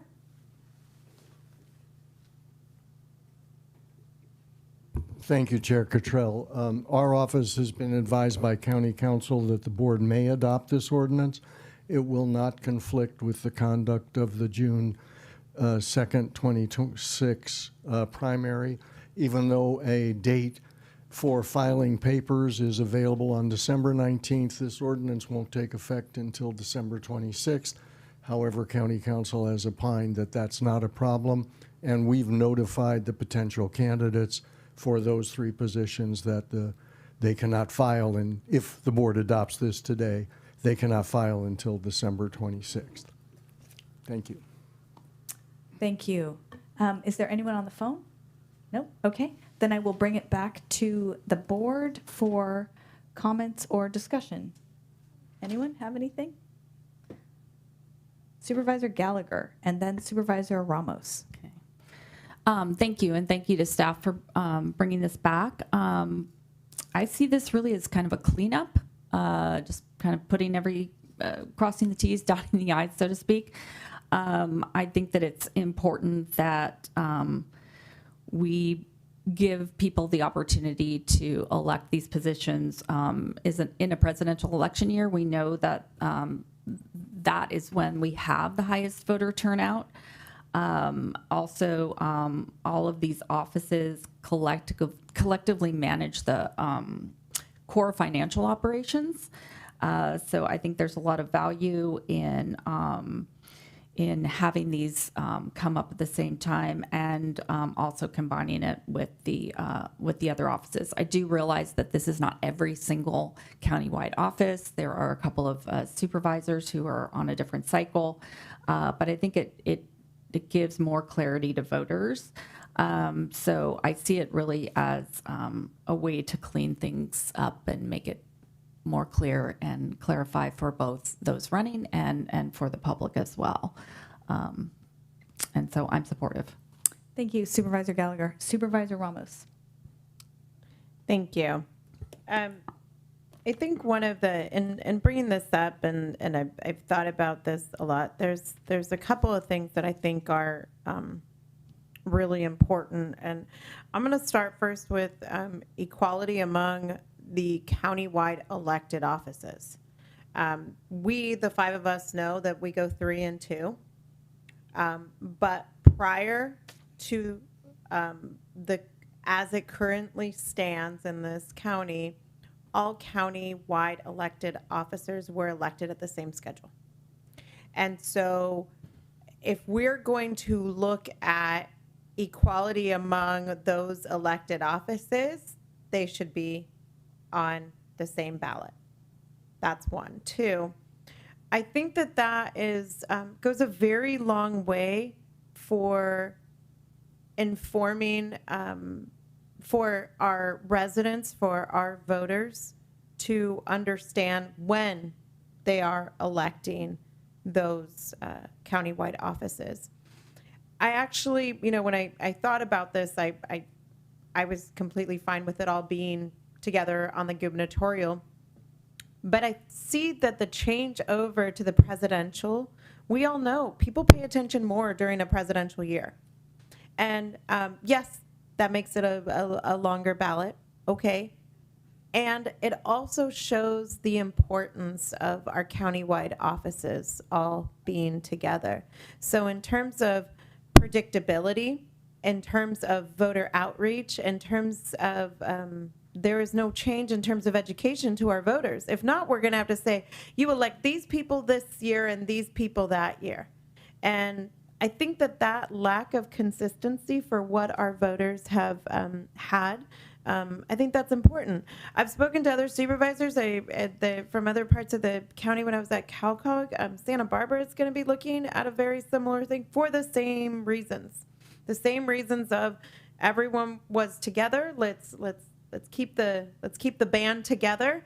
And I think that part is incredibly important. When we look at even just our strategic initiatives, transparency is a really big deal of what we want. And just saying to everyone, hey, we're just going to move it all over consistently. 2, we're not our choice. So let's go ahead and move it all over. That gets us to that place of consistency with our strategic initiatives.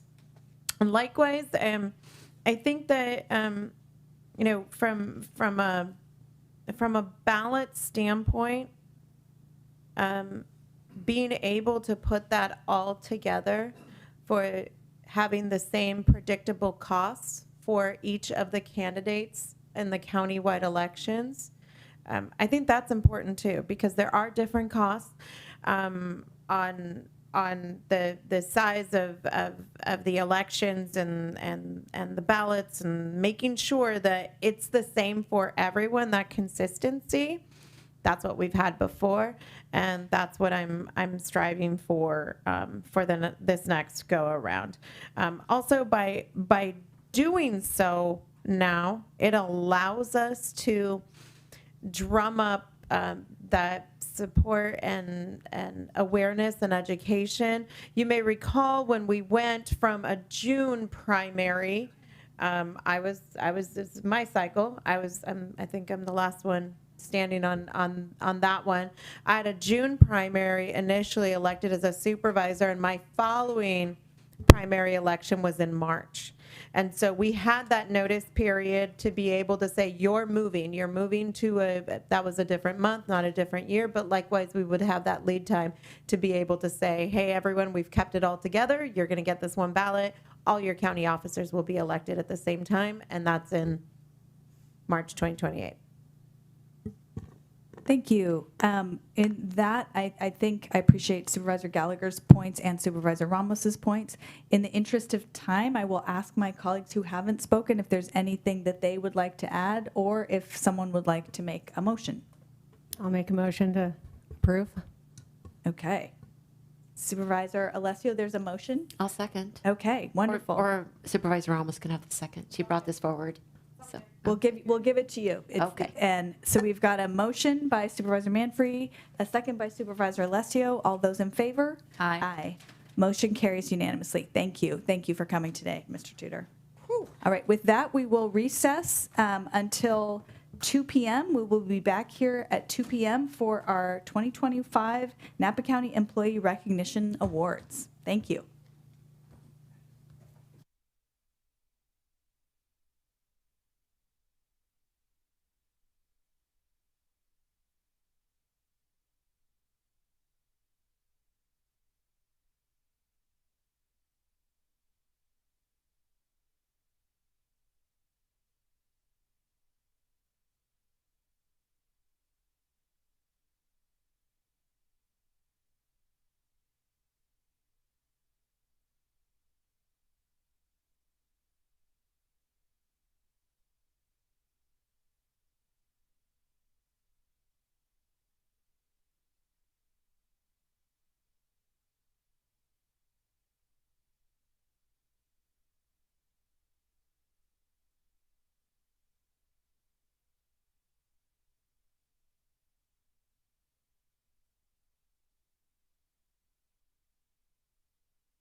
Good afternoon and welcome back to the Napa County Board of Supervisors meeting for November 18th, 2025. We will pick up with item 12A, a presentation of the 2025 Napa County Employee Recognition Awards. And before I turn it over to CEO Alsop, I will ask if there is any general public comment on this item. In the room or on the phones? Okay, thank you. CEO Alsop, the floor is yours. Hi, good afternoon, Madam Chairwoman, members of the board. It's a pleasure to be here in front of you today. We're here to, as part of our Employee Appreciation Week, which is really a week where we're going above and beyond to recognize our county employees. And we're here to acknowledge and honor members of our county's workforce whose hard work, achievement, dedication, and spirit has been noticed by others. They are members of our county family who inspire us. I've got to say, it's certainly not common to have a recognition event like this, certainly in local government, and certainly at an official board meeting like this. Doing so demonstrates the leadership of this board, the leadership of each of you individually as elected officials. I want to thank you on behalf of all of our employees for making the time today and elevating the importance of the awards that will be presented today by making them part of one of your official meetings. It matters to all of us, it matters to me, and I know it matters to our employees, so thank you. This afternoon, 4 of our county employees will receive an Excellence in Public Service Award after being nominated for this award by their colleagues and coworkers. We will present an award for Most Outstanding Department Head who has been selected for that honor by his or her peers, other department heads. I will have the honor of presenting the CEO's Award for Leadership, Culture, and Productivity, and our chairwoman of the board will present our top award, which is the Chair's Award for Distinguished Achievement in Public Service, an honor that will be given to our board chair, as you know, each year as we go forward. I've said it before, and I will continue to say it, the work our county employees do on behalf of the public we serve is among the most important work being done anywhere by anybody in this country today. Stewardship of tax dollars, planning how our lands are used and will be used decades to come, providing services guaranteed by our Constitution, protecting and supporting children. We celebrated Adoption Awareness this morning. Can you imagine the importance of trying to find a child's forever home, ensuring that they are safe and well cared for? Mental health, substance abuse, public protection, responding to horrible emergency situations, maintaining infrastructure and road safety, death investigations, autopsies, holding people who commit crimes accountable, defending those who cannot defend themselves, corrections, engaging and monitoring those just released from jail, the work dedicated to keeping a young offender out of prison as an adult, finding a solution to homelessness, consumer protection, regulatory compliance. I can go on and on. There are many more things that we do, believe it or not, and I challenge anybody to think of any other work that's more important. Being a county employee is not for the faint of heart. I mean, our employees could have gone out and gotten a boring, mediocre private sector job, but they didn't. If you're with us on our team, it says something about you and what you're made of. This is the case no matter your role here with us. We are one team working toward a common goal, and that is simply being the best at what we do for those who count on us most. I know that none of us here are expecting thank yous from people.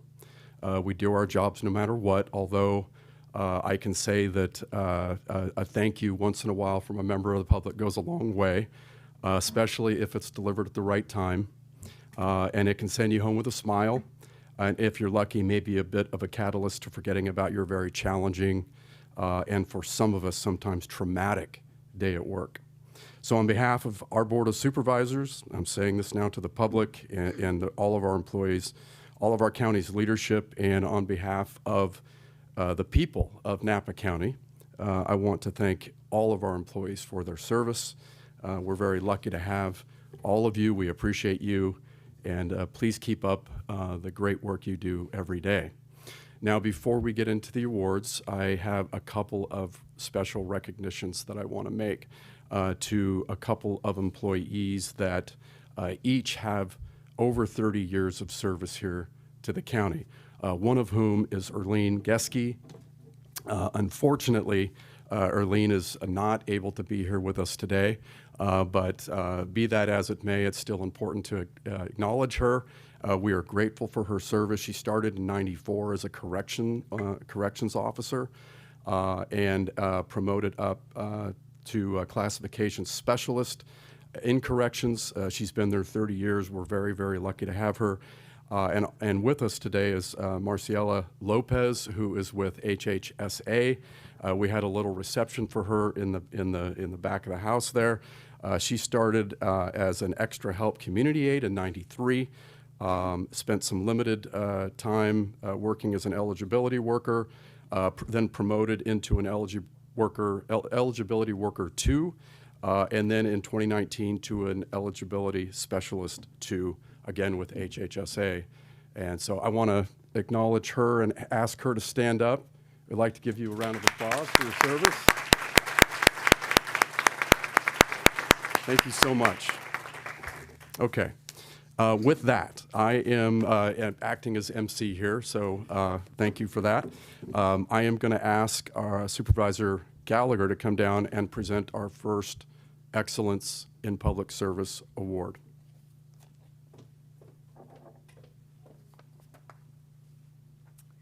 Thank you, Ryan, and thank you to everyone for being here today. I'd like to ask Mary Jo Canones and Anthony Halstead to join me, please.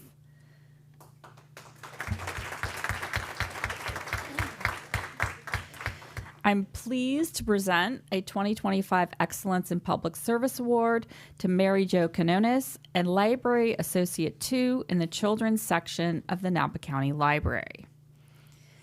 Mary Jo joined Napa County in 2011 as a Library Assistant 1, advancing through 4 positions over the years to her current role as Library Associate 2.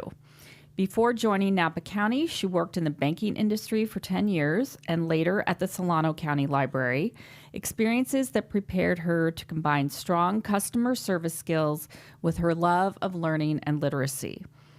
Now, in her 14th year with the county, Mary Jo shares her knowledge, energy, and warmth with the thousands of children and families who visit the library each year. She's known for her enthusiasm, creativity, and her gift for making everyone, from the youngest readers to longtime patrons, feel welcomed and valued.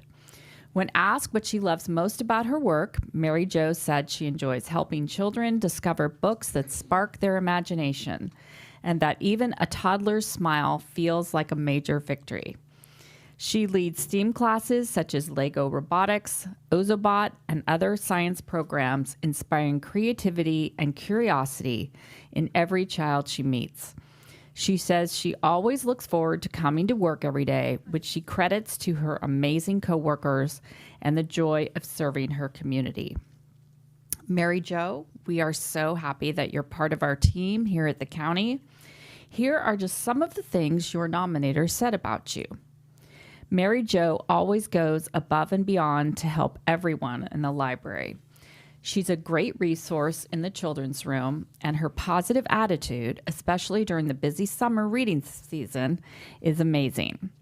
She's like a ray of sunshine, dedicated to making sure both patrons and colleagues feel valued.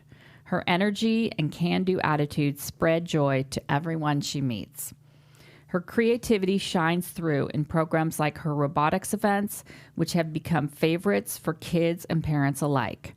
I even overheard 2 people in the grocery store raving about how much their children love seeing Ms. Mary Jo. She's a supportive teammate who checks in regularly to make sure branches have what they need. Her communication is clear and thoughtful, and she's always ready to pitch in or share a helpful idea. Mary Jo leads by example. She's dependable, creative, and grounded in a true sense of service. She doesn't seek the spotlight, but her impact is felt everywhere in the library. Mary Jo, you embody the spirit of public service, bringing curiosity, kindness, and connection to every interaction. You make our libraries brighter, our teams stronger, and our community better. Join me in congratulating Mary Jo Canonis, recipient of the 2025 Excellence in Public Service Award.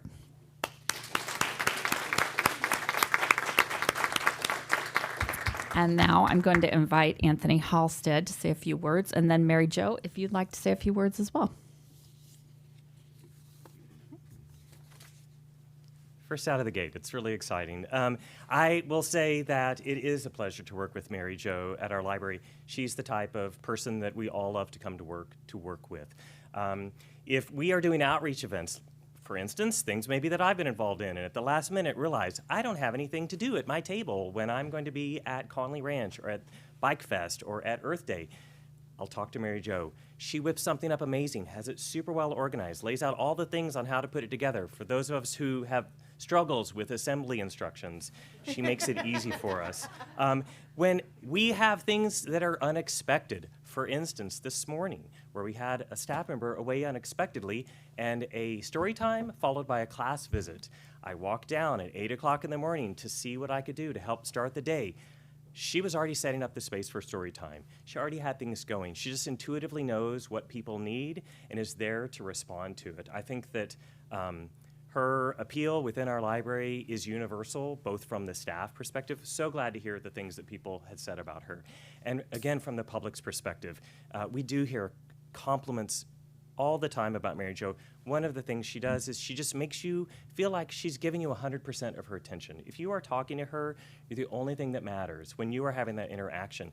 And when you are a 6, a 7, an 8, a 10-year-old and you're just starting to read, you've only really been able to explore the library on your own a little bit by coming in with maybe a parent or caregiver, and you've got someone that gives you that undivided attention, really takes your questions seriously, gets you to those materials you're looking for, that stays with you. That's the kind of reaction that we want from everyone that comes into our library. And Mary Jo, she embodies that. So it's just an honor to have that recognized by others, and I'm so glad to be able to get to work with you. Thank you so much.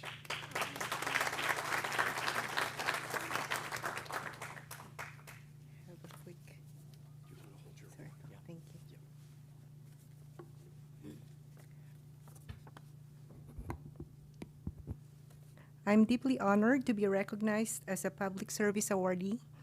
I would like to express gratitude to my coworkers who have nominated me. Thank you for my family's support and to the Napa County for having this recognition.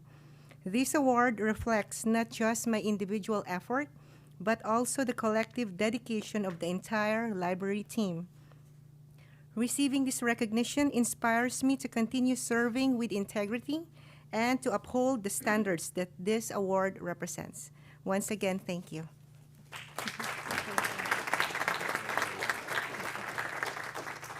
Thank you. If the board members and Supervisor Alessio, you're next, yes. If you don't mind, I'm going to turn the podium around. Are you okay with that? This seems, but I kind of feel like it might be better just for this. And also, this would be a moment if any of your board members wanted to say anything after each of the awards. If you have things to add, you're more than able to do that. I'll leave it to the chair.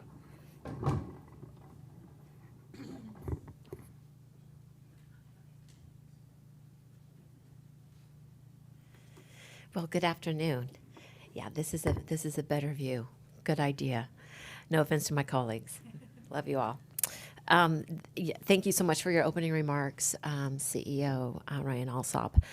Perfectly said. This is a very important time, and I'm honored to be able to participate and recognize this afternoon the Award in Excellence in Public Service to Lisa Claudino, an Information Specialist 2 with our Information Technology Services team. Lisa, would you mind joining me here along with Meg Ryan?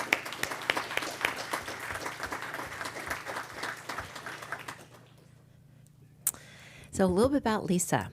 Lisa first joined Napa County in 1998 as a records clerk with the Sheriff's Office. She was promoted in 2003 to Supervisor Records Division, where she served for 14 years before joining ITS in 2017. Before her county service, Lisa worked in accounting, but it's clear she found her true calling here, supporting people and problem solving across the organization. Lisa says what she enjoys most is building relationships throughout the county and helping others achieve their goals. She's always loved working with people and providing customer service. So, as she puts it, this is really her dream job. As we're certainly glad Lisa is part of our team, here's what her colleagues had to say. Lisa exemplifies the highest standards of professionalism, responsiveness, and customer service. She is our go-to contact for ITS support, an essential part of keeping our systems running smoothly. Her deep knowledge, efficiency, and calm problem-solving approach make her an invaluable resource. She communicates clearly and kindly and follows through with care and attention to detail. No task or project is too big or too small for Lisa's dedicated attention. She consistently prioritizes customer service, and her attention to detail never wavers, no matter the size or scope of the project. Lisa embodies the ITS mission to connect people with technology, which that can't be easy, in ways that make work easier, more effective, and even fun.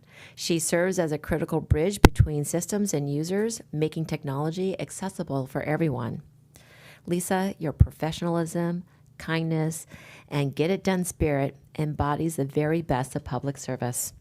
Thank you for your years of dedication in making Napa County better and a more connected place to work. Please join me in congratulating Lisa Claudino, recipient of the 2025 Excellence in Public Service Award. I'd like to invite our Chief Technology Officer, Meg Reagan, to say a few words, and then Lisa, if you'd like to say a few words following, we'd love to hear from you. Hello. Well, absolutely well-deserved. Have a few things I'd just love to share about Lisa. Lisa's recognition today is a really powerful reminder that it's not just solely the technology or the systems that we build that enhance public service. It's about the people that dedicate themselves to aligning technology with the needs of others. Efforts like Lisa's ensure that our tools truly serve our community and then strengthen the service that we provide. Her unwavering commitment to customer service and system quality consistently elevates the work that we do. What truly sets Lisa apart is her can-do attitude. She always approaches every situation with a smile and an open mind as to how to get to the end goal. She approaches every challenge with determination, clarity, and a focus on solutions, qualities that make her an invaluable asset to our community, our organization, and the entire team at ITS. Thank you, Lisa, for your excellence that you bring to your work every day, and this recognition is well-deserved, and we're really grateful for everything that you do.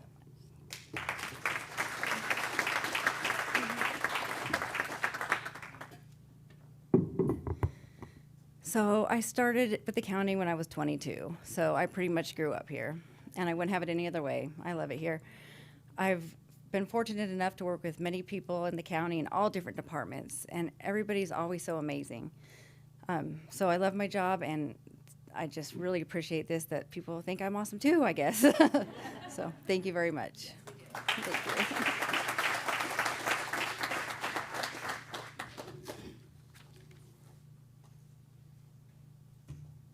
And just a reminder, stick around. This isn't a reminder. I think it's the first time I said it.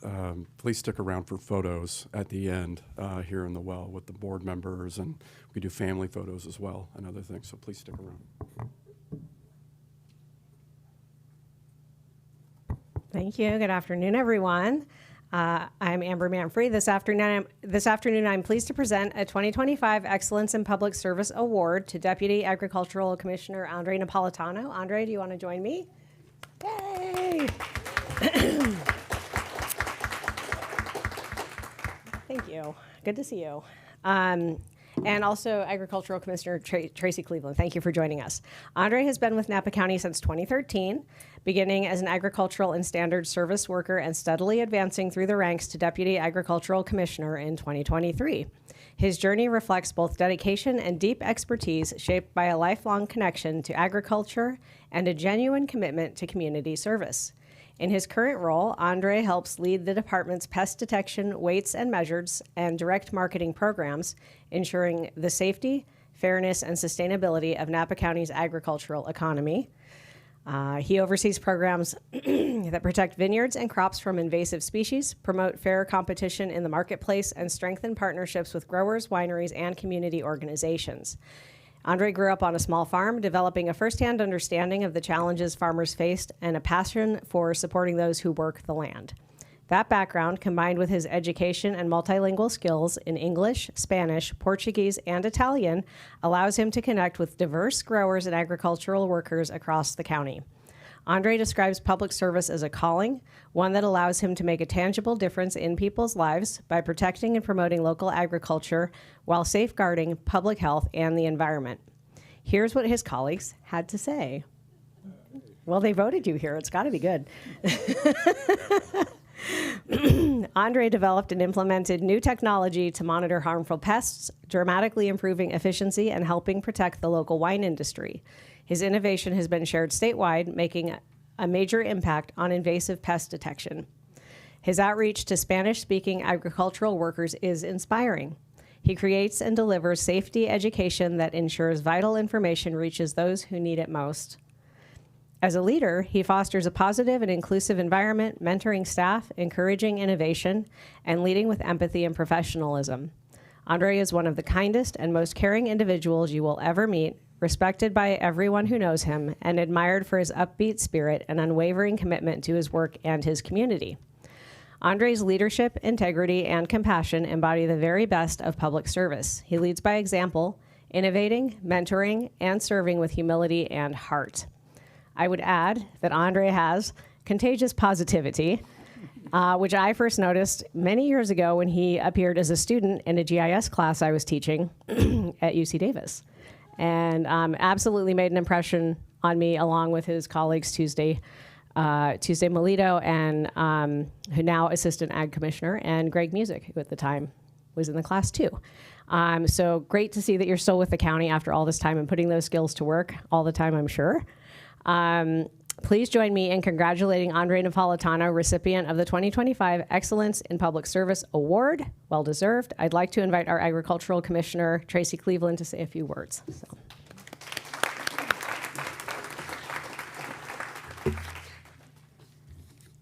Okay. So it's my absolute honor to recognize an individual who represents the very best of who we are and what public service can and should be. This Excellence in Public Service Award goes to someone whose dedication, integrity, and heart shine through in everything that he does. I'm not going to look at him. Andre has demonstrated in every way why he deserves this award. His work ethic is unmatched. He shows up each day with commitment, humility, and a deep sense of responsibility, not because it's expected, but because it's who he is. Andre consistently goes above and beyond, often in ways that are unseen, simply because he cares about our mission, the community that we serve, and the colleagues we serve alongside. And I guarantee that if he speaks after this, he's going to acknowledge everyone around him, because that's who he is.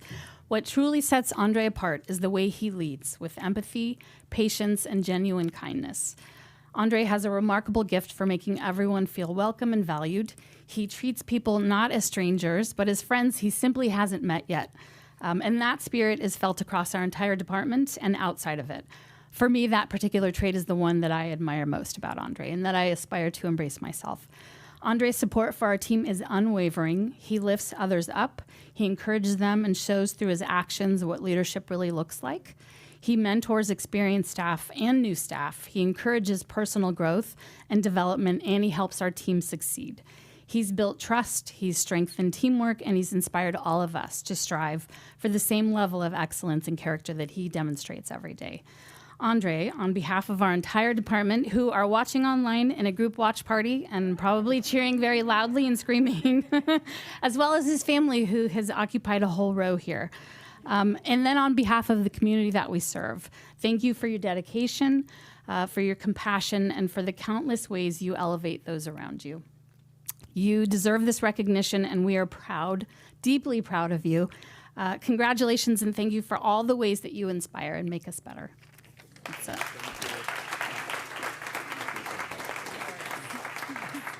Andre, you're welcome to say a few words too, if you'd like. Of course I do. I did have a nice speech written down, and of course I left at home. So it kind of makes it a little more natural, I believe. This is the first time I'm hearing those kind words, and they're very touchy. I tried. I didn't get a handle of them earlier. I'm very touched, and I hope that you all know how much you matter to me, how much we care for you. Our team, I'm so lucky and privileged to be part of our amazing team.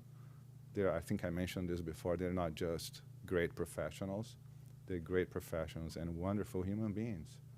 They're kind, they're respectful, they're supportive, they're always there when you need it.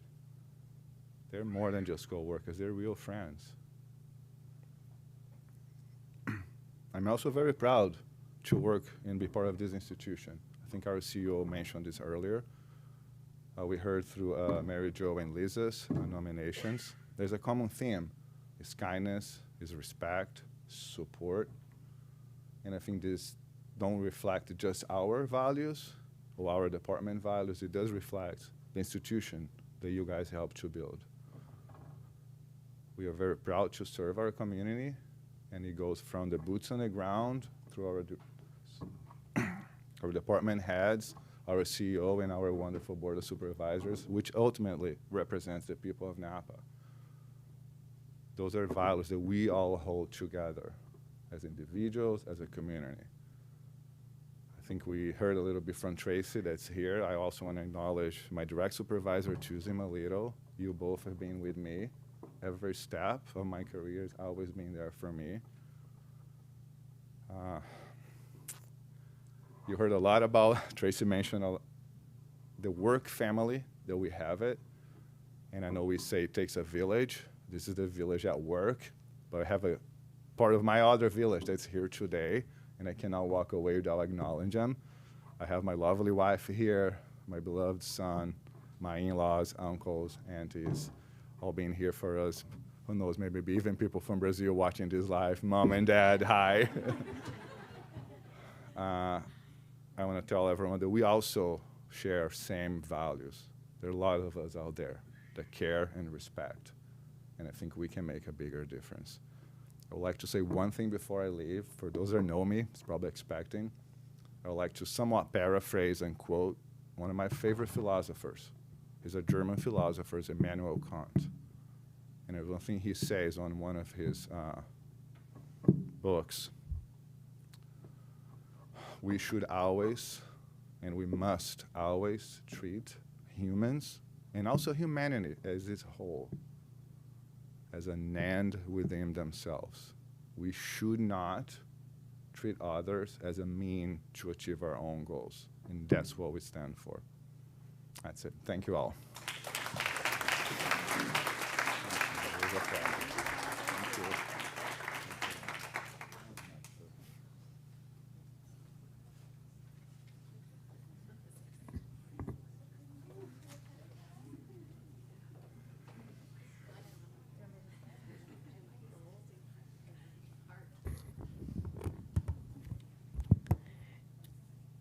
Good afternoon. I get to present the fourth Excellence in Public Service Award this afternoon to Gina Panganiban, Deputy Auditor Controller who oversees the General Ledger section in the Auditor Controller's office.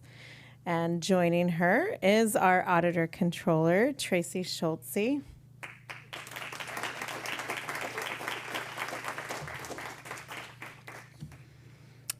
Gina has served Napa County for 16 years, working her way up from accountant auditor 2 to her current leadership role as the Deputy Auditor Controller. Today, she manages the county's financial operations and leads the preparation of the Annual Comprehensive Financial Report, or the ACFR, one of the most important documents the county produces each year. It's like this big, it has a green backing, they look all the same, they maybe change the pictures, there's a lot of numbers, but it's really, really important. It's a really important document because that is the document that shows the county's financials in a transparent way. It allows for our long-term financial planning, and it is actually the document that is reviewed by credit agencies to establish our credit ratings. And then there's that whole law thing. It's required by law. So thank you for that and for doing a good job. It's complex, it's demanding, and Gina is the driving force behind making sure that it is consistently accurate and excellent. Her colleagues describe her as the quiet foundation of the county's financial integrity. Those are some big words and very, very meaningful because it is most definitely you. Someone whose impact is profound even if her work is often behind the scenes. Gina's dedication, these are a few things people have said about you. Gina's dedication, professionalism, and the exceptional quality of her work are unmatched. She often works evenings, weekends, and even holidays to meet deadlines, always without complaint. She is a patient mentor and trusted resource who leads with humility and heart. If something seems off, she asks thoughtful questions and always seeks solutions. Her leadership inspires her team to learn more, work smarter, and take pride in what they do. She encourages collaboration and laughter, even during the busiest times. Her colleagues call her an unsung hero, a natural-born leader whose steady hand, curiosity, and kindness make her an inspiration to all who work with her. Gina, your commitment ensures the county's finances are transparent, accurate, and trustworthy, also above the board, right, legal, and your leadership makes everyone around you better. I know over the years you have helped me understand county finances, which is its own monster to deal with, and you do it in such a compassionate way. I've never felt like I've asked a stupid question, and that is very, very helpful for someone in my position to appreciate how much work you put in to ensure that all the financial documents that come before us are sound and excellent. And so I would like everyone to please join me in congratulating Gina Paganiban, recipient of the 2025 Excellence in Public Service Award.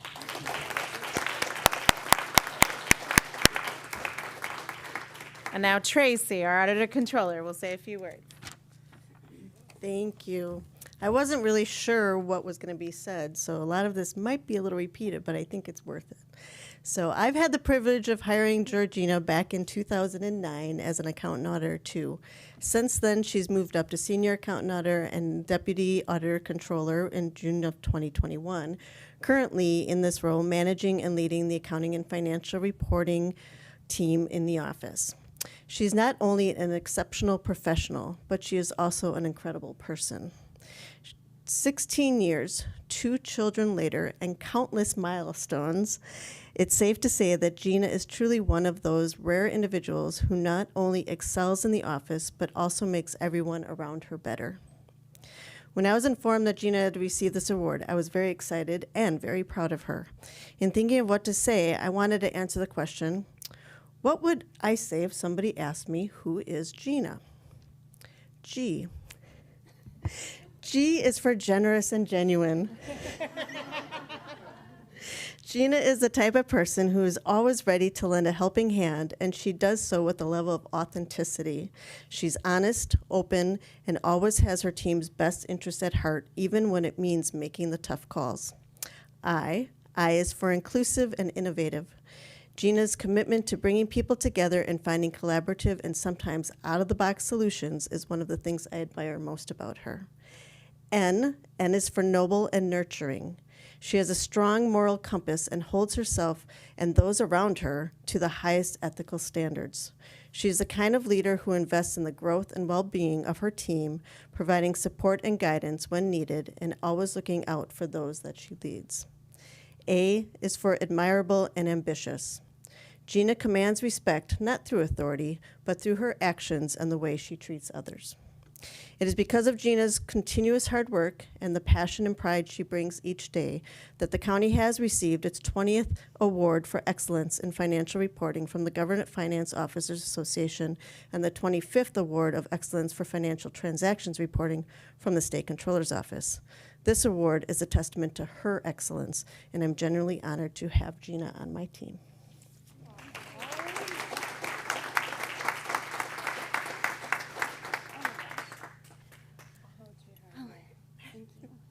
Thank you so much, everyone. I am truly honored to receive this very special award. It's a peer-nominated award. Oh my gosh, thank you so much for those kind words. I mean, we work in accounting, so we don't talk about feelings very much. So this is like really overwhelming, all these nice things that you hear about yourself. And it's a true testament of, you know, the hard work and the effort that you do does not go unnoticed. And all the kind words that from the people who nominated me, I'm so honored. Thank you so very much. But this award is not just mine alone. I want to take the opportunity to thank the people who contribute to my everyday as an employee here. And that is to for example, our departmental colleagues, our special district colleagues. Thank you so much for giving me and allowing me the opportunity to serve you and help you every day. I want to thank my mentors. I've been with Tracy, like she said, since day one, since I started here, and Jobina Toe. Me being in that office the entire time since I've been here is a true testament to your leadership and your mentorship. Tough love when I need it, of course. So thank you. Thank you for that. And I would like to thank, of course, our ACO office, our work family, our crazy big office family. You know, I mean, they're awesome, right? It's who we get to see every single day. We work with each other every single day. And thank you for bringing what you bring to work every day. And that is your strengths, your talents, everything you put in to what we do here. And I would also like to thank my staff. They are just an amazing team of just talented people who absolutely bring their strengths and their care to what they do every single day. And I truly appreciate all that hard work. And I hope that they know that. And I couldn't do any of this without them. So a true heartfelt thank you to them.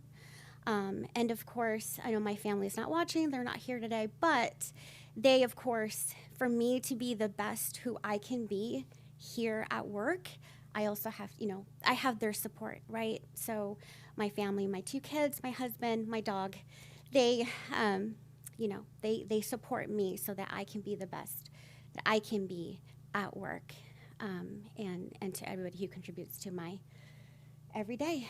So thank you so much. Thank you.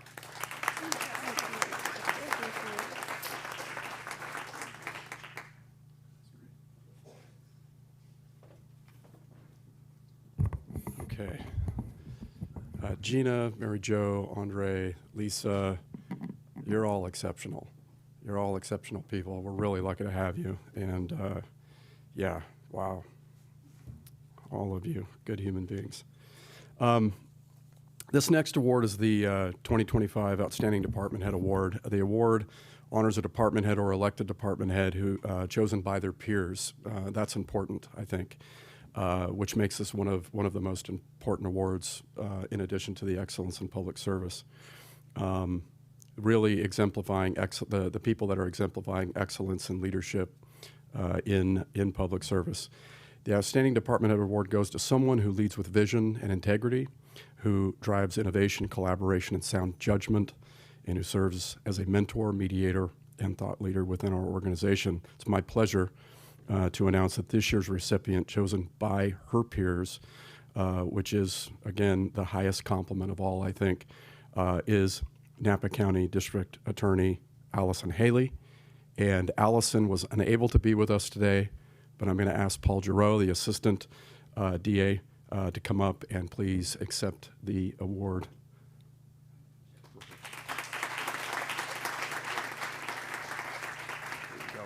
Just hang out with me just a bit, and I'll give you a chance to say something. I'm sure you have something prepared. A few things about Allison. Allison is the first woman DA in Napa County appointed by the Board of Supervisors in 2016 and elected in 2018. She joined the DA's office in 2005 after serving as a federal law clerk and assistant chief counsel at the U.S. Department of Homeland Security. She leads a team of nearly 70 staff, Paul's one of them, dedicated to prosecuting crime, supporting victims, which is important, and maintaining one of the safest communities in California, and we thank you for your service. She led efforts to establish the Monarch Justice Center to support survivors of domestic violence, sexual assault, human trafficking, and elder abuse, offering trauma-informed coordinated services. Allison expanded access to justice by launching Napa County's first electronic expungement clinic. That is a free record clearing for eligible individuals, translated to, establishing a mental health unit to collaborate with courts and behavioral health partners, hosting community office hours at LGBTQ Connection, and Puertas Abiertas to reach underrepresented populations. Allison serves as President Emeritus of If Given, a Chance, a nonprofit supporting youth overcoming abuse, addiction, and poverty. She is the immediate past president of the California DAs Association, where she helped shape statewide policy and reform efforts. Importantly, Allison is known for balancing compassion with accountability, promoting safety, prevention, and rehabilitation. Her deep passion for victim services is reflected in her advocacy for trauma-exposed children, survivors of domestic and sexual violence, and vulnerable families, ensuring that they are treated with dignity, respect, and compassion. And a few of the things that Allison's department head colleagues have said about her. Allison has always been a role model. Her leadership of the California DAs Association gave Napa County a reputation for credibility, balance, and determination. Her work with Monarch Justice Center is amazing, balancing justice, fairness, and accountability while never discounting the experience of victims. Her passion, grace, poise, and intelligence cannot be missed.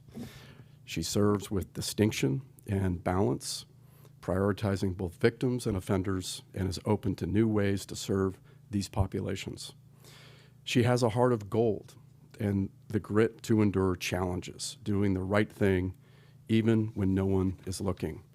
She cares deeply about people, not just her own staff. She takes time to send encouragement to employees in other departments, notes of appreciation and support during tough times.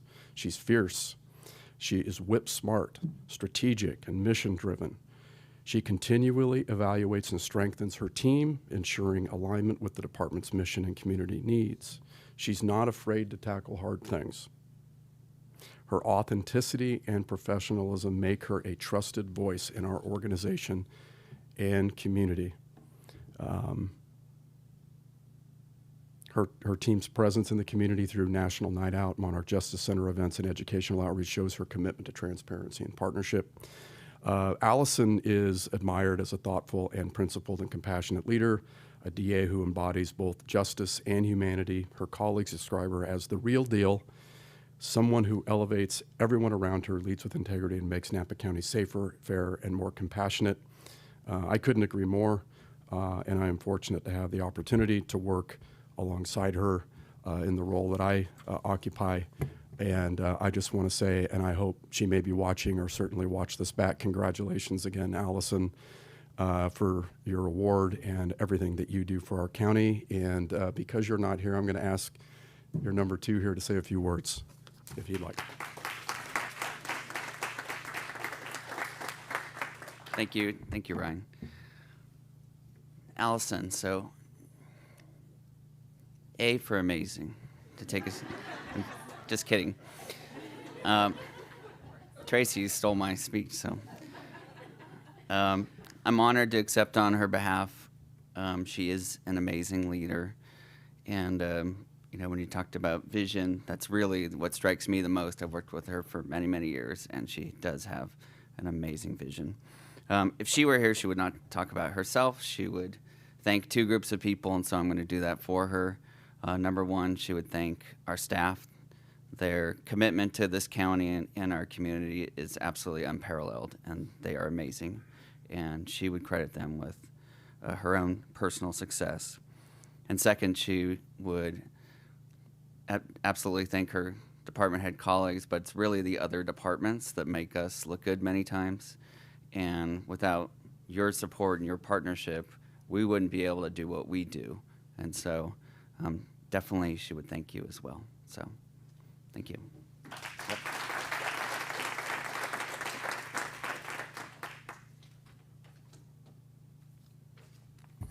Thank you. I have the opportunity to provide a couple of different awards here, so I'm grateful for that. And before I get into this next one, I do want to say a special thank you to Holly and to Amy,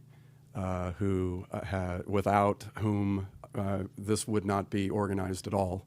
And also Linda. Yeah, thank you, Holly, for reminding me.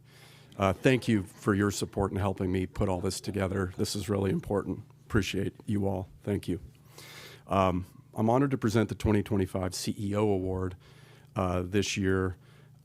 It's really, I get the opportunity to present an award, and this is it, and I'm presenting it to Christina Adamson from PBES. Christina, would you come forward?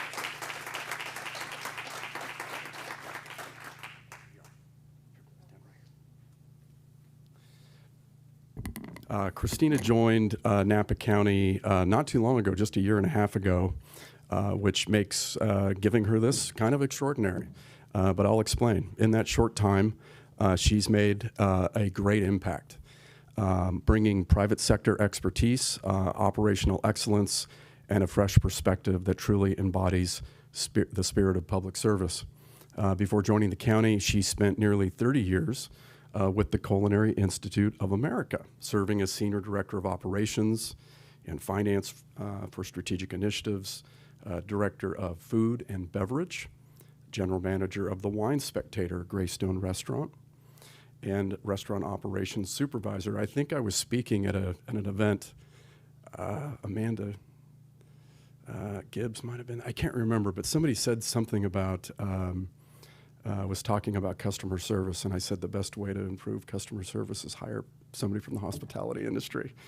So that's you, really. The breadth of experience spanning finance, planning, leadership, all of that has made you an invaluable asset here in the county and in PBES. Christina is known for her solution-oriented mindset and her willingness to challenge the status quo, not for the sake of change, but to achieve better outcomes for the community and her colleagues. She leads with approachability and clarity, building trust across departments and modeling the county's values of integrity, accountability, and innovation. Her collaborative leadership was evident when she helped the Napa Valley Museum secure permits needed to open. She's smiling because that was complex, earning praise in a space where accolades are rare. And when the county was facing challenges with unpermitted food vendors, she was able to bring people together, food truck operators to the table, and turning a compliance issue into a more of a community-driven collaborative solution. Whether she's streamlining internal processes or supporting cross-functional projects, Christina consistently lifts up those around her, including me, I might add. She's not only excelling in public service, she is helping redefine what it can look like. And I can't emphasize that enough. I appreciate it. A part of why I'm acknowledging her today is because I think she is a role model. And She is really customer-centered and customer-focused, which is where I think our entire organization needs to be. And we have a lot of those people in our organization, which makes us a better organization at the end of the day.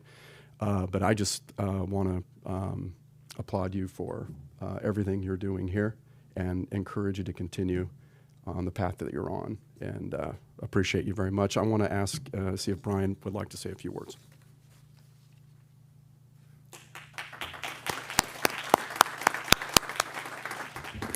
Absolutely. I couldn't say it better myself. And I want to thank you so much for this recognition, because you've been knocking it out of the park. I know last year's CEO award was granted, I think, to an entire division, the roads division. I say that because facilities. I say that because this one individual probably does the work of 15 to 20. And those of you on the board and in the crowd, I think can attest to that. Mr. Alsop mentioned the customer service. Absolutely, knocking it out of the park.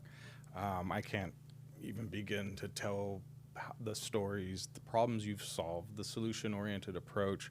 I mean, it's unbelievable. Ryan mentioned how he's learned from you. I have too. You helped redefine for me the word opportunity. Every time I would come to sit on your couch to vent and get some couch time, you would say, Brian, this is just another opportunity. I was like, yes, you're right. Probably to the point to where you're probably tired of hearing me say, hey, this is an opportunity here. But nonetheless, thank you so much. Our department is better off with you. The people that rely on our department are better off with you. So thank you so much. Really appreciate it.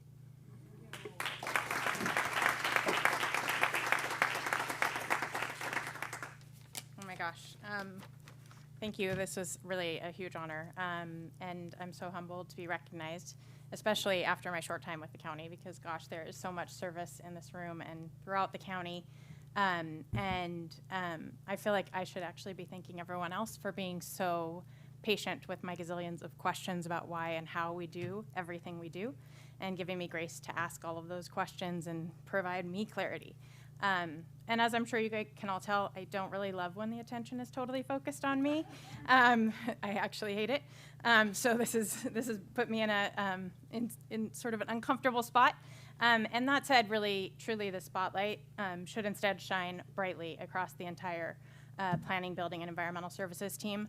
They are an amazing team of people, and excellence and culture is never built by any one individual. As you all know, I mean, it takes a village for sure. And I feel like I get to work with a dedicated team who cares so deeply about their work and also about each other. And that's really what has helped us develop the amazing culture and excellence that we've been working on down there. They have embraced every crazy idea I come to them with, every chance to test the status quo, every what if, all of the crazy tech training and tools I introduce, and every opportunity to look at things from a different perspective. And they've been more than willing to listen to my customer service, devil's advocate voice, and sort of look for ways to enhance what we do and shift our culture. So this award really belongs to them. And the best part for me is that they do it all with crazy positivity, constant smiles, constant humor, and they just are always looking for sort of how we can improve. And so I'm proud to be part of this team, and I'm excited for the opportunity to continue to enhance what we do. And I just thank you again for totally unexpected and thoughtful recognition. Thank you.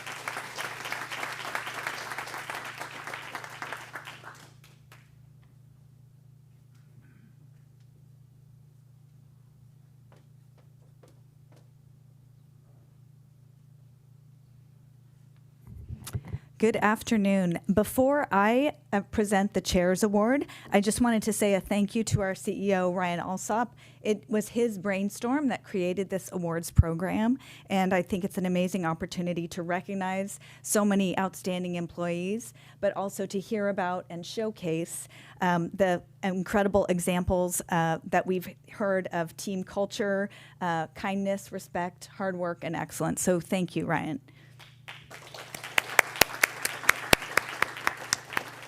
And now I am pleased to present the Chair's Award, an honor that recognizes distinguished achievement in public service to an extraordinary team of county employees whose work has a profound impact on children and families across Napa County. This award goes to the Napa County Department of Child Support Services. So I would like to invite Doug Durward up to accept the award on behalf of his team. And do you want to have, if you have other team members here, that I'd love to have you all come up. I know you don't really want to, but please come up. Thank you.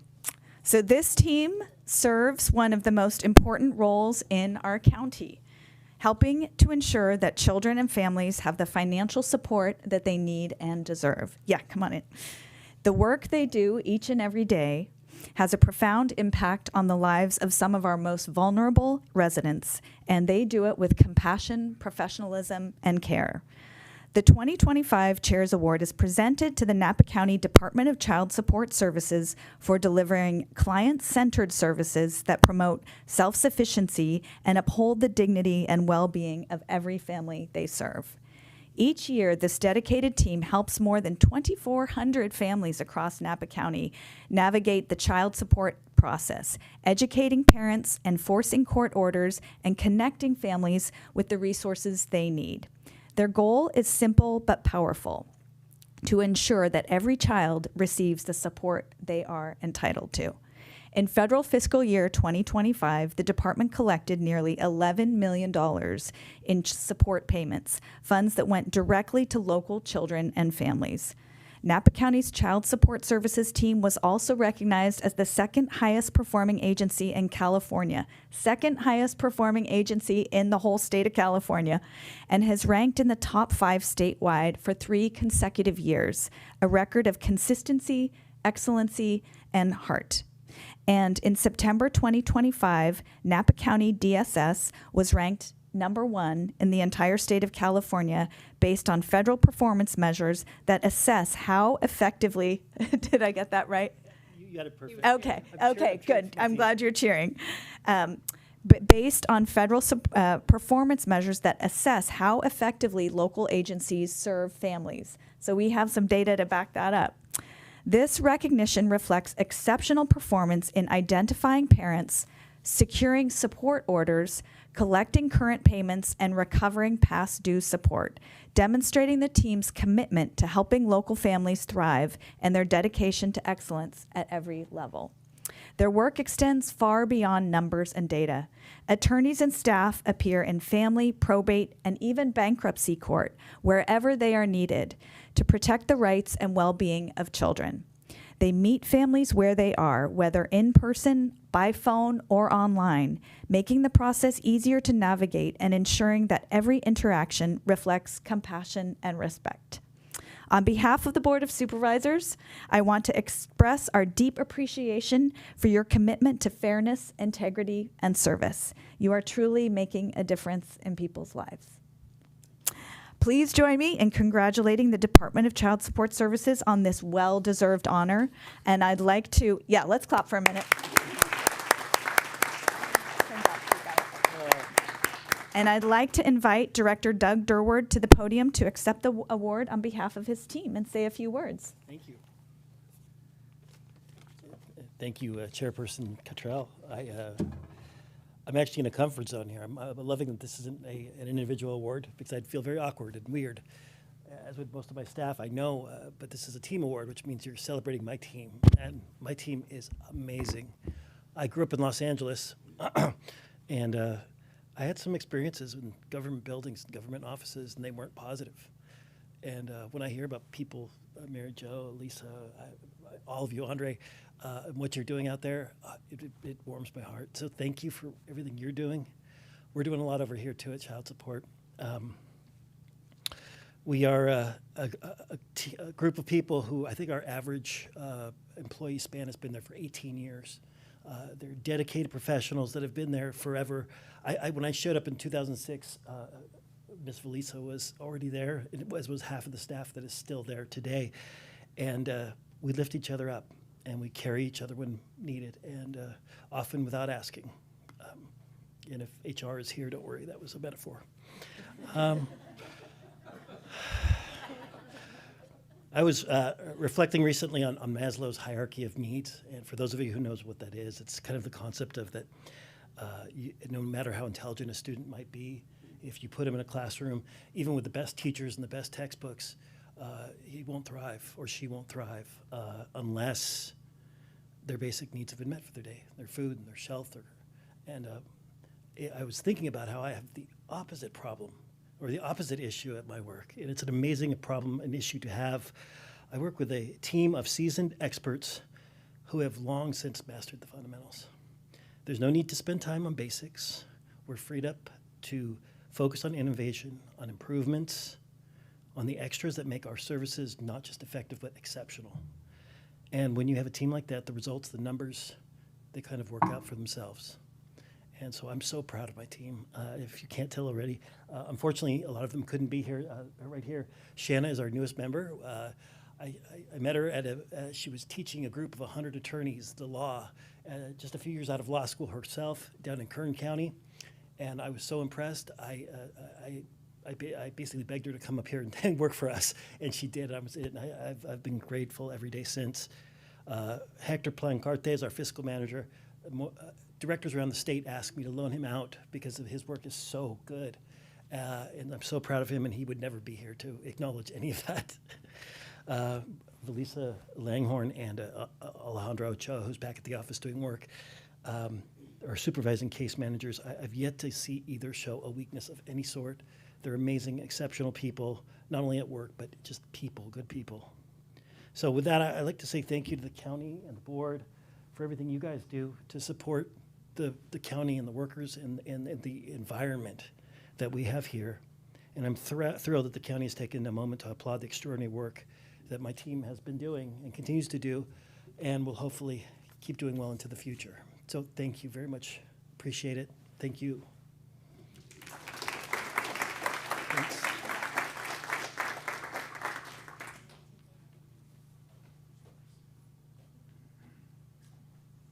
And I think at this time we can go ahead and start to take some photos with everyone. Do you want to do that? Okay. Yeah, that concludes the official festivities.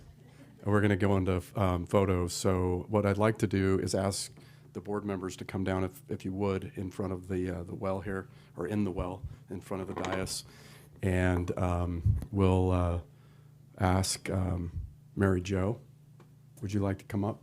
Yeah, and what we'll do just for the record is we will go ahead and go into recess for a minute, and so then we can take a break, do the photos, and then bring the meeting back online. Thank you. Great idea.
Thank you, and we are back to the ongoing Board of Supervisors meeting on November 18th. We have finished our administrative item number 12, and we are now going back to item number 11, which is a closed session, and I will ask our County Counsel, Ms. Bratton, to set us up for that. Thank you. So the board will be going into closed session under Public Employee Performance Evaluation, Government Code Section 54957, regarding the Chief Executive Officer. Thank you. I will first ask if there's any public comment on this item. Anyone in the room or on the phones? No? Okay, then I will take us into closed session, and we will recess to closed session, and we'll report out after that. So thank you. We're now in recess.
Madam Chair, you're live.